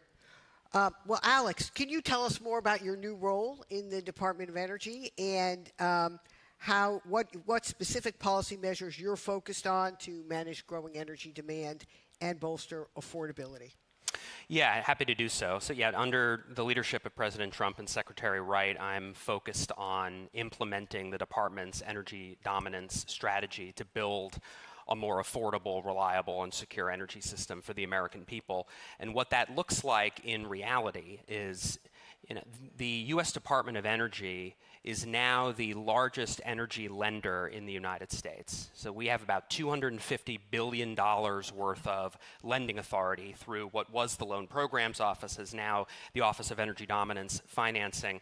And we are looking to provide low-cost capital. We have cheaper debt than anyone else can offer, in combination with policies that the president himself has championed to the point that our colleague here was making, make sure that the residential ratepayers are being shielded from the cost of building out this incremental infrastructure, energy infrastructure that's needed to meet rising demand. So you may have heard during the State of the Union address, President Trump unveiled the Ratepayer Protection Pledge. Never thought we'd hear the words ratepayer protection in a State of the Union, but President said those words, and then a couple weeks later, he held this historic meeting at the White House with the major technology companies who signed the Ratepayer Protection Pledge, where they agreed to revolutionary principles that have never really been tried in the electric power industry at this scale before, to shield residential ratepayers from the incremental cost of service. So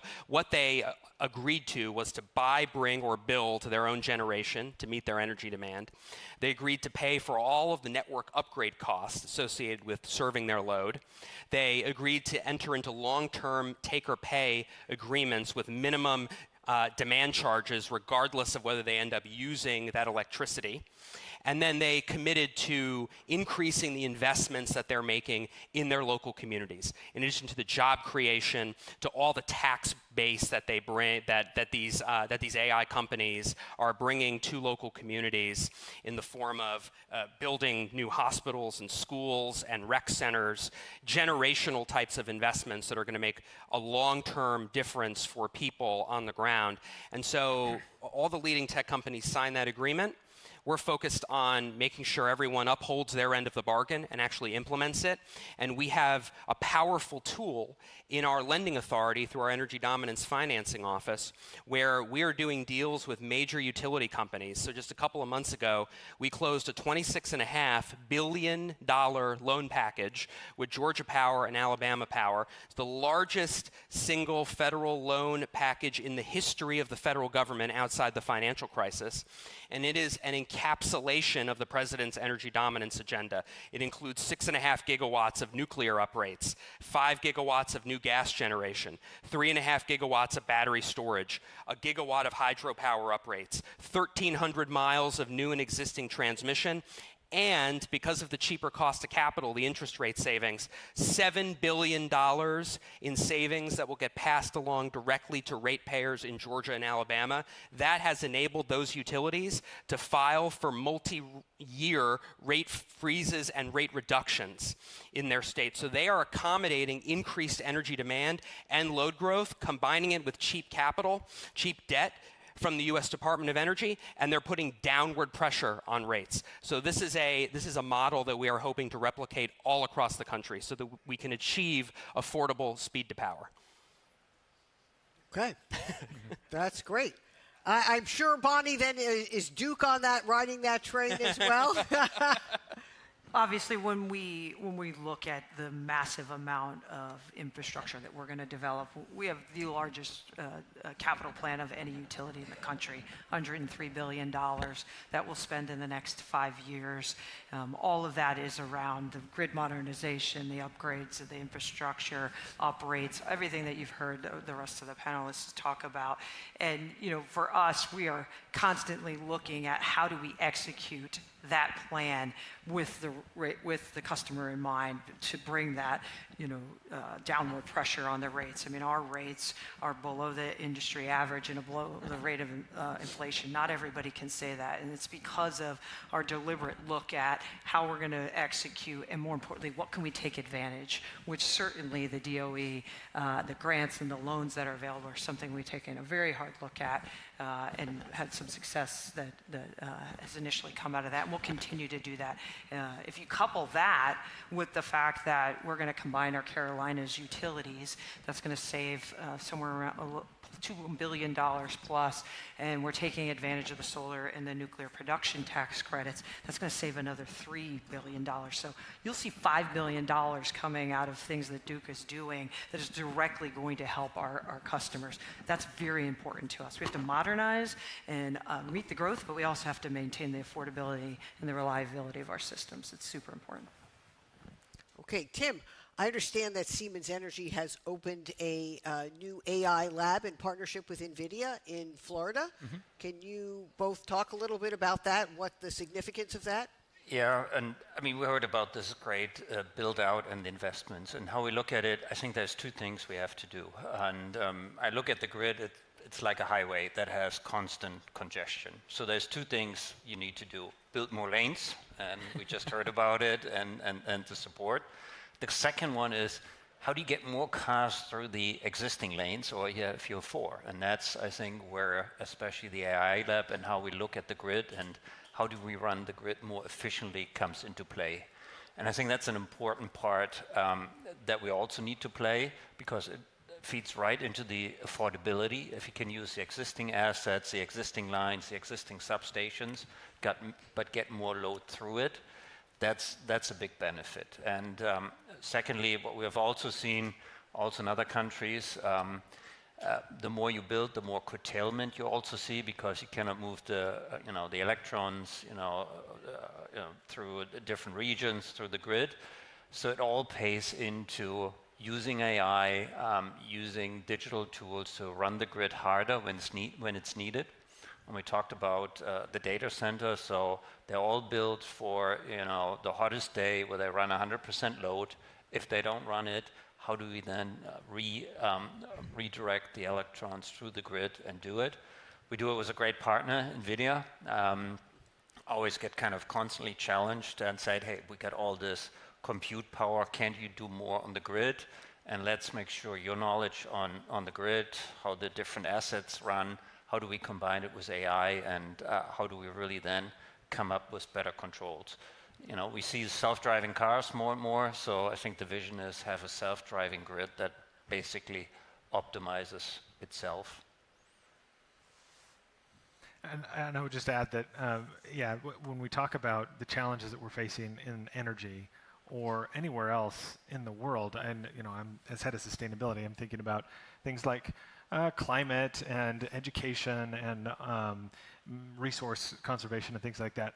Any of these challenges that we have, even if we see AI's footprint growing in the near term, and it is growing, AI ends up being just a fantastic solution to kind of across the board, because it does add, as the name suggests, intelligence to whatever we're pursuing, whether it's scientific discovery, whether it's optimization of existing energy infrastructure. I think the smart grid aspect and the concept of virtual power plants that's AI enabled is really a fantastic future to think about. How do we optimize everything, at the micro scale? Batteries that are charging EVs, again, variable generation, variable demand, fixed generation, fixed demand, orchestrating all of that in a way that increases utilization, much, much closer to 100%, and allows us to manage both reliability and affordability at the same time. That's the promise of AI in the energy sector. And again, that's useful kind of across sectors as well, as we think of, do we need more intelligence at these big problems? And I think across the board, the answer is yes, it's beneficial. So Josh, let me ask you, as head of sustainability and with the massive energy infrastructure build out, how are you thinking about how to ensure reliability and climate resilience with increased weather volatility or response to deliberate incidents or attacks on the grid, cyber attacks, deliberate attacks? We have to make our infrastructure more resilient to a variety of threats. Yeah. How do you incorporate that into you? So I'll admit right away, I'm not an expert on the security side of things, but the kind of implications of AI to support robust infrastructure and cybersecurity is fantastic. So AI to help defend our infrastructure is a key component of that. On the climate side and the resiliency side, AI is fantastic at climate and weather modeling, number one, to help us, again, make better use of existing resources to plan out where additional resources can and should be built to prepare for catastrophes, give advance warning of that. And again, the concept of flexibility is useful there as well. If you have a lightning strike or some other downtime that's created in the system, the flexibility concept for data centers means, okay, we can curtail the data centers and reallocate that energy to more urgent needs. So I think that's clearly an opportunity where AI can help us on the resilience side. And then the last thing I'll mention is thinking about climate change writ large. More and more organizations, the International Energy Agency, World Economic Forum, Boston Consulting Group, the Grantham Institute, are concluding that AI is poised to lead to net emissions reductions. So long term, if we're thinking about tackling climate change generally, AI is actually probably the best technical solution that we have available to us. And there are lots of reasons for that. Energy reductions in other sectors that are much larger energy consumers through AI optimization is just a dramatic opportunity that I think is underappreciated. But that's the prospect, again, of more intelligence that helps us solve that problem as well as the others. Okay. So if I were pretend I am a citizen living in a community around the U.S. where a data center is about to be built, and I have some concerns about whether it might be my rates or the fact that there's going to be this giant plant in my neighborhood and my kids are going to school, and all the concerns that we're hearing from citizens around the country now in various communities, from Virginia to Utah and other locations. How would you want to talk to? I'll start with you, Alex. How do you want to talk to that citizen? Yeah, I think President Trump put it well in the Ratepayer Protection Pledge meeting with the CEOs of the top tech companies, where he said, "You all have a PR problem." And he was right. I think it is mostly a PR problem, although not exclusively. I think that the tech sector is doing a much better job working collaboratively with communities. I mean, data centers were not really on anybody's radar a couple of years ago when they were starting to build more of this infrastructure and move into these communities. And I think the industry, in partnership with the power sector, has stepped up and is taking community engagement quite seriously. I think it starts with explaining the costs and benefits of this infrastructure in ways that we don't typically talk about it inside the Beltway, and haven't until this point actually talked about it even on this panel, right? These are relatively esoteric topics that most people are not tracking on a day-to-day basis, but so I think but there are real tangible benefits. So it's not about marketing, it's about talking about what matters to people. And people care about jobs and investment in their local communities, even more than energy prices or winning the AI race, right? People don't, that's an esoteric concept to most people, but they do care about revitalizing their communities, seeing jobs and workforce development in their communities, seeing larger tax base that this investment brings. I mean, there's one county in Georgia near, not far from Atlanta, that is attracting data center investment to their county and is actually trying to eliminate property tax in their county entirely because of all the investment and all the tax base that these hyperscalers are bringing. Eliminating property tax for the average person, on top of being able to rebuild schools and hospitals and rec centers, make real investments in the local communities, invest in workforce development, because this is the industry of the future. I mean, people can be convinced on this issue because we have the facts on our side. The industry until this point has not done a particularly good job of articulating the specific benefits to specific people in specific places. But that is now starting to change, and that's what we need to lead with. And then, of course, people care about energy prices and which way their power bill is going. And so that's where I think at the Department of Energy, we have a key role in partnership with the electric power sector and with the technology companies to try to plainly explain how the typical supply-demand dynamics that apply to virtually every other industry do not always apply here, where you think rising demand would necessarily raise prices. Not necessarily true, because of course we know that the way the utility business model works is the more capital CapEx gets spent across a larger rate base. If you have a fixed cost that's spread across a larger rate base, you can put downward pressure on prices. So it's about plainly explaining to people that if you implement President Trump's ratepayer protection pledge, where you are ring-fencing the additional cost of service so that the technology companies are paying for generation and transmission infrastructure that they pay for, that the rest of the community gets to benefit from, that's a formula to lower rates. And we see a number of places where this is working. I mentioned Georgia and Alabama, multi-year rate freezes. There are a number of other jurisdictions as well. Indiana, Michigan Power, an AEP subsidiary in Indiana, announced this year that they're going to be filing for a rate reduction due to load growth from these AI customers. Other places as well, NV Energy in Nevada just came out with a new large load tariff. They're calling it the Ratepayer Protection Tariff, implementing multiple provisions of the pledge. We're seeing a number of jurisdictions, companies, and utilities proposing tariffs, and then that will implement the pledge, that will isolate shield consumers from the incremental cost of service of these data centers, and will start to put downward pressure on rates. So that policy framework, then combined with, as I mentioned, the low cost of capital that DOE is providing to dramatically expand and rebuild our energy infrastructure at least cost, will start to pay dividends this year. You will see more companies starting to file for rate reductions if they're doing those two things in concert, and so we look forward to seeing more of that happen. Tim? So, I mean, we're the technology provider, but I would give 3 data points that would support, why data centers make sense. One is what we have seen in the last 18 months is more and more data centers, because of the speed and how fast they need the power, they start looking at behind the meter, buying their own power generation to make sure they get the capacity fast enough. That shows that they're willing to pay for their power. So they don't mind paying extra or paying the fair share for the power they need to consume. So that's the first data point. Second, also when you operate the data center, you need to upgrade the grid. Data centers fluctuate, so you need grid stabilization, you need upgrades of substations. So that all is being paid by the data center to make sure the data center can operate stable, but it also helps to upgrade the grid.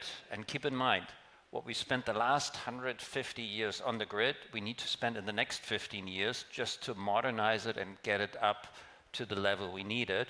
So data centers are actually paying part of the grid update, the upgrades that we need to do anyhow over the next years.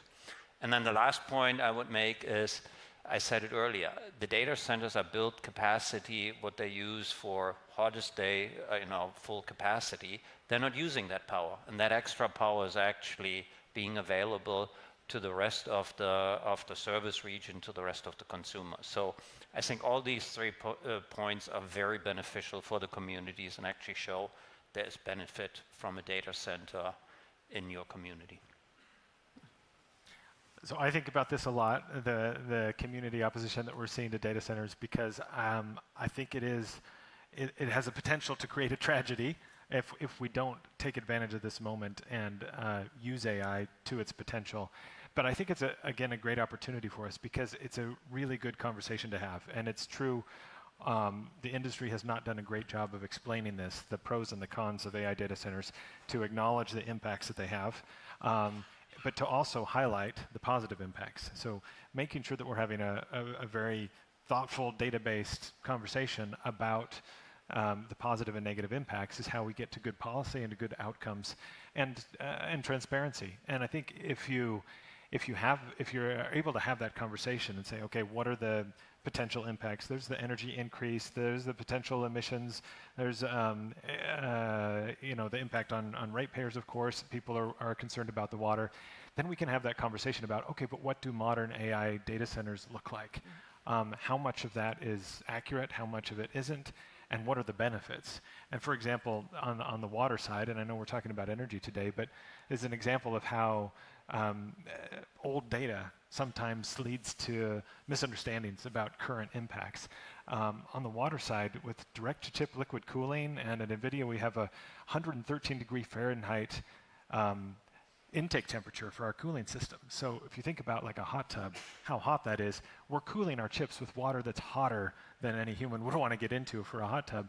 And what that does is create a very efficient system where you can put data centers in a lot of the regions in the United States, most of the regions in the United States, without having to use chillers, which leads to less noise, which leads to basically zero water consumption, and leads to more energy efficient cooling. So it's having the conversation is, I think, where we need to be to try to acknowledge the concerns that people have, but also to talk about the benefits, to talk about the taxes that are funding real, tangible benefits for communities where these data centers are being built, the jobs that are being created, and this is always harder to do, but to draw the line between the data center that's being built, the AI data center, and the kind of AlphaFold, the health sciences, the life sciences, and the health benefits that we're poised to see. You know, a cure for diabetes, better diagnostics, in addition to all of the environmental benefits that we see from it. So it's a conversation we should be having. I think we should welcome it. We should acknowledge it. We should show up.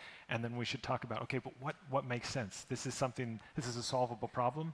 Let's look at the data and see how we can do this in a way that supports communities, but also allows us to build this essential infrastructure for the country.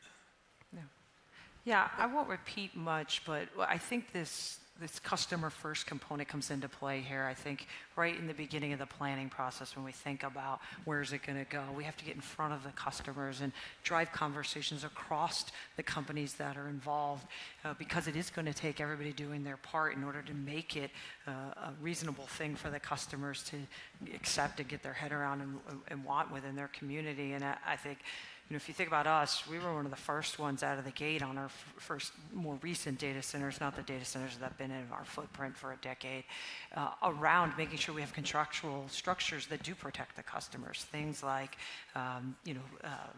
upfront capital, so that we're not using capital from the ratepayers. We're using the large load customers' capital. Looking at penalties for termination, minimum demands, so that they're using some of the demand and things of that nature. All of those were structured so that we can protect the customer. And I think the more that we can get out and talk about those in conjunction with them, even before we even get to the point where we've signed something, I think will drive some of that education that we were talking about to make it more comfortable. I think the other thing that we don't talk a little bit about that is, in a typical data center, over a 15-year contract, that's $1 billion that can go back to the customers. That's that downward pressure that Alex was talking about, because you now have that larger population against the fixed costs, and the more data centers that come in, the large loads, they're covering a larger portion of those costs. That's good for our customer, because we have to do the upgrades of some of that infrastructure anyway, right? Just from an aging grid perspective. So I do think it takes the partnership. I think it's everybody talking about what's happening within their space to bring reality to the situation. I think it's going to be really important. Right. This moment, this political moment, reminds me in some ways of the opposition to nuclear power some decades ago, particularly after 3 Mile Island in the United States, combined with other forces which led to a generation of not building out very much nuclear power. Now we regret that that we're not leading globally on nuclear power, both for our own country and to be a reliable global supplier, instead of China or Russia around the world, as more and more nuclear energy is coming online. So I hope we can avoid this moment for AI. But let's get to the last question I want to touch on. We've talked a lot about various types of capital. Let's talk about the human capital component. Because we need not just technology, but people, and how, I'm going to ask each of you to think about how you're thinking about the workforce challenge. How do we get the right skilled trades, to engineers, to permitting staff? We actually haven't talked about permitting yet in this session. I think every other one. Shocking. I know. Every other session I heard this morning had a lot about permitting. But we need people to do a lot of these different jobs, and we need to retrain our workforce so that they don't feel that they're jobs are just getting eaten by AI, that they actually see themselves and their future through through this next generation of energy and AI opportunity. Start with me. Okay. Sure. Well, yeah. First, I think hopefully AI can solve a lot of permitting challenges. Can't pass the permitting bill that Congress needs to work on. But after that, maybe they can streamline permitting for especially technologies like nuclear power, which is actually something that DOE is working on. Yeah, I think on workforce, this might be a slightly contrarian view, but at least from my perspective at the Department of Energy, we work on the very, very white collar end of the workforce typically, where we have national laboratories, we employ a lot of scientists and engineers and PhDs. We do some construction too. We're typically funding other companies that are doing work in other communities. And I think there is some federal role in workforce development, certainly, and DOE has a number of workforce development programs, especially for earlier career professionals, especially in science and technology fields. But I think the real workforce challenge is mostly a private sector challenge, and it's one that I'm particularly impressed by how especially the technology companies and the manufacturing companies that are investing in local communities, they need to hire the workforce that they need to build whatever it is and operate whatever it is that they're building and operating. They have the most local knowledge on the ground, and they have robust apprenticeship training programs, community college programs, and they have the capital to do it. And so I think you just saw Microsoft, for example, unveiled this major new workforce development initiative at the White House yesterday, where they talked about creating new career paths in AI and in technology fields for people who may not otherwise have access to it, other than the fact that Microsoft is building a data center in their community. So I think you're going to see a lot more like that. And then I would just end, but the point you made about nuclear, this moment resembling nuclear power, is really important. And I'd add one more point to that. It also resembles fracking. The fracking era from 10 years ago. You think about, could you imagine where the United States would be today if we had had a national ban on fracking? Think we used to be a net energy importer, and Secretary Wright talked about this morning. We used to be a net energy importer. We were building LNG import terminals, and now we recently celebrated the 10-year anniversary of our first shipments, our first exports of liquefied natural gas.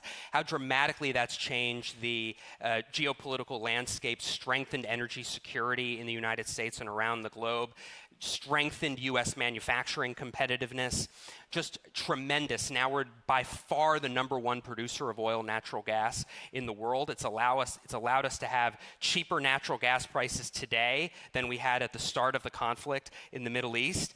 I mean, could you imagine? So I could compare that to AI today. If we cede our leadership in artificial intelligence to other countries like China, we will look back 5 to 10 years from now, and it'll be a real shame. There's no reason why America cannot both lead in AI and reindustrialize the United States and lower energy costs for the American people at the same time. So workforce, a headache, a good headache to have, but just the sheer demand and the ramp up we're doing puts a lot of pressure. So just, in the grid business, over the last 2 years, we hired 6,000 people globally. We're going to hire another 6,000, 1,500 here in the US. And how do you tackle that? I mean, we do complex engineering, we do complex manufacturing, we do complex project execution. One is we're really looking at expanding existing facilities, just putting a greenfield in, hiring 600-700 people on a greenfield. We don't believe that's really feasible, so we're using the existing facilities and doubling or building a second factory really close by. And of course, we're not alone. Our customers hire, so we're in Charlotte. I mean, it's, everybody tries to draw on the same resources. So it's really essential early on going to the community colleges, working with universities, getting co-ops in, and start people early on into the business. And with Alex on AI is going to do a big part, so there is efficiencies, but at the end we need people really on the ground who are winding a transformer, who are putting shovels in the ground and building substations. And that's where we really look at how do we really early on get engaged and get the people and experienced. So that is one of the areas. I think what we also have to keep in mind with this tremendous growth, at one point, and that's probably 3-4 years out, I'm going to have one experienced employee with one new employee. And just in terms of culture, safety in the industry, it's another additional challenge. How do you really make sure in an industry that's built on knowledge, on people who are decades in the business, how do you transfer that to the new employees? So that's one of the other challenges we are facing and we're addressing currently. Okay, we're out of time, so I'm going to ask you both to be very brief in your last comments. I'll just say, how fantastic is it that we're talking about having so many new jobs that we're having a hard time staffing it because of the AI revolution. I know there's been a lot of concern about the disruption that AI might cause to the job market. We're creating new jobs, really good jobs, and to have a shortage here where we need more employees is a good place to be in. And then I'll just say that AI actually, I think, is probably the most effective technology for reskilling and upskilling that we've ever seen. It's so fundamentally democratizing that if you want to upskill or reskill, Use it. AI is going to be the enabler, probably better than any other technology to help you make that pivot when you need to. Yeah, I think for us, the primary focus is right people, right skills. Right? We have a massive growth capital plan that I talked about. To be able to execute against that with some sort of certainty and reduction of risk is really important. So when we think about the specific skills that aren't going to be AI enabled, like linemen, we've partnered with 22 colleges across all of our service territories to have a lineman certification, so we early get them exposure to that. And just last year, our foundation put $1.8 billion against every other kind of skill. So think welding, electrical, all the other things where you're going to need to have hands-on. I think it's incredibly important for us to continue to fund those and support those programs. So where AI won't have an impact in efficiency and efficiency of the job you're doing, that you have the people and the right skills with the right people in place to support it. Please join me in thanking our excellent panel this afternoon.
To chair this segment on the Caribbean at the crossroads of energy and trade, please welcome Founding Chair, Caribbean Energy Chamber, and Board Director, Atlantic Council, Menelini Chen.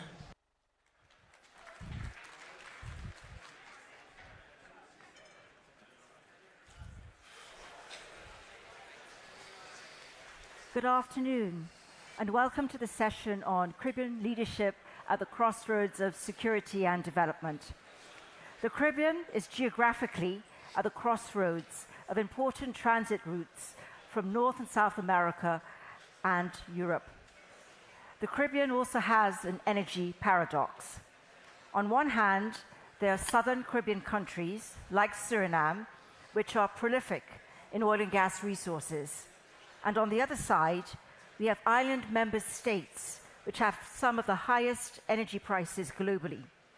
However, these Caribbean SIDS have punched above their weight in financial innovation to improve resilience, especially Barbados. This is the first time we have Caribbean leadership at the Global Energy Forum. And I'm very pleased to introduce His Excellency Kerry Simmons, Minister of Energy, Business Development and Commerce, and Senior Minister coordinating the productive sector of Barbados, who will speak first. He'll be followed by His Excellency Patrick Brunnings, Minister of Oil, Gas and Environment of the Republic of Suriname. Please give them a warm welcome.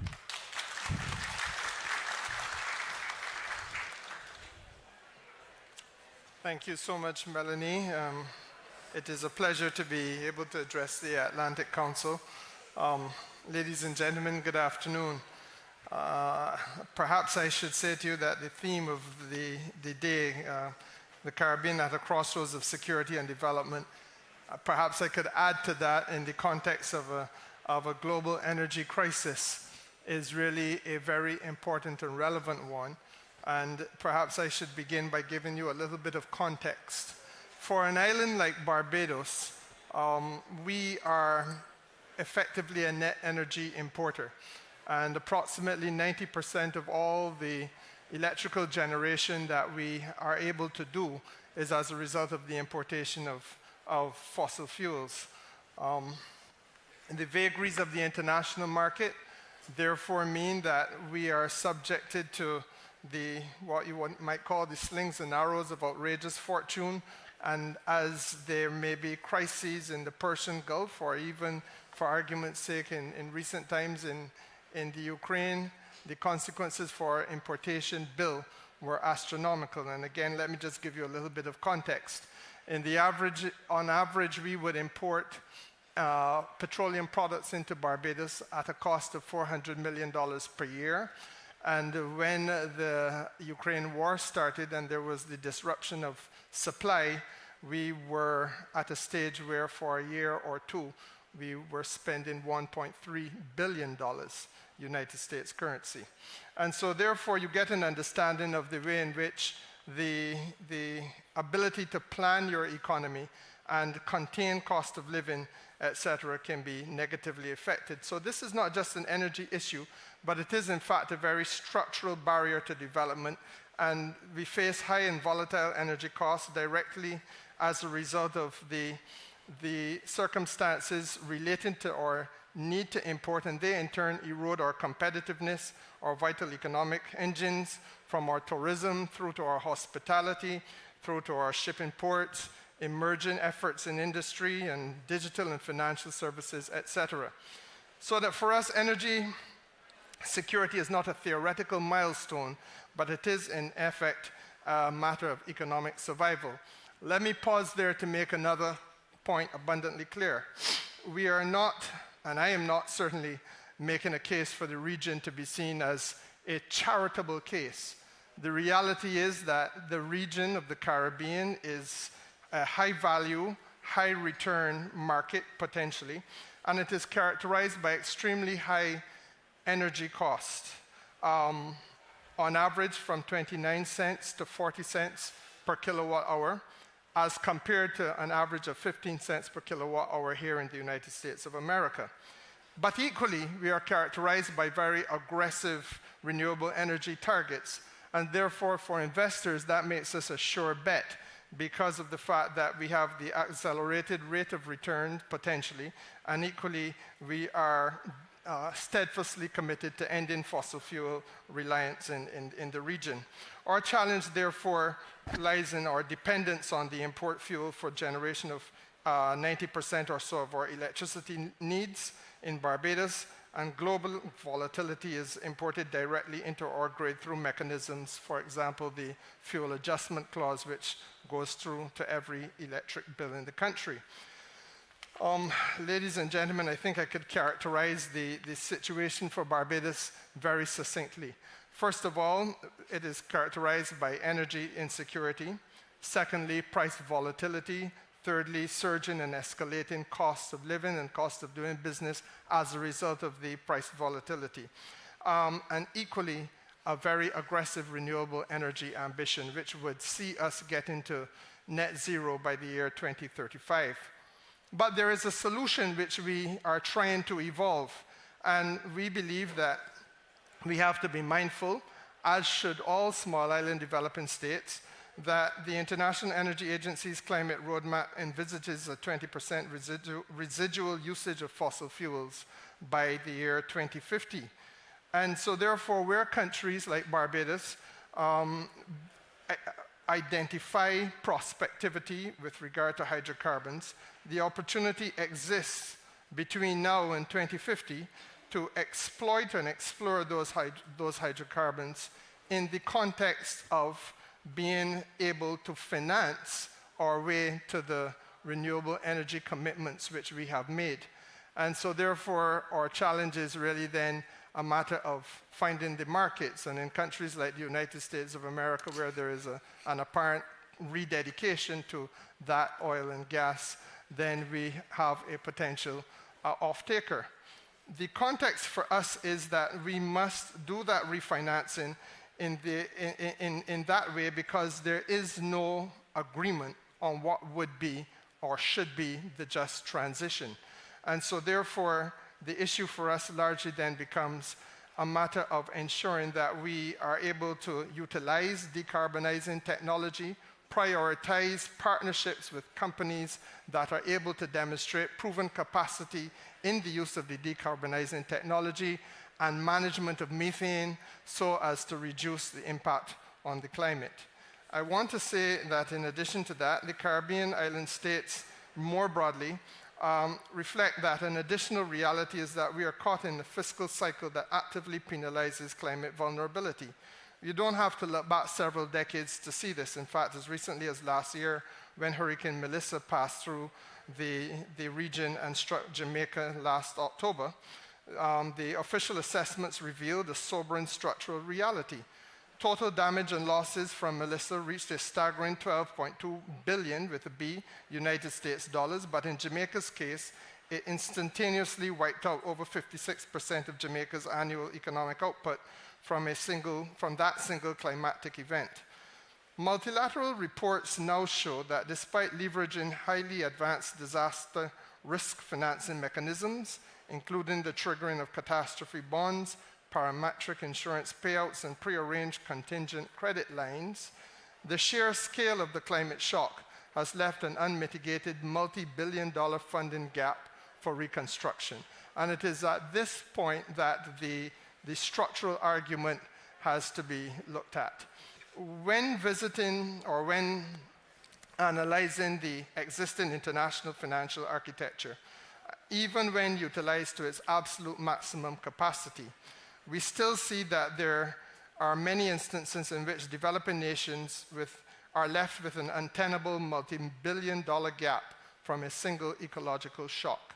It is conclusive proof that individual state readiness is no longer enough, and that the problem at this stage is not the fiscal discipline of individual nations in and of themselves, but rather that the problem is an inadequacy of design of the global financial architecture. Caribbean nations cannot be expected to navigate the 21st century climate volatility using a fragmented system of emergency credit. We need systemic global liquidity, and we need to have it built directly into the international financial fabric. The bottleneck that we face is not that we do not have enough sunshine, or that we do not have enough wind, or that we do not have enough waves on the ocean. Rather, the true obstacle is rooted in the architecture of global finance. And without a mechanism to correct this, there is virtually no fiscal space available to fund capital-intensive projects like grid modernization and utility-scale solar deployment and the renewable energy effort as a whole, which must be financed. This structural reality is really what has driven the Bridgetown Initiative. We are proposing through that initiative to have concrete systemic reforms to the global financial framework to unlock capital equity. At its core, it is an initiative which is designed to alter the rules of international finance so that vulnerable nations can access emergency liquidity during crises and secure affordable long-term capital for development. It therefore moves us from a situation where we are dependent on ad hoc aid and move rather in a direction of architectural reconstruction and institutional equity. First, we have to require the systemic integration of climate-resilient debt clauses into all sovereign loan agreements if we're going to achieve this. That particular mechanism is fairly straightforward. In the event of a catastrophe or a verifiable natural disaster, debt servicing is automatically paused for 2 years, and this immediately frees up international liquidity to focus on recovery and on reconstruction, preventing an environmental crisis from becoming an insolvency crisis. Secondly, we are aiming to bridge the cost of capital gap. And in doing so, we need multilateral development banks to scale up third-party risk guarantees and also to scale up blended finance structures and foreign exchange hedging mechanisms. And by absorbing macro-level risk, we can therefore lower the entry barriers for private capital and allow institutional investors to partner with Caribbean nations on bankable grid infrastructure. Ladies and gentlemen, we are therefore no longer speaking theoretically about mechanisms in isolation or merely as pilot plans and pilot projects. At COP28, the global community formally acknowledged this reality through the launch of a global declaration on debt for nature swaps.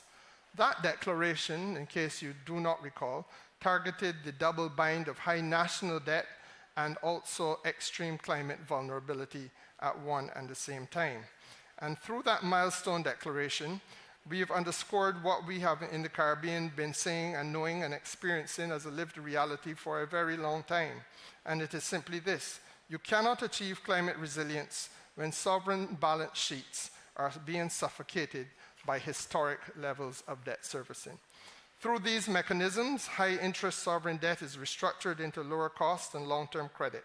The critical policy distinction here and the blueprint we are advancing is that the resultant fiscal savings do not disappear into general expenditure. They are rather legally ring-fenced and channeled directly into dedicated resilience funds. This capital is then deployed exclusively to finance concrete transition assets, upgrading transmission corridors, reinforcing coastal protection, and investing in utility-scale battery storage technology and other technologies required to stabilize or change in national grids. Ladies and gentlemen, the global energy transition is fundamentally a question of allocation challenge. The capital exists. What is required, however, is institutional modernization in order to direct that capital where it can achieve, or to the places where it can achieve its greatest structural impact. I want to submit in closing that the Caribbean possesses the regulatory frameworks and the political stability necessary for this transition. And we want to use this opportunity to invite the global energy and financial communities to engage with us and to partner with us, not as passive observers, but rather as active partners in the effort to re-engineer the economics of energy resilience. Thank you so much. Thank you.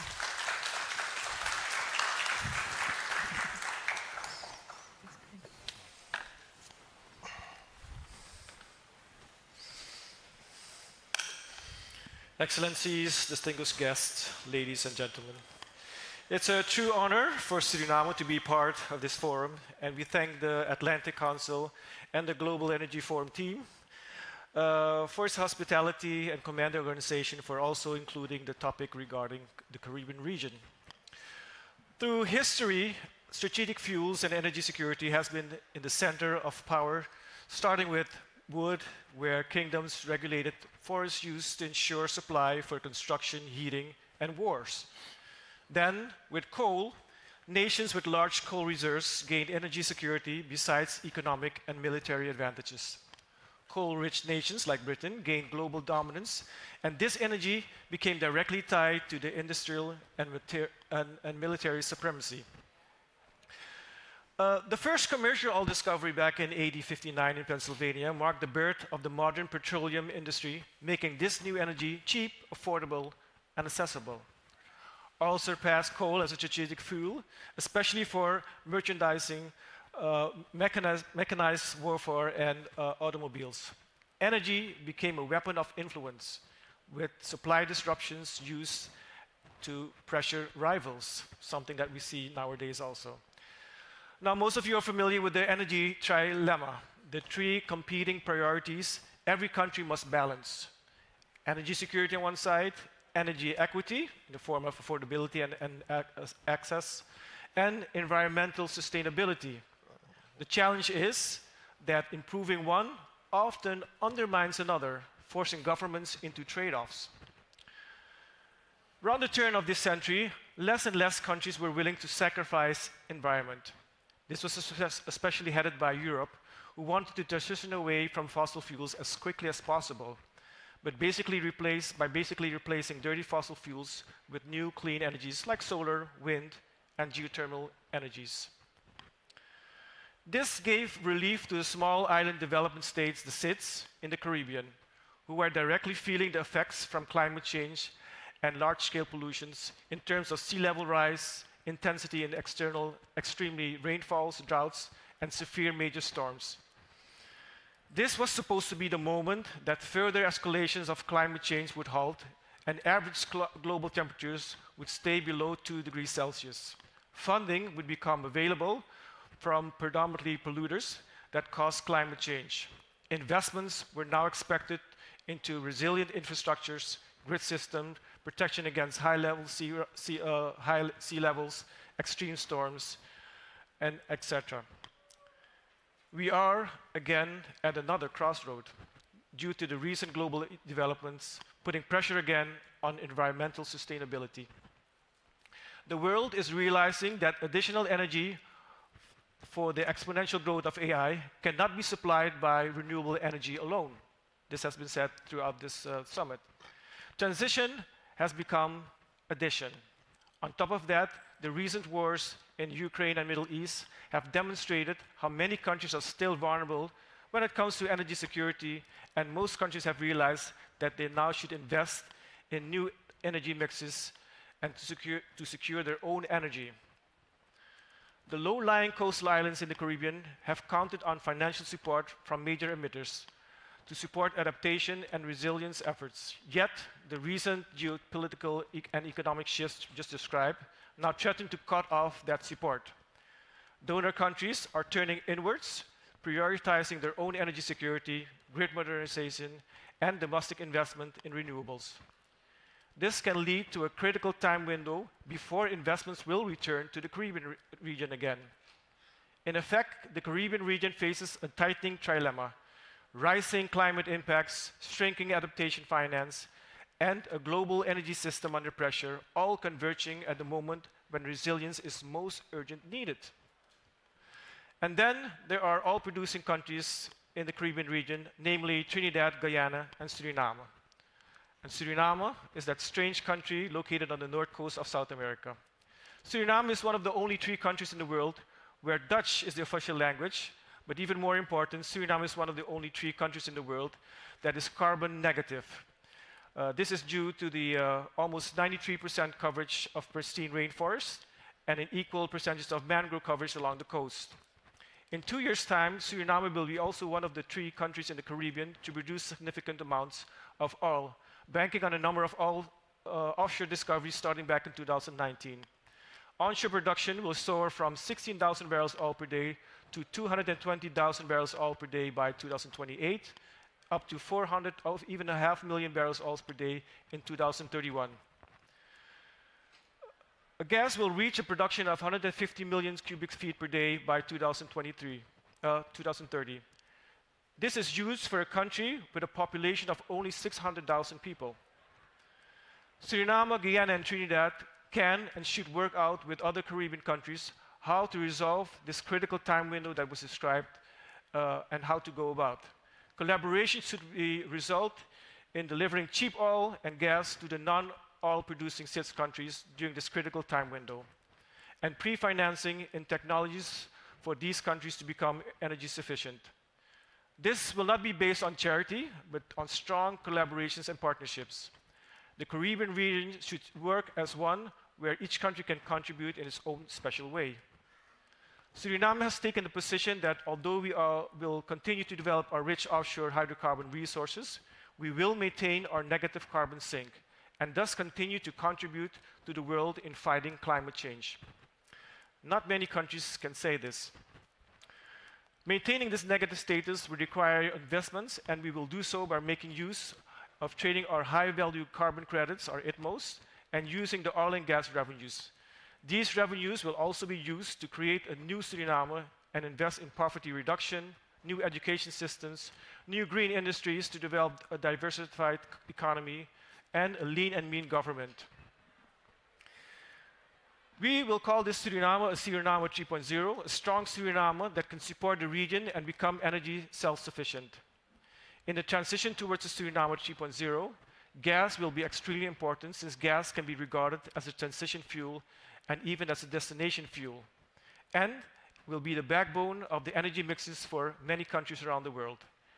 This gas can buy Suriname and the region time while developing new clean energies to basically fill in this critical time window. For that reason, there's heavy focus on gas exploration from the government. Almost 50% of the offshore acreage of Suriname is still available, is still open, and we call this the open acreage. Last year, in November, Suriname has stepped away from the traditional bid rounds and launched an open door offering in the open acreage where any company can submit a bid over an area with associated work program. Counter proposals over that exact area can be submitted, where the original submitter has the right of first refusal. With gas, Suriname and the region can become the safe haven of a reliable supplier of energy for the region and even to the world, since gas, again, will be the backbone for many countries in the energy mix. To conclude, Suriname will also looking forward and inwards, the decision will be made this summer which renewables Suriname will invest, looking at solar, wind turbines, but also into hydro turbines, since we have a constant east-west Gulf Stream. Geothermal and small modular reactors are also of interest, and this is why we need collaborations and partnerships. Suriname will also look into more out-of-the-box technologies like white hydrogen, sort of so-called geological hydrogen, and even helium-3 occurrences in our basin. And this is more in the onshore, where in the old shield. Suriname stands committed in being a carbon-negative nation with vast forests and mangroves, an emerging oil and gas producer with regional significance, a country committed to balancing energy security, equity, and sustainability. This is Suriname's pledge. This is embedded in the Suriname 3.0 plan, a plan to become a strong, sustainable Suriname that can support the region. Together, we can ensure that energy security is not achieved at the expense of environmental sustainability, but in harmony with it.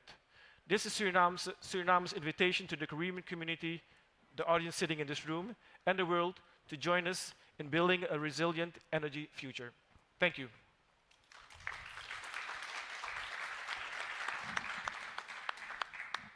Thank you, ministers.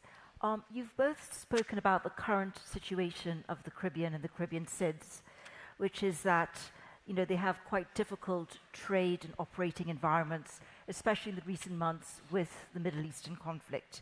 So what does that mean for the regional energy agenda? And does that also improve Caribbean collaboration? And how can we do that? Please, Minister Simmons first. Well, first of all, let me say that the consequences of the trade situation now with respect to traditional fossil fuels has been a significant disruption. In the context of inflation, we are genuinely feeling the pinch. The National Energy Company in Barbados is being used because it is through the National Energy Company that we do our importation. So that is being used as the point at which we try to shield the consumer. But if I were to be candid with you, today the price at the pump should really be closer to $3 and maybe 70 cents for a gallon of gas. Sorry, $4.70 for a gallon of gas, and we are today paying $4.01. So that for every vehicle on the road, there is a subsidy being applied. And obviously that cannot continue indefinitely. So that becomes a major difficulty. I think the other lesson to be learned from it is that it hastens the need for us to turn away from this reliance on the importation of fossil fuel and to accelerate our renewable energy effort. Obviously, that is not going to be the immediate solution for the problem that we now face. But as we go forward, I think that it is necessary for us to have more electric vehicles, for example, on the road. It is necessary for us to be able to fuel our businesses, etc., via the renewable energy effort. Simply because for an island like Barbados, we genuinely at this point have not gotten the resources other than to be able to import them. Let me say that recently, and I think last week I would have made the announcement, we have indicated to the world that we have some significant prospectivity. But again, it is going to take a little bit of time for that to be developed. And even as we develop it, we maintain a posture that it is really the natural gas which is our primary interest, because that is the cleanest of the hydrocarbons, and that is the bridge that will take us into the new generation of electrical supply.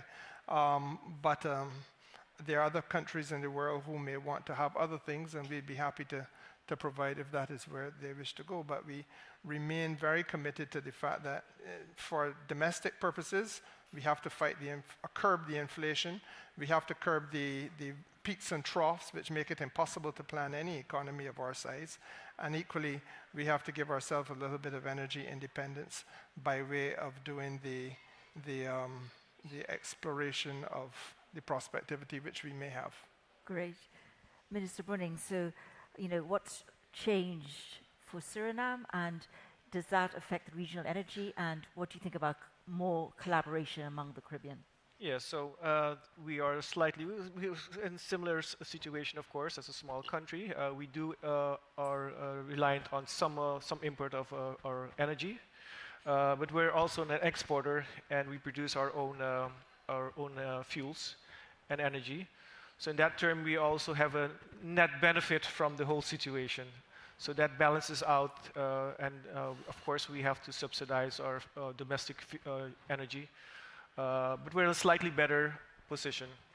And of course, we are looking towards our first development offshore, but that is not now, it's only in 2028. But in that sense, we are on our path to become really energy sufficient, self-sufficient, for just this reason, to be very to secure our own energy. So we're on the right path, but it's only how do we survive, this period.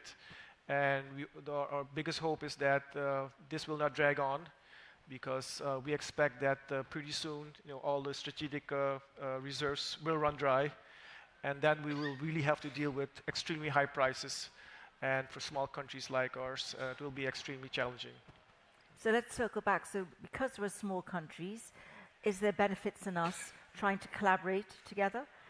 How can we do it? I would say yes, and I think I could itemize the areas. The first area of collaboration perhaps should be our ability to make sure that those of us who have some energy capacity in the context of drilling offshore and so on, that we share. And you and I come from the region, and we know that there are some mysteries in our region. We've long had petro giants in the region, but I don't think collectively we've learned a lot because we haven't shared a lot. Sharing of knowledge. Collaboration is important. Secondly, I think sharing in the context of our procurement effort, especially in the renewable energy effort, I think it is vitally important. We simply bring costs down by going to scale. And if we can scale up a procurement effort, then we make it easier for us. All of our consumers collectively benefit if we go into the market for several hundred megawatts of battery storage, for example, as opposed to little bits and pieces here, which really make it very difficult for the consumer ultimately. And finally, I think a key area of collaboration really has to be with regard to our regulatory effort, because it is important to have a regulatory system that is region-wide. I think it gives you greater efficiency, greater specialties, and it is far more difficult to do it country by country because we have small populations, and it is very difficult to find the skill sets to properly do the regulatory, build your regulatory capacity when you have a very small skill set or pool to draw from. And Minister Brunnings, what do you think the region should be doing in terms of more collaboration? Yes, I think we should identify which country is a champion on a certain field, when it's energy, agriculture, and work together as one. I mean, the Caribbean should be seen as one region. And by identifying these champions, you know, we as a small countries should not concentrate on the whole portfolio. So that's one. Second, indeed, start to prepare for the next crisis. And I think you know, we were just talking about one way of collaborating. For instance, Barbados is looking maybe to you know, to get better familiarized with offshore technology. We're in that phase now, so I would love to have some people from Barbados helping us out, because we will need resources, and you know, bringing them on board, and when they start to develop their own offshore, they will have skilled workforce for that area. So we have to also think ahead, basically for the next crisis. That's how I see it. Great. Well, you've both alluded to it, so maybe you want to go, you know, there's opportunities in the Caribbean, significant opportunities, and not everybody knows about them. So maybe would you like to outline, you know, you mentioned that you have a drilling program that you've just gone out in Barbados, and then one for the wider Caribbean and one for Suriname, just to make people more aware of the opportunities that exist? Well, in terms of the fossil fuel aspect of energy, yes, we've just begun the process of direct negotiations. So we are inviting companies which would have to be pre-qualified. And again, the pre-qualification phase is important because it allows us to identify partners who are suitable. And the criteria which they must meet is very similar to what I outlined at the podium. We are prioritizing experience and capacity with regard to methane management, with regard to the use of decarbonizing technologies. And of course, given Barbados's prospectivity, then there has to be some capacity in the ultra-deep water, because that is invariably where the benefit, if it is going to be found at commercial scale, is going to be realized. But let me say to you equally that I think in terms of the renewable energy effort, there is an abundance of opportunity. I described it as a high value and a high return type of investment. We need battery energy storage. And it is not just Barbados. I think the rest of the region is also moving lock and step in a direction of the need for acquiring battery energy storage. And therefore, investment in battery energy storage, I think, is a glorious opportunity for potential investors. And similarly, we are now about to launch a 30 to 50 megawatt utility scale wind project in Barbados. It will be the first onshore wind project utility scale. But I do think, again, that this is an opportunity where capital can be brought into the country in order to enable us to meet that and other potential similar investments, because we do want to have wind as a key part of our energy mix. Great. Minister Brunnings, opportunities? Yes, in terms, I think I said it in my speech. For us, gas is extremely important. We have discovered gas, and our first gas development will be finalized by 2030. But what's interesting is that for those who know the region, we talk about the Golden Lane from Guyana extending to Suriname, which is the old province. But this gas that we just recently found is from a different source rock. And we think that the source rock is abundant in the rest of our offshore area. And so we're heavily focusing on exploring that, and we welcome everybody to explore with us for this gas, because it can mean a lot for the country, but also for the region. And then there's the other aspect. I'm the Minister of Oil, Gas, and Environment. And somebody said this morning that they have the best job in the world, but I think I have the best job in the world. The interior is extremely high forested. It contains a lot of opportunities for ecotourism. It's pristine forest. It's full of rivers. We have indigenous and tribal communities. So this is another opportunity for the country, but also for the region. And again, we can combine with other countries that of small island development states, that they offer more, let's say, beaches, and in the same package we offer ecotourism, and that's also a way of, as a region, offering something unique. Oh, so looking at sort of cross-fertilization of different types of tourism Yes. packaging. Yes. Yes, Barbados has the beaches, Yeah. Suriname has the ecotourism. Can offer so everything. You heard this first. This is what is going to happen. It is theoretically sound. So as we have just a couple of minutes left, let's just go and let's just touch back on this theme of resilient and sustainable development. So on one hand, you know, you're further along the line. Guyana is definitely much further. Trinidad further in terms of the development of their oil and gas resources. Barbados has the potential. But at the same time, we have renewable energy, which is a large part of our agenda. You're carbon negative. So how are we going to navigate that? Are we going to have a hybrid energy security model? And, you know, will you champion that? Maybe you want to go first, Minister Brunnings? Yes, definitely. So you see that everywhere in the world it has been discussed. The transition movement has gradually gone over to the addition movement. So that means that every country is re-looking into their energy mix. And in the energy mix, there are sustainable factors, but there's also the base load in terms of hydrocarbons. So we definitely believe in that. We as a country in this Suriname 3.0 concept, at the end of the day, do want to move towards a totally sustainable energy economy, and we think we can do that. It will take time, but again, I think the gas will buy us the time to go through everything and prepares for the, let's say, for the end game where we are totally green. At the same time, we will still be exporting to the world. The world still needs energy. Energy is life. So we have this two-course actually methodology to go forward.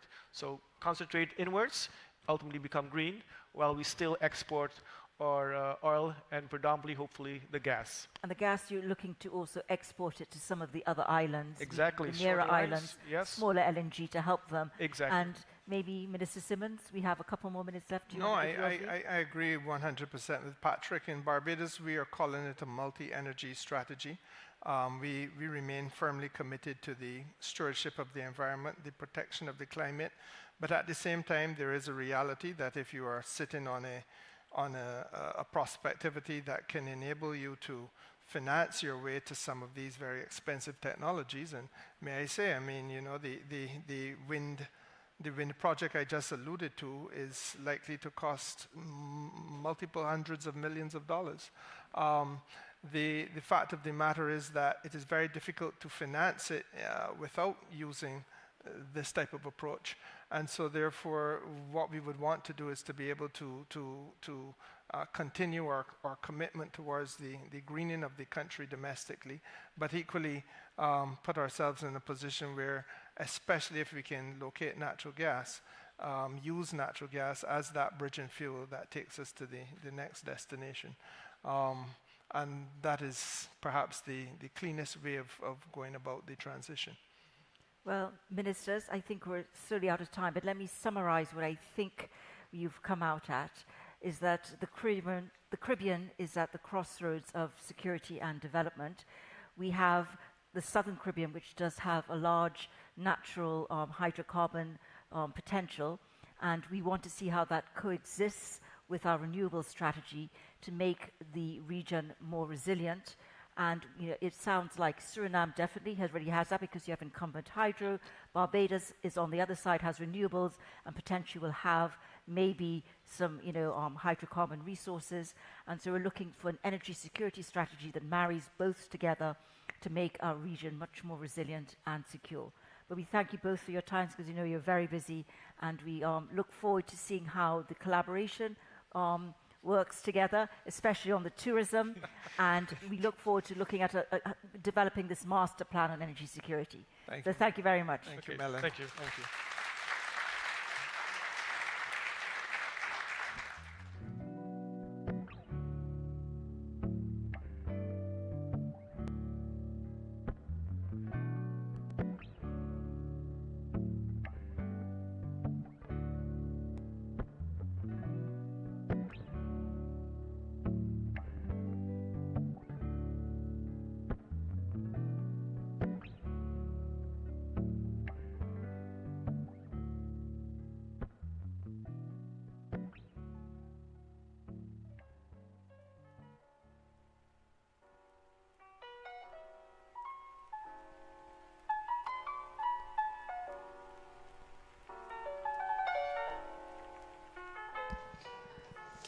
to chair the leadership conversation on the Western Hemisphere's energy renaissance, a new era of production and partnership.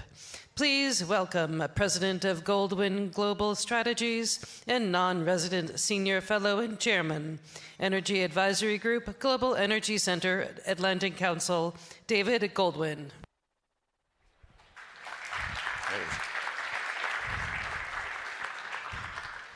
Greetings, everyone. We're going to talk about Western Hemisphere and energy today, and we could not have a better candidate to talk to us about this than Assistant Secretary Caleb Orr. You've got a big portfolio. You've got your Assistant Secretary for Economics, Energy, and Business, and I know you've been with Secretary Rubio for many years. So tell me a little bit about how you're managing your portfolio and what you're spending your time on these days. Thanks, David. It's great to be here at the Atlantic Council, and some great panels before talking all about the Western Hemisphere and the great production that we're seeing throughout the hemisphere. And really, it's a transformative opportunity here in the Trump administration to work with our partners and allies throughout the region to generate energy security that advances our national security strategy.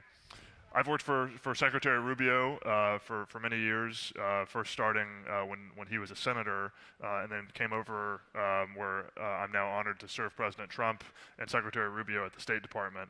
And President Trump's national security strategy really gives us the lodestar for how we think about energy security in the hemisphere, which is that the Western Hemisphere really should be a source of strength for the United States. For too many years, we have neglected the region, and we've allowed a lot of problems to fester. That manifests itself mostly in security matters, drugs and illegal migration. But really, we're focused on fixing those. But ultimately, we want the region to be a source of strength for the United States and really for broad-based prosperity throughout the region. The United States really can benefit from growing energy production throughout the region, and we think that our partners in the region also can benefit from increasing and diversifying their sources of revenue, and ultimately creating more affordable energy to power the nearshoring that the Trump administration is executing. That's great. Well, let's dig down on Western Hemisphere, because certainly Canada, Brazil, Guyana have been big sources of production, but is it really the strategy of the administration to promote investment in these other countries and to grow it? And how does that fit with the energy dominance agenda, which we heard this morning is also focused on growing U.S. production? Absolutely. Well, the Western Hemisphere doesn't become as critical of a region as it has become for energy without the United States leading the way. And truly, there's nothing like the energy miracle that we have seen under President Trump in the United States.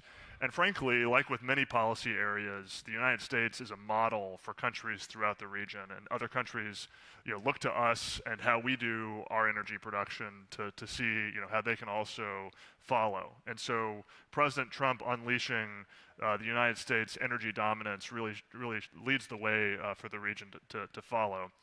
But in total, the United States produces roughly half of the total oil in the region as a whole, and the rest of the region is also growing. And I think in a lot of countries where production has been stagnant for too long, you're now seeing some very rapid gains. And this is really a part of the broader shift in the region that President Trump has inaugurated with the Trump corollary to the Monroe Doctrine, where we are really leaning into working with our partners and really starting from a presumption that the region should be aligned with the energy policies of the United States. And so because of the aligned political leadership in other countries, like Argentina, for example, you're starting to see some immense investments in upstream production. And even in countries like Brazil, you're seeing really significant increases in production, because I think countries throughout the region have seen how the United States has led the way and understand that they can also benefit from really investing in their upstream. And so we really are excited to see the increased numbers throughout the region. I was just looking at it, at the time of the Arab oil embargo in the 1970s, the Arab states producing oil produced about 36% of total global production.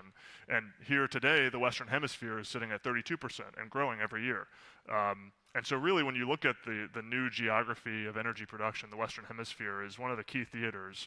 And precisely because of the increased political support and the very close coordination that the United States has with our allies in the region, we have the ability to work with them and to coordinate what we're doing when it comes to production and investment to really drive the future of energy trends and the destinations of where this energy is headed. So let's talk about some of the areas where you see significant growth. Maybe let's start with Guyana. I know you're spending some time on Guyana. What's the outlook there, and how is the U.S. engaging to support Guyana in its development as an oil producer? It's been amazing to see the production increases in Guyana. Our Undersecretary Jacob Hellberg was just in Georgetown. Secretary Rubio has been to Georgetown.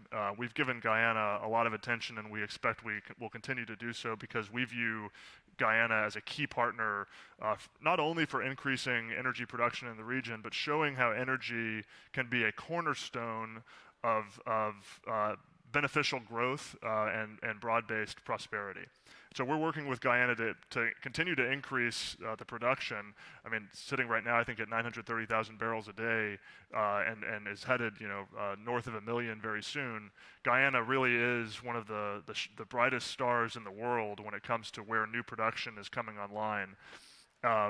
But they also stand to benefit from this, and we're working closely with them to ensure that the revenues that they're generating, are going to purposes that will help their economy grow and ultimately make Guyana into a full-fledged economic partner of the United States, in areas spanning energy production, but also other industrial areas. And some of the other, the North American powerhouses, both Canada and Mexico. Can you talk a little bit about our engagement there, and are we as sort of enthusiastic about investment and production in those countries as we are in Guyana and Argentina? Yeah, that's a great question. So, Canada and Mexico are obviously key parts of our energy agenda as well. We are currently in the process of reviewing the USMCA agreement with Canada and Mexico. Security matters take the forefront, of those relationships, especially in places like Mexico. But the energy component is really critical as well. With Canada and Mexico, the pipelines and the transmission infrastructure become very important as well. Not only do you have the upstream component, but you have the pipelines, and the amount of energy that we import, from Canada is a very important component. We've had some significant trade disputes with Canada recently, but at the end of the day, we still see very significant energy transmissions, and President Trump has been very forward-leaning on approving new infrastructure construction across the Canadian border, and so we expect that will continue to occur. We no longer have the days where pipelines will be held up, in interminable reviews, because at the end of the day, in order to be energy dominant, we need to tap the resources wherever they are, including in Canada and Mexico. And so, we think that energy infrastructure and pipeline infrastructure is a key part of both our relationships in energy with Canada and Mexico. And we want to, there's some exciting projects on the Mexican border as well to expand the amount of energy that we are sending to Mexico. I think that one of the underappreciated components of the current energy market moment is just how geographically distributed, for example, natural gas prices are. And so the Western Hemisphere really stands to benefit from its geographic proximity to the United States. And that's something that the national security strategy of the Trump administration also recognizes, which is that you can't wish away geography, and in a lot of ways, geography is destiny. And we want to make that a reality in our energy markets as well, because at the end of the day, we are really supporting a lot of nearshoring, to the Western Hemisphere to bring critical supply chains closer to home, to make for more resilient critical supply chains. And in order to have industrial production at scale, you need cheap energy. You need affordable energy. And so increasing Mexico in particular's access to affordable U.S. energy, and frankly other places in Central America that have existing LNG capacity is very important to our reshoring agenda. That's great. Well, I think it's going to be good news for a lot of the folks in the audience. We're spending a lot of time talking about USMCA, hoping that energy trade remains tariff-free. Mexico, our primary destination for both natural gas and for products. So it's encouraging to hear the State Department perspective on that. Hopefully your friends at USTR are picking up on that as well. Venezuela has certainly been in the news, and I know a huge area of focus for you and, of course, the rest of the administration. A lot of talk about what a big opportunity it is, but also some of the near-term challenges. So people talked about inflation, access to capital, the ability of the existing investors to get their debts paid, getting the regulations clarified, international arbitration, things like that. There's a long list of issues. So what's the perspective of the administration on the current framework, and what are some of the tools you all are using to try and help Venezuela become competitive? That's a fantastic question, and Venezuela really stands out as one of the great foreign policy successes of the Trump administration. And President Trump, took decisive action to stabilize Venezuela and really make Venezuela into the partner of the United States that by all rights, by geography, by culture, by economic ties, that it should be of the United States. And we're now just over 5 months since January 3rd, and we're making a lot of progress. I think we're helping Venezuela recover not only its oil sector, but its entire economy after it's suffering through over 20 years of socialism. So we're on the right track. We are fully engaging with Venezuela. We have a delegation actually right down in Caracas right now from the State Department and the other partners in the interagency. And we are helping Venezuela really get back connected into the Western economy, and that's true in all respects. Not only in the oil sector, in terms of getting our companies and other companies back in to the upstream, but also when it comes to modernizing regulations to get back up to speed for where the modern regulatory climate is, but also in the financial sector. Venezuela has a lot of natural strengths. It has a fantastic people, and they've got a lot of history of being a major oil producer and, frankly, a very wealthy country. And we are really working closely with them to get them back to where they should be by all rights. And President Trump has really set us in a solid position to do so. That's great. And I guess the new regulations come out, new comments come out. There's a little bit of an iterative process. If you can take us behind the curtain a little bit, how sort of hands-on is the U.S. government in helping the Venezuelans understand that some of the details of these terms, like arbitration or too much flexibility from the ministry, are you all really digging deep on framework, or is this more at the 50,000-foot level? Look, the Venezuelan government and the interim authorities there, they understand exactly, what is in their interest, which is to expand oil production, to get Venezuela back to being the real powerhouse when it comes to oil and gas production that it historically has been. And so the government there deserves a lot of credit for being so forward-leaning and for really, taking a very forward-looking and far-sighted approach to introducing new reforms in their legislation and their regulations. So we're in constant contact with them and with our industry to make sure that the process is going in a way that works both for Venezuela's interests, because at the end of the day, we want this to be a productive partnership. We want the message to be that when you partner with the United States, you benefit, you prosper, your people prosper. But also, is one that works for our companies and can really drive a lot of progress on the ground. So, to answer your question, yes, we're very much in the details, but it's definitely a collaborative relationship, and we really have enjoyed a very close working relationship with the senior leadership of the Venezuelan government to push progress. And I think you're seeing some of the results. I mean, the estimated GDP growth statistics are really tremendous. I mean, we're looking at double-digit growth this year at the low end of the estimate. I mean, some private industry estimates have it significantly higher. We're seeing inflation decline in Venezuela. The previous, year-over-year inflation was 500 or 600%. You're now seeing inflation fall to 10% and below month over month. And so you're really seeing the kind of progress that I think if you had scripted it up after January 3rd and you said, where will you be 5 months from now? I think we're meeting those metrics at the right pace, and we're seeing a lot of progress. That's great. I mean, people focus on the oil, but natural gas is really important, and it's really important to Trinidad. I don't know if you want to say a word about the licensing that you all have supported to develop gas development for helping Trinidad.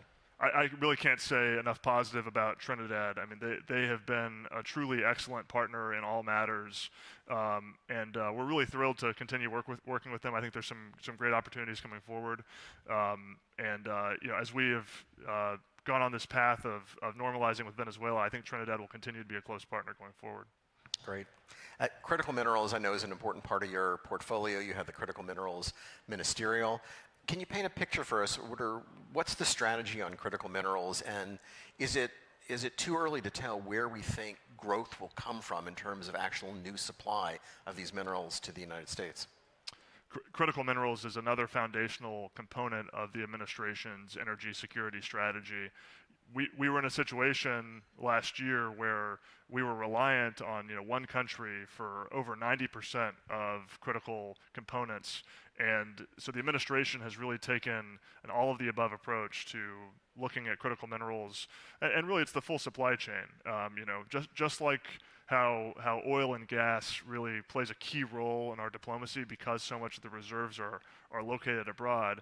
In a similar manner, the reserves of many of the minerals on our critical minerals list are also located abroad. But really the geographies that Latin America contain many of the minerals that we need. And so an approach to critical minerals that focuses on hemispheric sovereignty can really go a long way to establishing the resilient supply chains that we want to see in critical minerals. And so you've got, in a lot of countries, you've got a long legacy of some very fantastic mining operations, especially when it comes to copper and gold mining.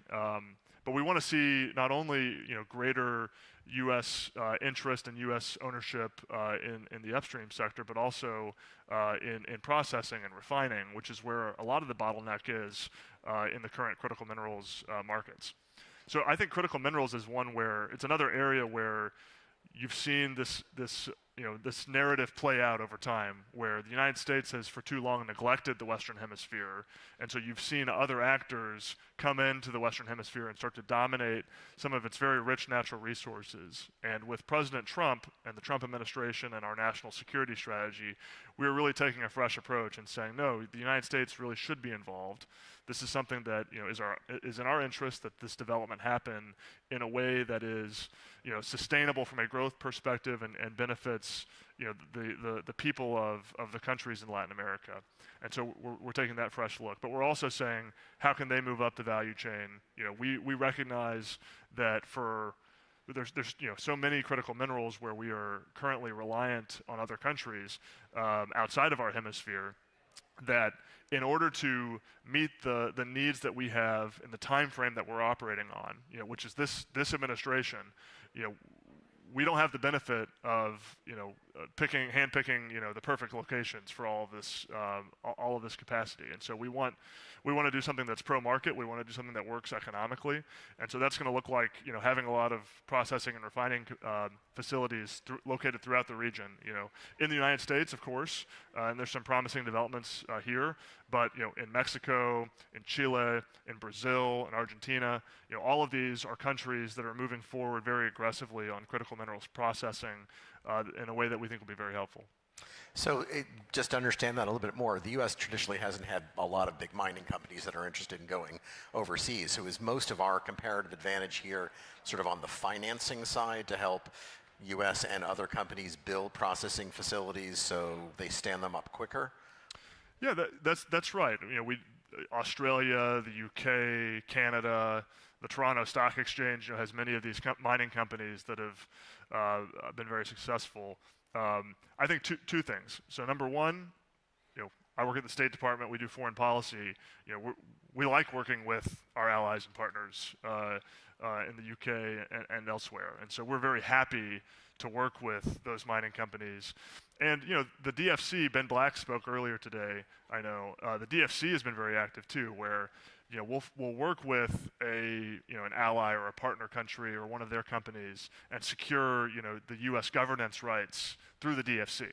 And so the DFC has been a really critical partner in taking the existing market institutions and the companies and converting it into something that has more U.S. governance.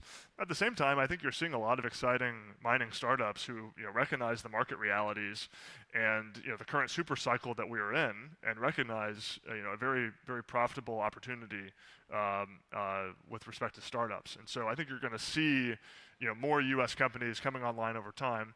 And then finally, there are some legacy Latin American companies that are fantastic to work with as well, and who really want to work with the U.S. and welcome components like DFC financing. So yes, I think to answer your question, the financing is probably where you start, but we're seeing a lot of interesting progress in developing our own operational capacity as well. Fantastic. Trade is a responsibility, sort of USTR, but the foreign policy interest in a free, open trading system, is something the State Department cares a lot about. And then we've also got the affordability agenda. People are really concerned about the price of everything. So, there's been some back and forth, I guess, over the last couple of years as to whether or not there are going to be tariffs on things like commodities. So far, the answer seems to be no. Commodities are pretty open. But then the components may be subject to tariffs, which are the things, the pipes and everything else, compressors, transformers that people need. How is the administration thinking about balancing these two agendas over the rest of the term, especially as we're starting to see some of these trade agreements come up for renewal? Look, I think it really depends on the kind of commodity and what the market analysis is for what we produce in the United States. I mean, President Trump is America first, and we are driving domestic production as much as we possibly can. At the same time, there are critical components in commodities where you have a truly global market and you have so much production outside the United States, and when it's in countries that work with us on all sorts of other matters, it makes a lot of sense to really prioritize those countries and make them stable sources of supply. So I think it really depends on the commodity, and you've certainly seen that with the Section 232 process on various components and commodities. The other thing I would add, just to keep the conversation on critical minerals, is that USTR is currently running a process that Ambassador Greer announced at the Critical Minerals Ministerial that Secretary Rubio hosted in February to create a price floor for critical minerals to help drive healthier markets in critical minerals. Because the problem that we've seen, because of China's dominance of the critical minerals marketplace, is that you have a totally upside down market where, for example, in copper, you have basically negative cost rates, where refiners are basically paying the suppliers to take their product and refine it for them. That's not a market in which you can expect to have, in a capitalist system, a healthy rate of return. And so you're not going to see investment in the processing and refining. And so what USTR is negotiating, with some key allies and partners, is a trade agreement that imposes a price floor for critical minerals, so that we don't have this kind of upside down subsidized market, and you can actually have Western investment in the critical minerals processing and refining. And so it's not only a question of keeping certain key commodities tariff free in order to maintain our access. It's also about, for some of these critical minerals that are essential to our defense supply chain and industrial supply chain, keeping a pro-market and pro-investment tariff that can really drive investment. And, if you're an upstream producer, and right now, you're selling to China, you're going to get a windfall if you sell into the United States with a price floor, because you'll have a much bigger price. And if you're a processor, you're going to be able to rest assured that you're competing on a market that's set at a healthy level and not going to be competing against subsidized competition. Great. We've only got a couple of minutes left. I was going to ask you about the Caribbean. We just had a panel on the Caribbean, and the Atlantic Council has a soft spot for the Caribbean, and people have thought about it as certainly as a region that uses a lot of fuel oil and diesel, a potential for natural gas. Relatively small markets, but we've got floating storage and floating platforms that can sort of provide that accessibility. Does the administration see the Caribbean as a strategic area? One where there's Chinese competition to be supported, and are there any programs or plans to sort of engage the Caribbean in their energy security? Absolutely. The Caribbean is a key national security theater, and we think it is an asset for the United States that is just waiting to be developed. Secretary Rubio was in St. Kitts earlier this year. Again, I think Secretary Rubio is setting travel records for the region, for secretaries of state going to the region. And we want to make the Caribbean a major focus. We think that their economies really could benefit from cheaper energy that the United States stands ready to provide. And so LNG is a great resource for them. I was just in Honduras and El Salvador, where we're working on expanding the LNG capacity for imports there. But that's true throughout the region. And really, when you look at it, just as a matter of geography, it's a region that the United States really stands to benefit from. It's a region that's suffered from a lot of security challenges. But again, President Trump taking the security challenges seriously and taking the steps to really clean up and make for a safer and more secure environment is the table stakes for creating a more prosperous economy. And so once we've taken care of these security matters, we have the ability to really help companies make the kind of long-term investments they need to make to drive a more prosperous Caribbean. And a lot of the islands in the Caribbean, they may have unexplored resources that can be in oil and gas.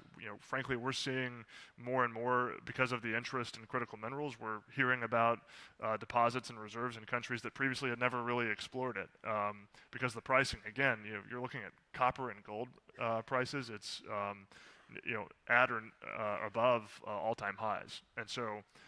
A lot of these Caribbean countries, really stand to benefit, and they have, if they were able to develop these resources, would really generate new revenue streams that could help their economies grow and invest in some creative new industries. Great, thank you. Well, we're out of time. Let's have a hand for Assistant Secretary Caleb Orr.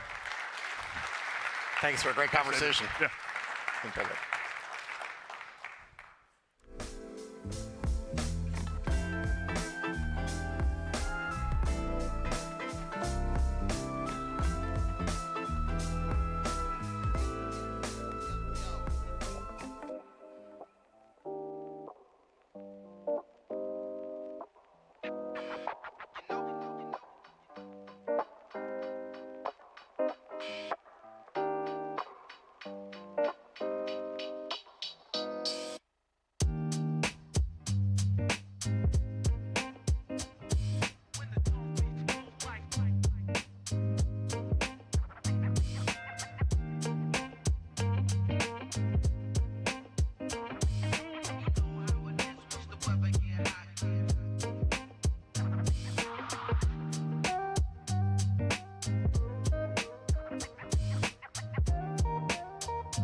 To chair the fireside chat, from the North Slope to the global markets, Alaska's role in the next era of U.S. energy dominance. Please welcome co-chair Tauridin Group and former United States Secretary of Energy, the Honorable Dan Brouillette. Guys? I'm going to sit here because of the... Great. Thanks, Governor. We're good? Well, thank you. Thank you all. What a fantastic crowd we have this evening, or this afternoon, I should say. I want to start by just thanking the Atlantic Council for putting on what has been so far a fantastic forum. Absolutely fantastic forum. So thanks to Fred Kemp, thanks to Landon Derrance and his entire staff. Let's give them a round of applause.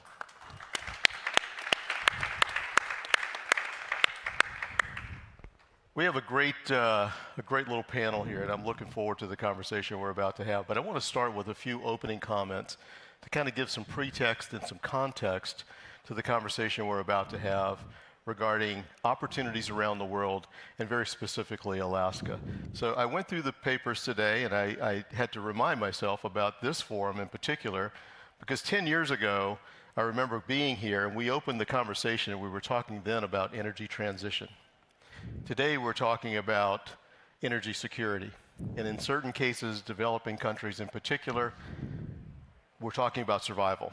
We're talking about energy access, and we're talking about survival. So let's just take a step back really quickly. I know you've heard a lot of this already, but I'm going to repeat some of it. So let's just start with the market. In April, we saw the Brent hit $138 a barrel, the highest in more than 15 years. It sits in the mid-90s, I think, today. I checked just before we came in. The reason is obviously one little stretch of water, Hormuz Strait. Roughly a fifth of the world's oil passes through that strait.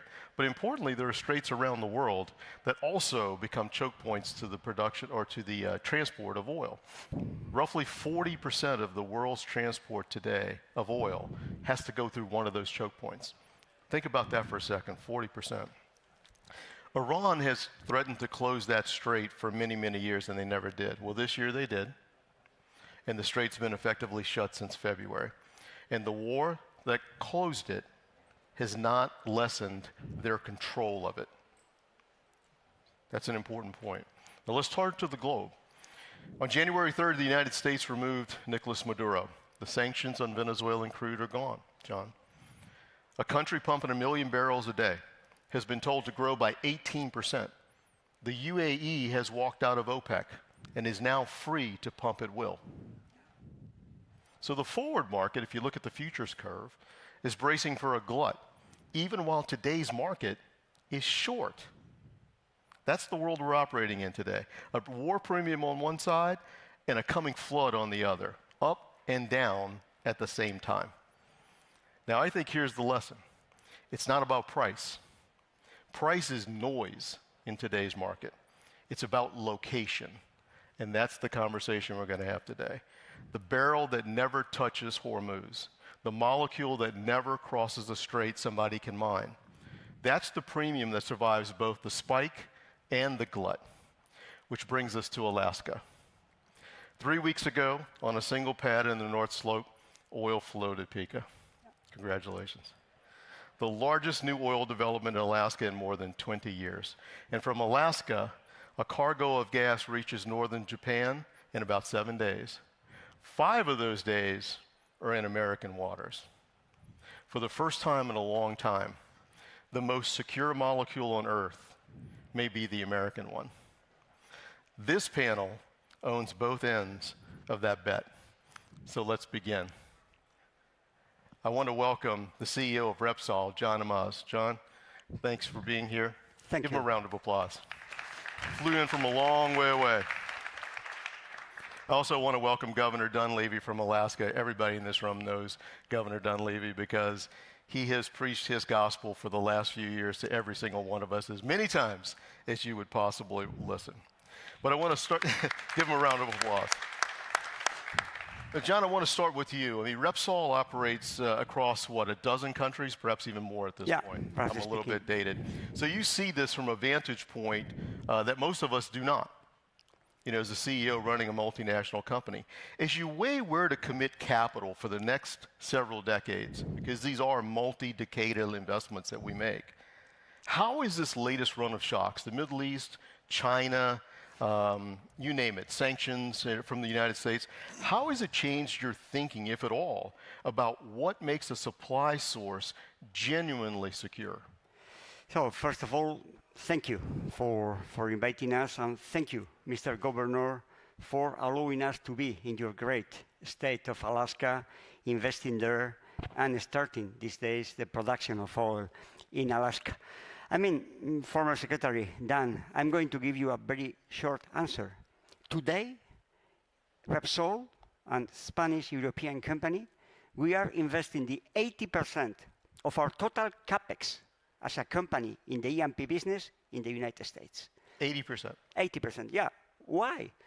First, because what we are looking for is a legal, safe framework to invest, stability in the decisions you take as in your public institutions, because we have also a good pipeline and resources in the States. We have talented people in our E&P organization in the US.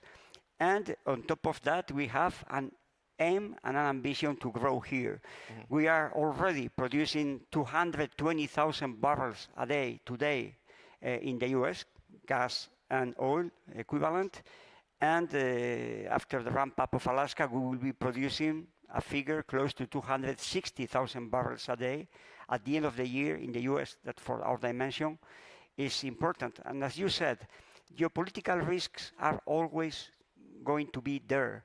In my own life, I have experience since I was a child, the Yom Kippur, the Iran-Iraq war, the first Iraqi and Kuwait invasion, the crisis with Iraq.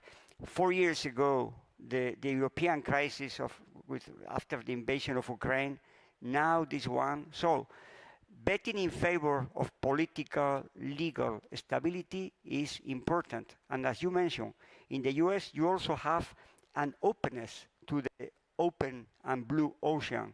And in the case of Alaska, Alaska is a very good place to go and to transport your product in an open way, either to the US western coast, California, or to the open Pacific Ocean.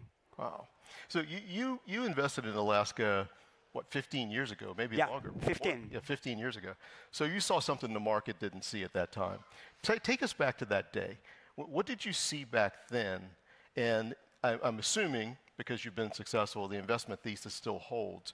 But take us back to that day. What were you looking at specifically at Alaska? Why was that of interest to you? So first, we had and we still have a very performant exploration team.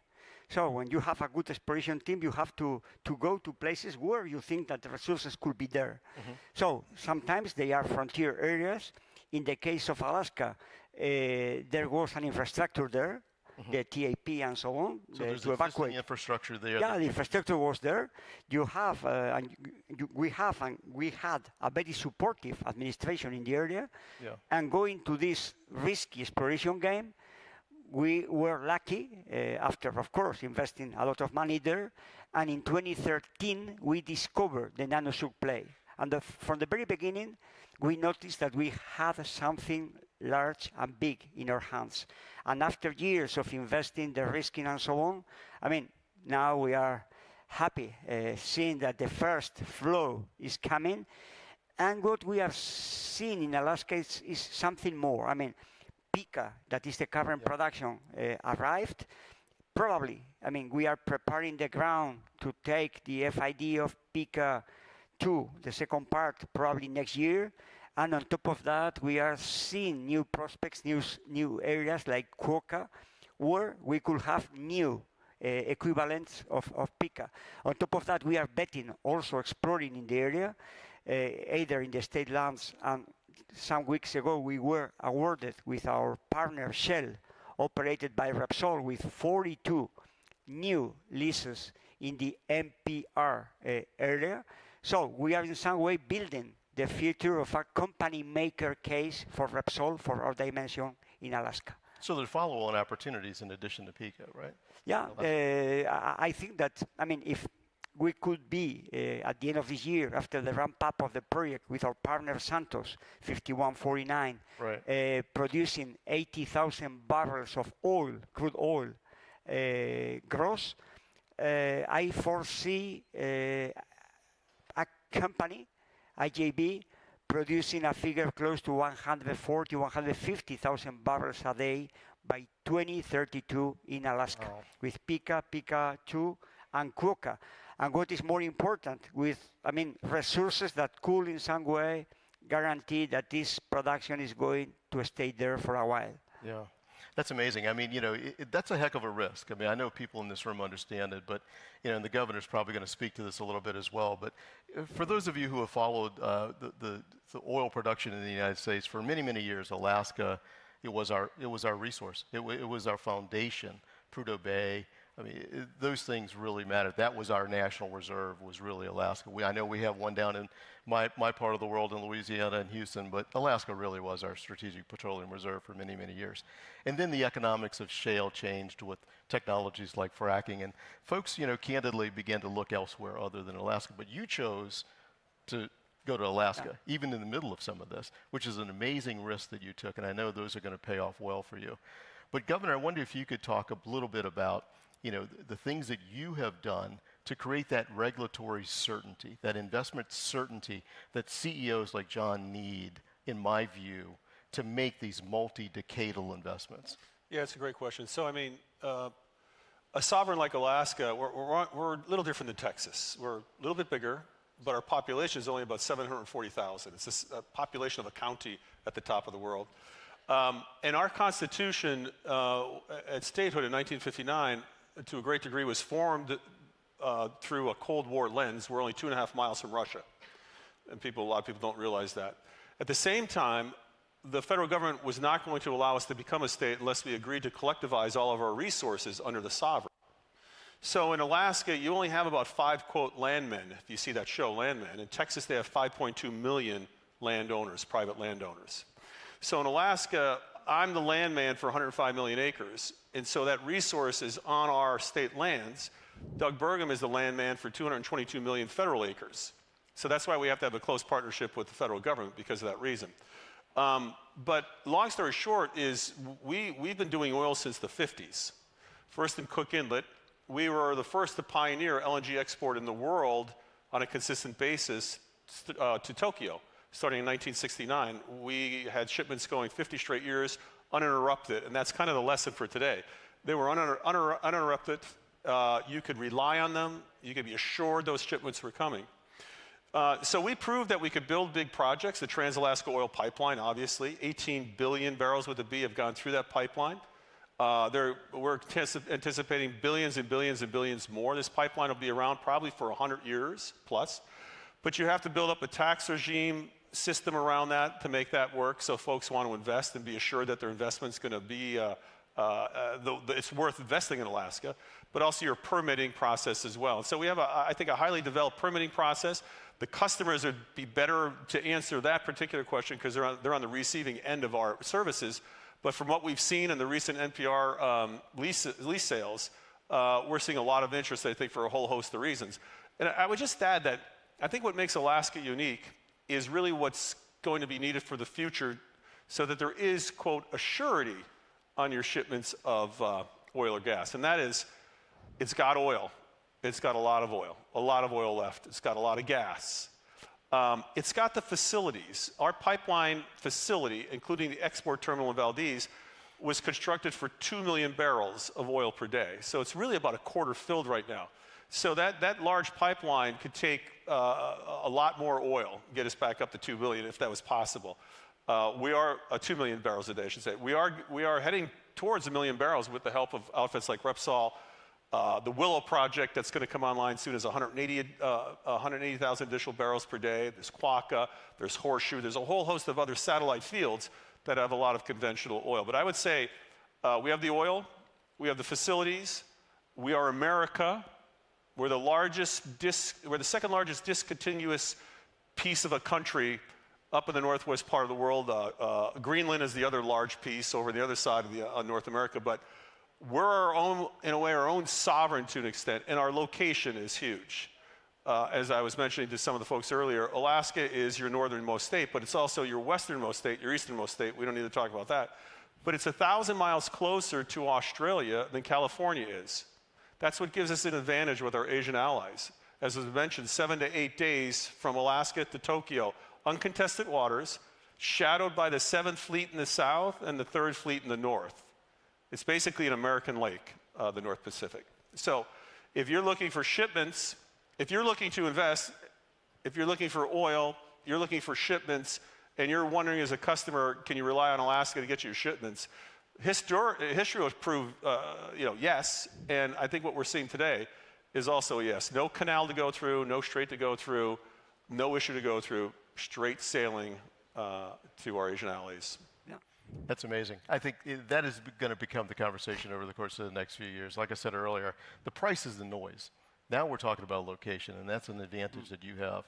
So let's shift a little bit to gas, because you're building a pipeline, I'm told. At least I saw 1 or 2 news stories about a pipeline, I think it's in Alaska. Yeah. Talk about that. Yeah. Because I come from the natural gas business. I ran an LNG exporting company out of Houston, Texas.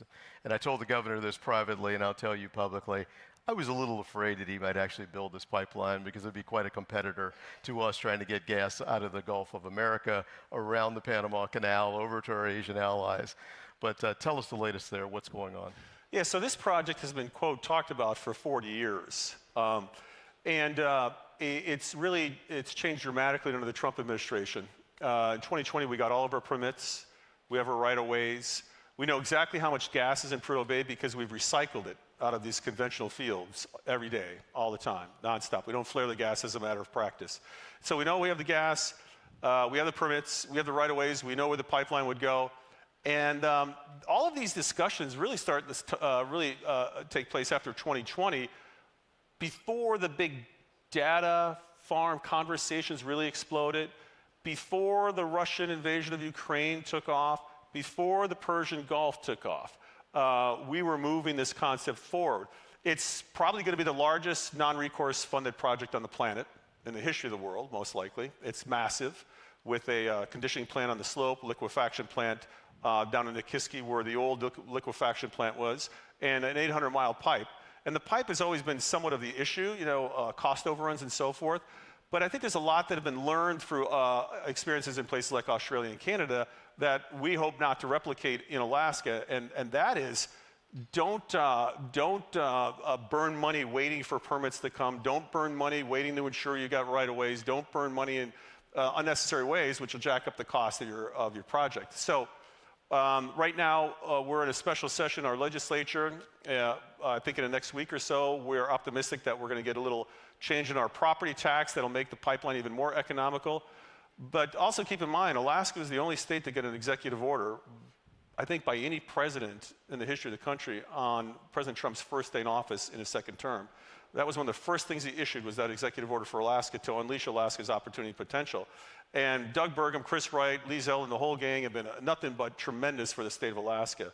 We went from basically, we were dead in the water under the Biden administration to being as Forbes said, I think it was, or one of them said, the hottest play in the world right now for oil and for gas. Estimated 200 trillion cubic feet of gas, enough gas to go through a 42-inch pipeline for decades and decades and decades to our Asian allies. And I can't think of a more opportune time to have a gas pipeline built in Alaska as a result of what's happening in the world today. Oh, that's amazing. I was looking across the room and I see a friend of mine is in the audience, the former Assistant Secretary, Acting Assistant Secretary of Fossil Energy, who actually lifted the LNG pause for the U.S. government. So you talk about the difference between administrations and how policy can be whipsaw. Oh, yeah. Whipsaw the industry back and forth. Amazing. Thank you, Tala, for the good work that you did. Elections matter. Elections matter. People matter. Elections matter. So let me just ask a different question. I mean, as we think about the big picture here from a policy standpoint, but also from an investor standpoint, because there's many people in the audience who are going to invest in your company, John, who are going to invest in Alaska, who are going to be partners in the development of not only the infrastructure, but the production that we're trying to bring to market. I'm going to ask you a very pointed question, and I hope you answer it very directly. If you could look Washington in the eye, if there was a proverbial Washington that we could look in the eye, what's the one thing that you would say, you have to do this, and you have to do this right now? What would that be? I mean, I was listening this morning, Secretary Wright's speech, and I fully agree with what he stated here. First, he's making, and the American administration is making, the U.S. the right place to invest in safe, affordable, and reliable energy. That is very important. It's very important what the governor said, to have a reliable and a stable fiscal and regulatory policies, because we are not investing for 2 years, we are investing for 10, 15, 20 years. And on top of that, I think that you are doing here the right thing in terms of energy policy. You are combining, in a good way, the concept of security of supply, affordability, competitiveness for your industries, and doing that in a sustainable way. So I am European, I'm proud of being European, but I'm not particularly happy with the European energy policies because, I mean, we forgot the concept of security of supply and we built dependence on Russia. And at the end of the road in 2022, the American gas, the American fracking that we were blaming every environmental problem saved Europe in that crisis. Right. And now, in the crisis of the Strait of Hormuz, we are increasing more and more the imports of kerosene and diesel from the States. Not in the Spanish case, because fortunately in Spain we have a solid refining refineries, probably the most competitive European refining system, because we invest in the hard time of the cycle. But what you have here is a very balanced view of energy policy. I think that is important to attract investment, to secure a reliable energy supply, and to have low prices, as you have. I mean, we are paying, for instance, in Europe, 4 times your gas price and twice your power price. And because these policies, we are losing industries, we are losing industrial activities and industrial jobs in many European countries. And I think that we have to redress a bit this balance of the energy trilemma. So that will be my main message and my main ambition, not only looking at Washington, also looking at Brussels. Yeah, that's amazing. I'm still struck by your comment earlier, 80% of your CapEx. Yeah, for our E&P business. Right. We are downstreamers right. in Spain and Portugal, where we invest the main part of our downstream activity in our refining, chemical business, and of course, in all the customer base we have there. But we need oil and we need gas. Yeah. And in many European countries, it's even banned by law to produce and to explore hydrocarbons. So we are not unique. You have also your little Europes here in the States. I mean, look at California, look at New York, and some other places. So, but I think that these policies are not right, because we need hydrocarbons. The 97% of the European transport system relies on hydrocarbon. Mm-hmm. We need products. So we invest in places where, first, we are welcome, you have resources, you have stable, reliable, and solid policies, and for this reason, we are very grateful and happy investing the 80% of our E&P capex here in the States. And in the last years, an important part, $3 billion over the last years in the great state of Alaska. Wow. That's amazing. As we say in America, you put your money where your mouth is. That's amazing. Congratulations and welcome. Yeah. We look forward to working with you very closely. Thank you, and I mean, a honor being here, and I have to thanks to the American society and the American institution to give us the opportunity to invest here and to be part of this reliable energy future. That's fantastic. Governor, turning to you. You're not only a big man, you have a big voice. So look Washington in the eye and tell them you must do this right now. It's permitting and lawfare reform.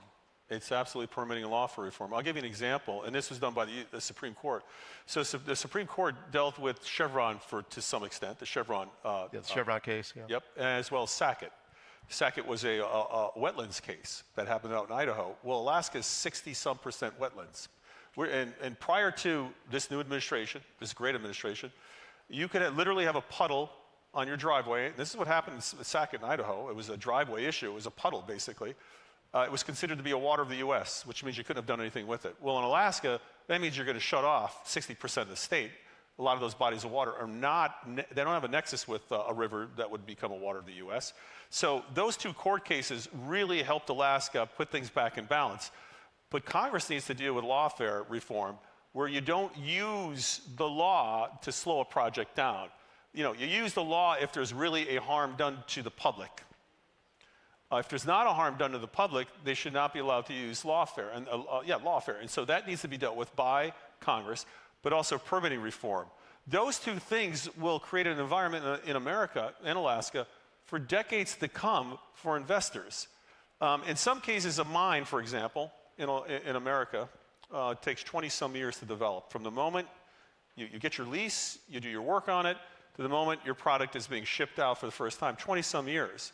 You can go to other places, and that's why we do, unfortunately, places like China and others that don't have the same issues we have when it comes to environmental standards, when it comes to permitting, et cetera. That's done in a more expeditious manner in some of those countries. But if Congress could do us all a favor, both sides of the aisle join together on permitting reform, and yes, permitting reform for example, transmission lines, permitting reform for environmental standards, permitting reform for everything. If we can get the permitting reform, the lawfare reform down, this will be the place to invest for the next 50, 100 years. There's no doubt about it. That's well said. That's well said. Thank you for that. And I couldn't agree more. Lawfare here in the United States, in my personal opinion, has gotten a bit out of control, with all due respect to the lawyers in the room. We do need to let these projects go forward. Lawyers. I'm sorry? I'm sorry, I mumbled it was the lawyers, but anyway. No, but thank you for that. I think that's well said. And John, thank you for your comments as well. That's well said. We're nearing the end of this panel, and I want to ask everyone to give a big round of applause to these two panelists for their leadership. Great. Thank you both. Thank you both. Thank you, Governor.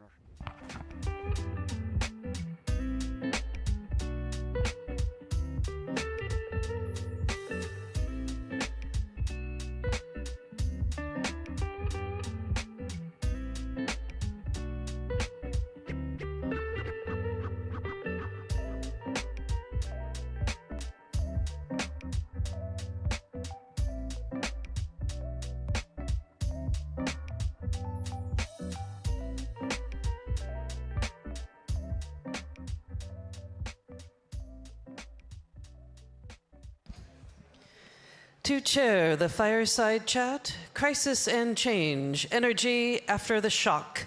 Please welcome back Landon Darrance. It's great to be here.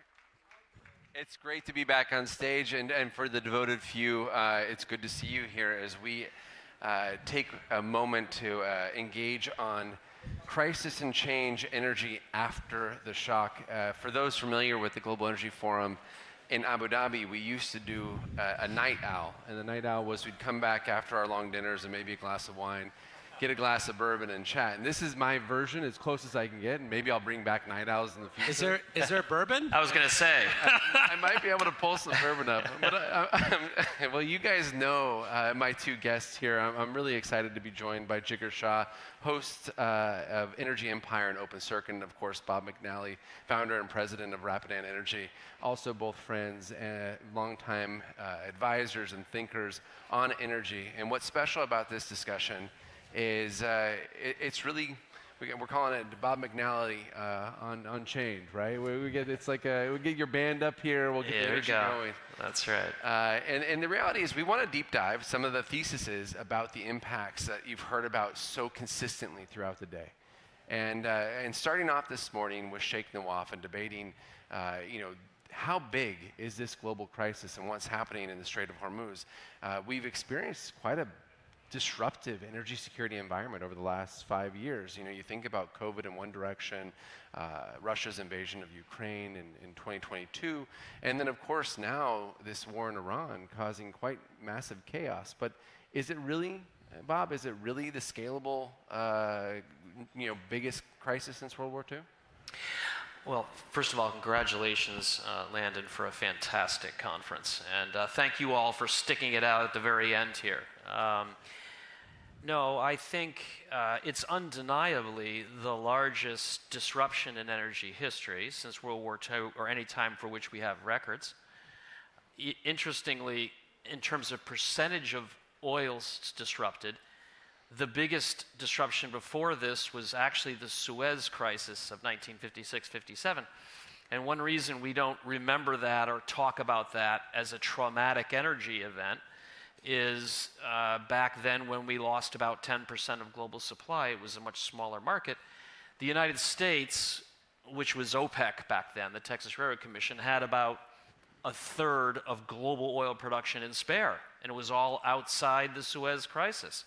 Well, not only do we have now a bigger disruption, 15% or so of oil, 20% of LNG, but all of the spare capacity, that mother of all shock absorbers, if you will, is inside the Gulf, as Sheikh Nawaf knows so well, and therefore unavailable. So biggest disruption, no spare, compared to the last one, which was biggest disruption with lots of spare. But I think more importantly than the volume lost is, I think, unfortunately, a load-bearing assumption in energy and even broader economics has been toppled as a result of this. And it's specifically that the United States would allow an adversary to effectively shut down the flow of commodities from Hormuz for more than a couple days, let alone 3 months.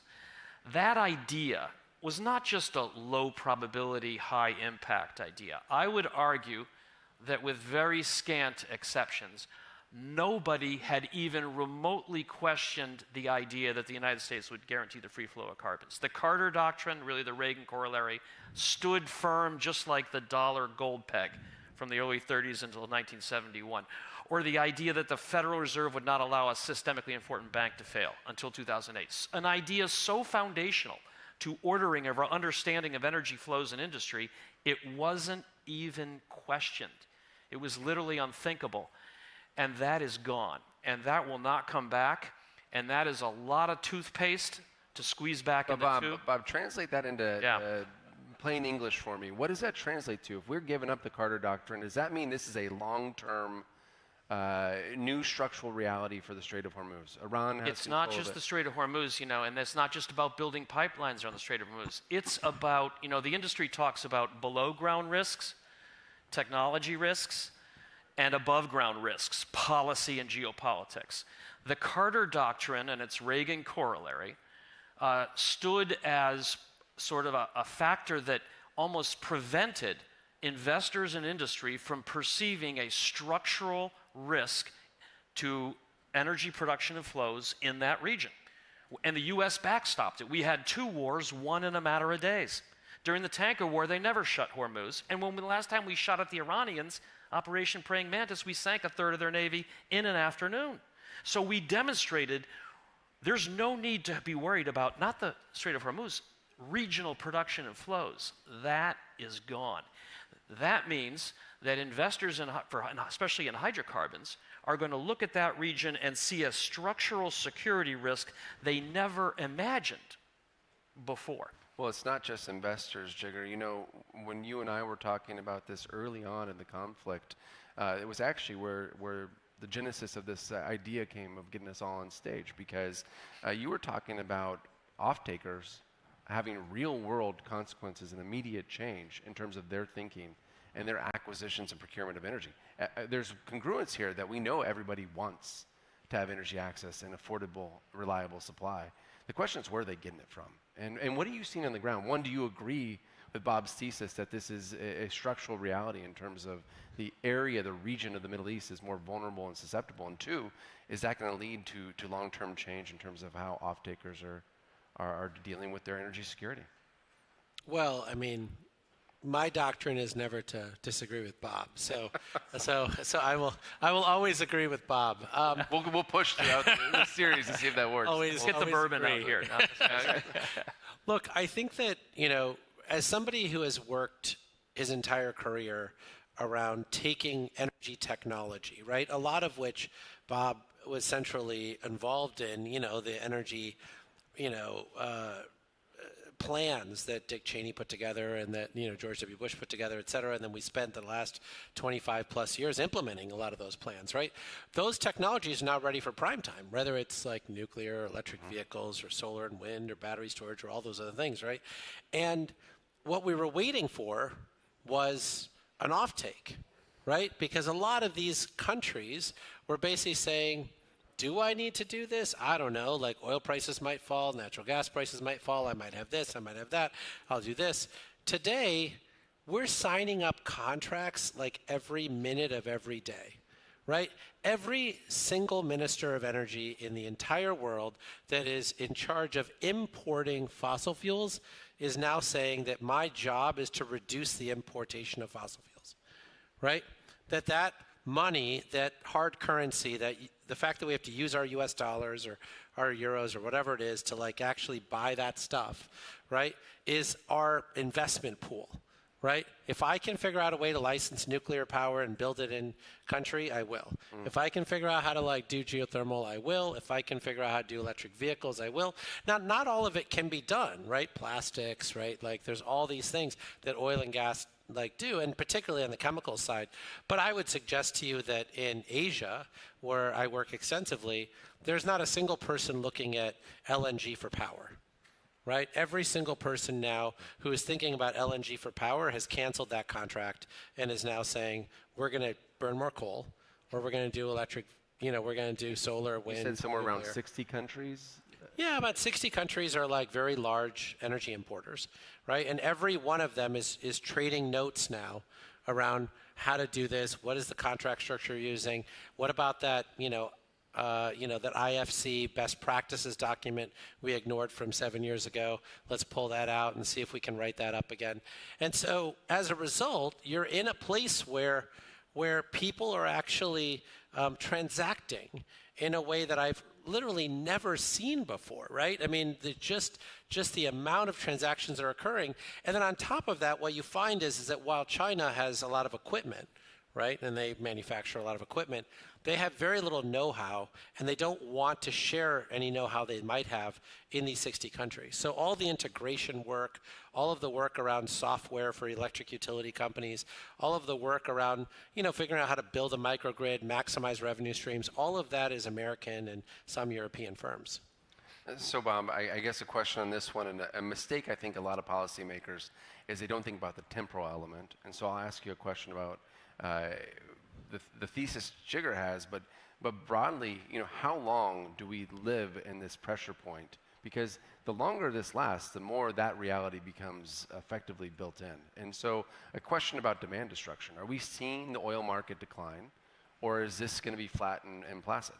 Yeah, there's a fascinating debate that has popped up as the result of this war and the price spike, and it sort of goes along the lines, will the biggest disruption in history and the spike in oil and gas prices do, let's say, what the Paris Agreement and associated subsidies and mandates maybe can't do or wouldn't do, is to accelerate transportation, the electrification of transportation, to achieve, and we use our words very carefully, demand destruction, the permanent long-term destruction of demand, this case oil in transportation.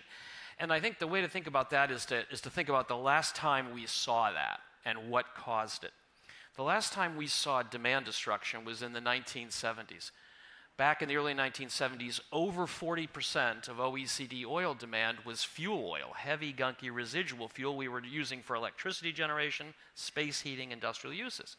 And then two things happened in the 1970s that don't exist now. One is oil prices quadrupled permanently. People talk about the Arab oil embargo in 1973, nothing burger. The loss of supply, short-lived. What really happened in the fourth quarter of 1973 is OPEC came in, and back then we were just fixing oil prices or posting them. There wasn't market determined. They came in at $3 a barrel, and by Christmas, it was $12 a barrel, and it was permanent.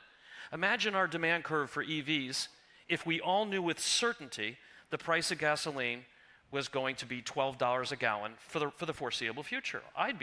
Jigar and I'd be So out. when does it allay, though? Well, no, so that's the first thing is everybody saw it. And the second thing, and these are both necessary, you need the price increase that's permanent. And then we had scalable alternatives to fuel oil that weren't controlled by the Chinese or posed other geopolitical risks: coal, gas, nuclear, even renewables. And so we quickly swapped that heavy fuel oil out of electricity generation and found cheaper, safer, better ways to generate electricity. And fuel oil demand, I think, is about 3 or 4% of OECD demand.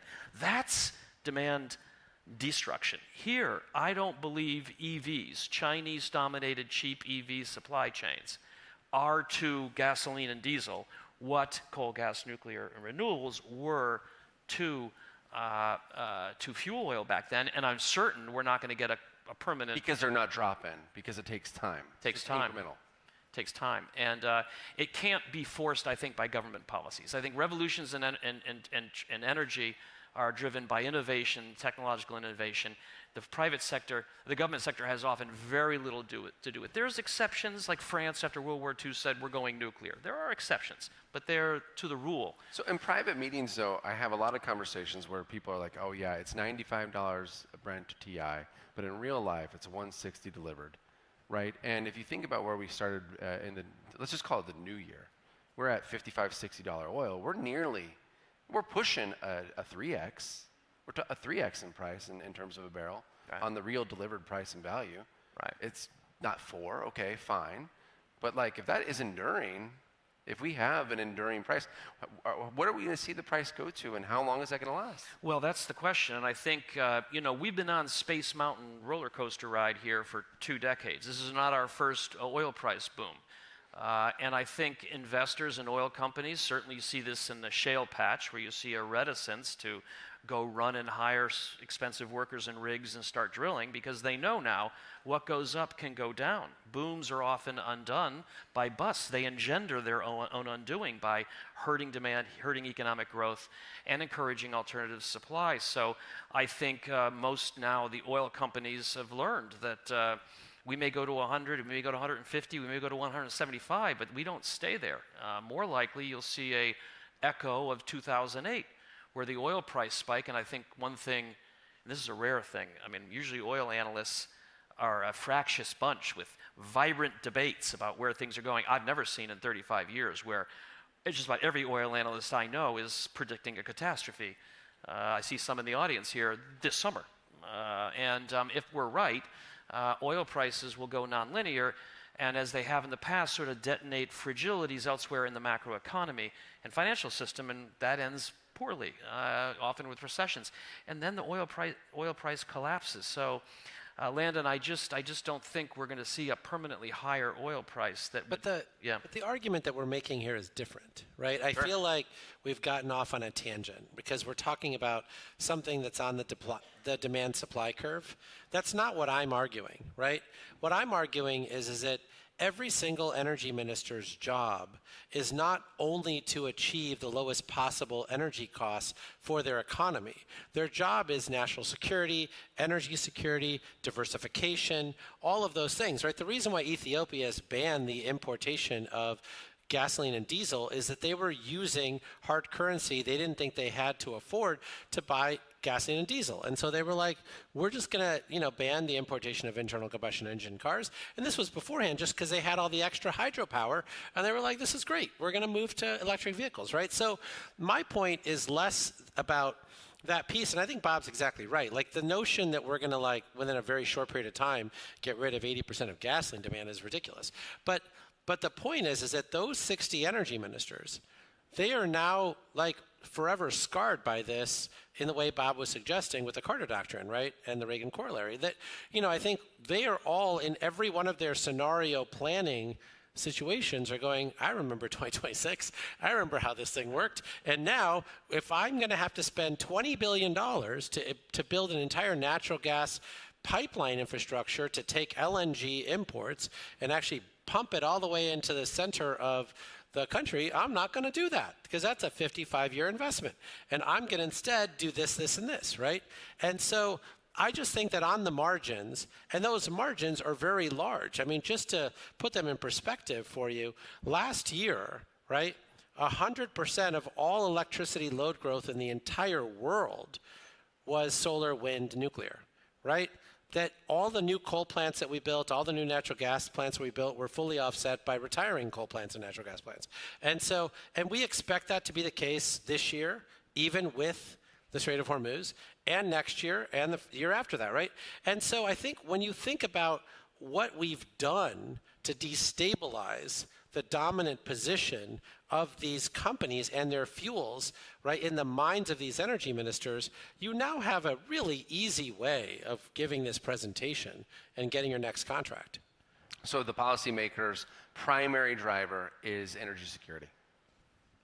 I think it should be. I mean, he's the man who's actually done that work, not me. But how are you defining energy security? You're advising a minister of said country, let's just call it in Central Asia or South Asia. Yeah. What does energy security look like? Well, in a word, diversity. Diversity, diversity, diversity. And it could be within fuels, where you have fuel switching. You say, whoops, LNG was maybe, if you're in Asia, maybe a bad bet. We just lost one of the two 20% suppliers in Ras Laffan, and that's a hard one to fix. Unless that region turns into a West Europe post-World War II and it's shiny, happy people holding hands. Otherwise, that is a dangerous region without a Carter Doctrine. I'm going to look to alternatives, whether it's renewables, coal, or hydrocarbons in the Americas. I do think wherever your Asian demand curve was for American North and South, hydrocarbons on February 27th, it is now shifted far to the right after this. And I think Asia is going to come to Canada and Alaska and the US and the Caribbean with a renewed willingness and open checkbook to invest in projects, but diversity. So choke point free supply lines. That's right. Choke point, and again, when you talk about choke point, it's ex-Middle East. The choke point, you can hit Yambu. The choke point workarounds can be hit by these precision-guided weapons and missiles. It's the presence of a hostile Iran. I think it really all boils down to the Iranian regime, if decapitated as it is, if it survives intact, and we're dealing with a battered and bruised but dug in, defiant, and arguably victorious Iranian regime with Israel and the GCC there, having proven they're able and willing, often with low-cost options, to bring the world's energy and urea and industrial inputs jugular to a close, and the U.S. couldn't stop it? Jigar, I think that you probably have a different definition of energy security in this case. Like, we're agreeing that energy security is a priority, or should be a priority. I don't know that I have a different definition, as much as I would suggest that there's a different dimension to diversity than what Bob mentioned, right? The other dimension to diversity is the onshoring and reshoring into the United States of America, right? When you think about the fact that we're moving into an AI robots world, so there's no worry about the cost of human labor, the cost of all these other things, right? What you care about is input cost. And the lowest input costs in the world right now are in the United States of America, right? And so my sense is that you're going to see, I'm going to the Reindustrialize Conference June 16th and 17th, and all of my friends that are there are investing heavily into the United States of America. We're getting so much additional industrial capacity being built here that in the past we were thinking we were just going to, not because of cheap gas. Not just because of cheap gas, but also because of, the fact that all of this technology was invented here, right? And we were told, right, here's my guy in Shanghai, go there and he'll set you up and do this thing, whatever else.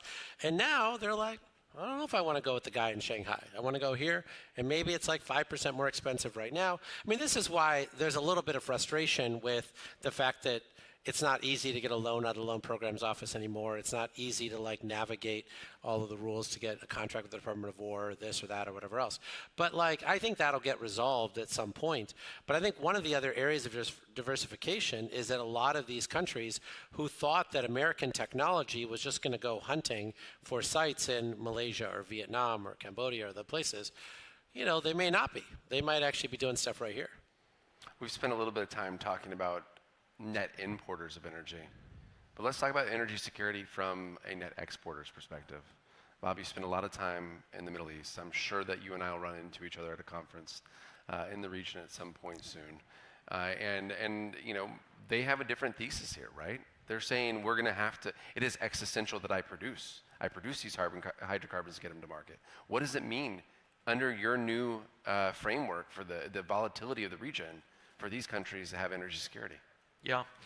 Well, again, they have their work cut out for them. In my view, it fundamentally comes down to a need to create geopolitical stability in that region. And I don't know how to do it. I have my colleague here, Scott Modell, who's a former CIA field officer, an Iran expert, and a Farsi speaker. He's forgotten everything I'll know, more than I'll know, about the region. But, very good set of skills to have in this moment. Well, that's what you need.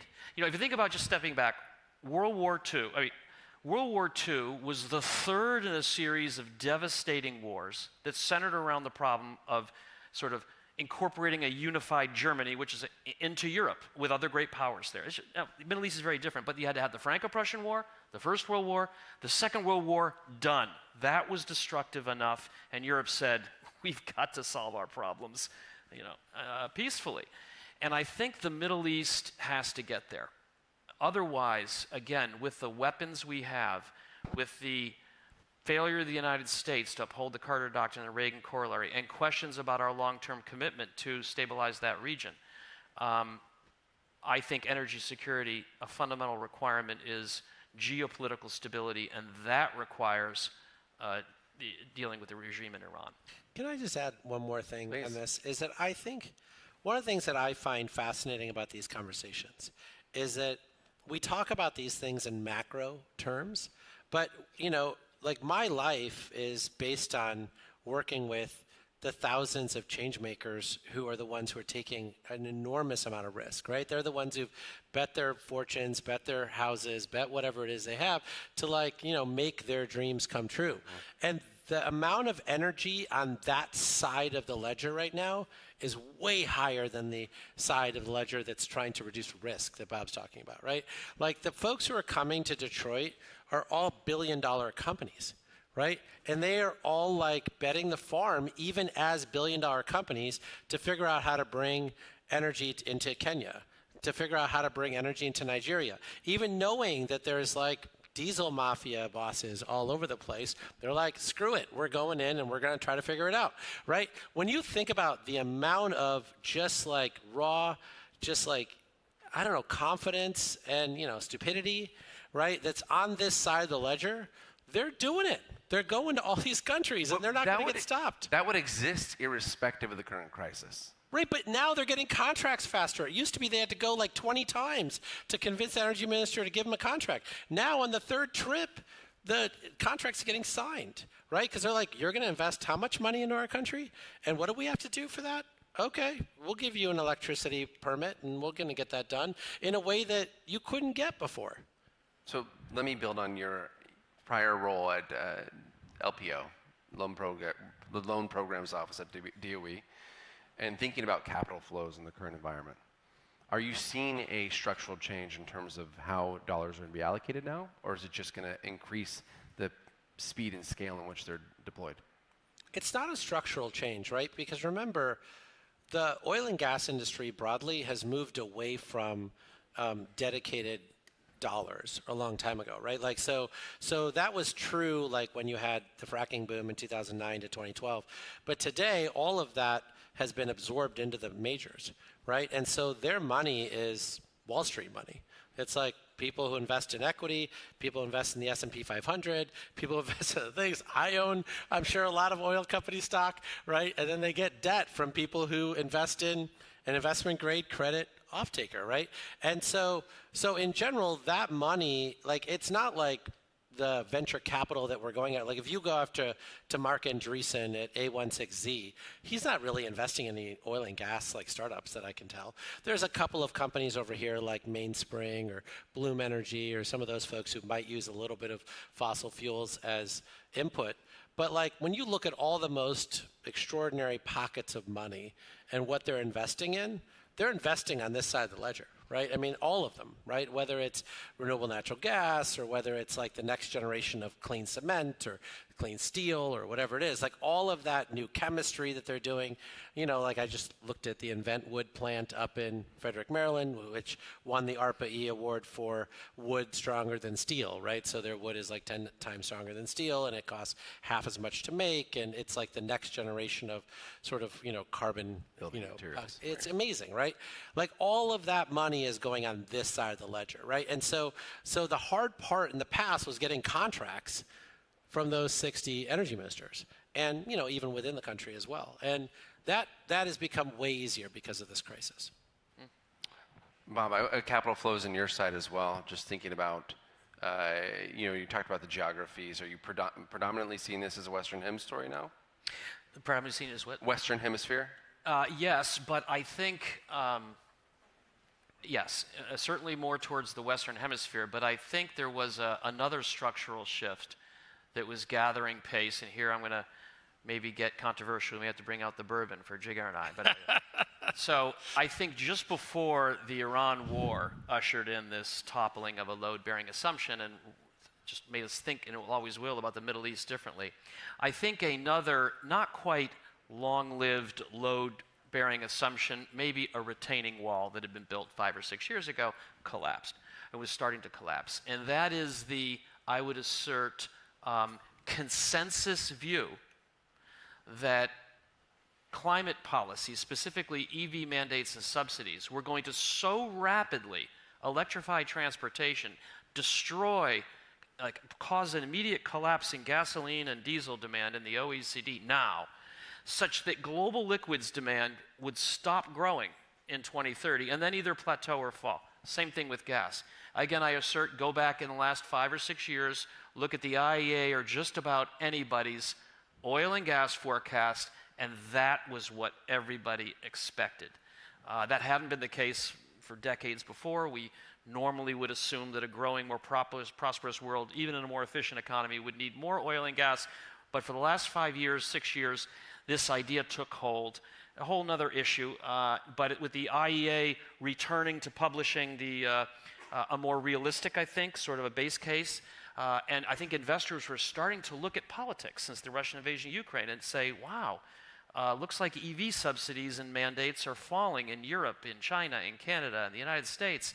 Looks like they're not coming on as fast. Looks like energy security. So as a result of that, I think, Landon, everyone would agree that we were not investing, we had not been investing enough in oil and gas to supply a world for which demand would continue to grow after 2030. We were groovy with that as long as we believed demand would peak. But as we realized, as we started to do, I think, at the end of last year, that demand's going to peak, you started to see everybody from BP to investment houses start to shift back from renewables and electrification of transportation back to good old hydrocarbons. And so it's a shift between fuels that now will have this regional component.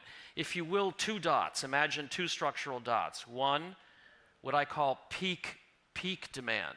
The idea that demand will peak itself peaked. The second is the Middle East has a no-kidding security problem nobody thought about at all. It's not a low probability, a high impact event. It was a zero, I've never thought about it. Though, connect those 2 dots, put an arrowhead on the end of that line that you've made, and it points to North America, South America, Africa, and other places for hydrocarbons. Let's close this conversation out about policy. I think one of the challenges for industry and for actual policy makers, sitting government officials, is the lack of ability to fully be candid about the best policy that you'd prescribe today. And so, we're looked down to 1600 Penn. What is the best, most consequential energy security policy that the White House could pursue today? I mean, stop doing dumb things.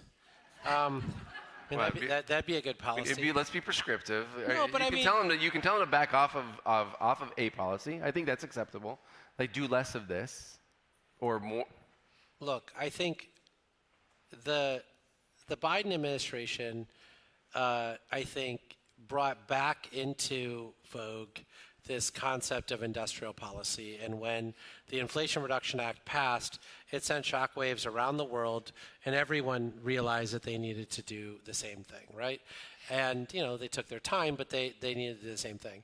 When you look at the OBBBA, the OBBBA basically left all of the Biden industrial policy pieces in place, right? It got rid of residential subsidies, right? So electric vehicle subsidies or heat pump subsidies. And it phased out solar and wind tax credits, but it left in place 45X. It left in place all of those mechanisms that we need to really be able to get America building again, right? And so I think that the level of policy, sort of stability between those two administrations around onshoring and reshoring has actually been quite good, and you see battery manufacturing and lots of other stuff happening in the United States as a result.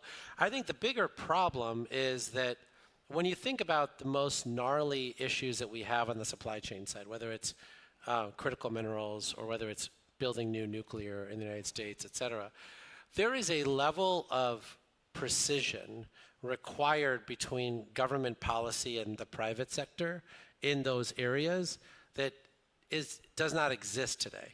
If I was to take those comments and put them into ChatGPT and say, like, summarize this in 3 words, are you saying decarbonize the U.S. energy system?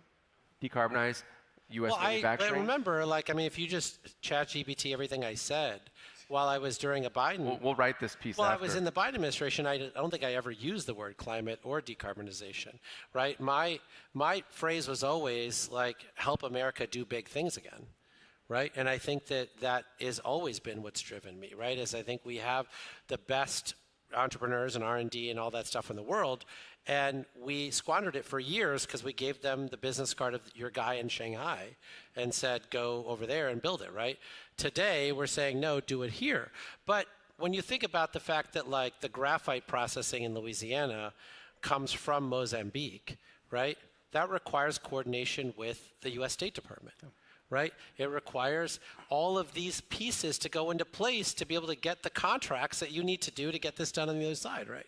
And that today is not being done. There's just a lot of just excess masculine energy being put into the world through press releases and this and that, but that does not make precision public-private partnerships. All right, Bob, we bought you a little time, so you're on the policy spot now.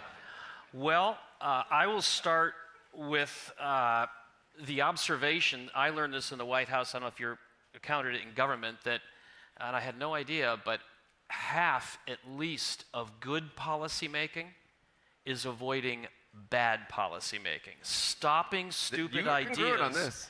Is something. I told you the doctrine is never disagree with Bob. And so that's number one. The second thing I would say, to end on a high and bipartisan note, I think by far the best example of successful bipartisan energy policy we've seen was the decision by President Obama and the Republican Congress to remove the biggest policy threat to the shale oil and shale gas boom, which is paying us so much dividends right now, and that is by getting rid of the export ban. So if we connect those two ideas, we should resist.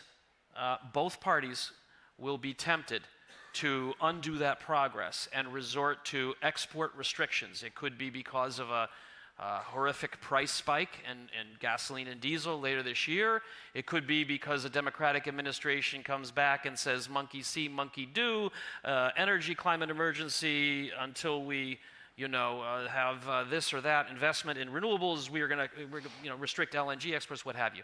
So I'm concerned that in the Biden administration toward the end, and although I know the Secretary of Energy was here, and I know he understands it's deeply unwise. I know there are folks who understand it's deeply unwise, but there will be a temptation if oil prices spike to restrict exports by some. And so I hope both parties resist that, both parties maintain that progress that we made so many years ago. And I'll draw on a final observation from both of your comments was the need for continuity and consistency in policymaking across parties.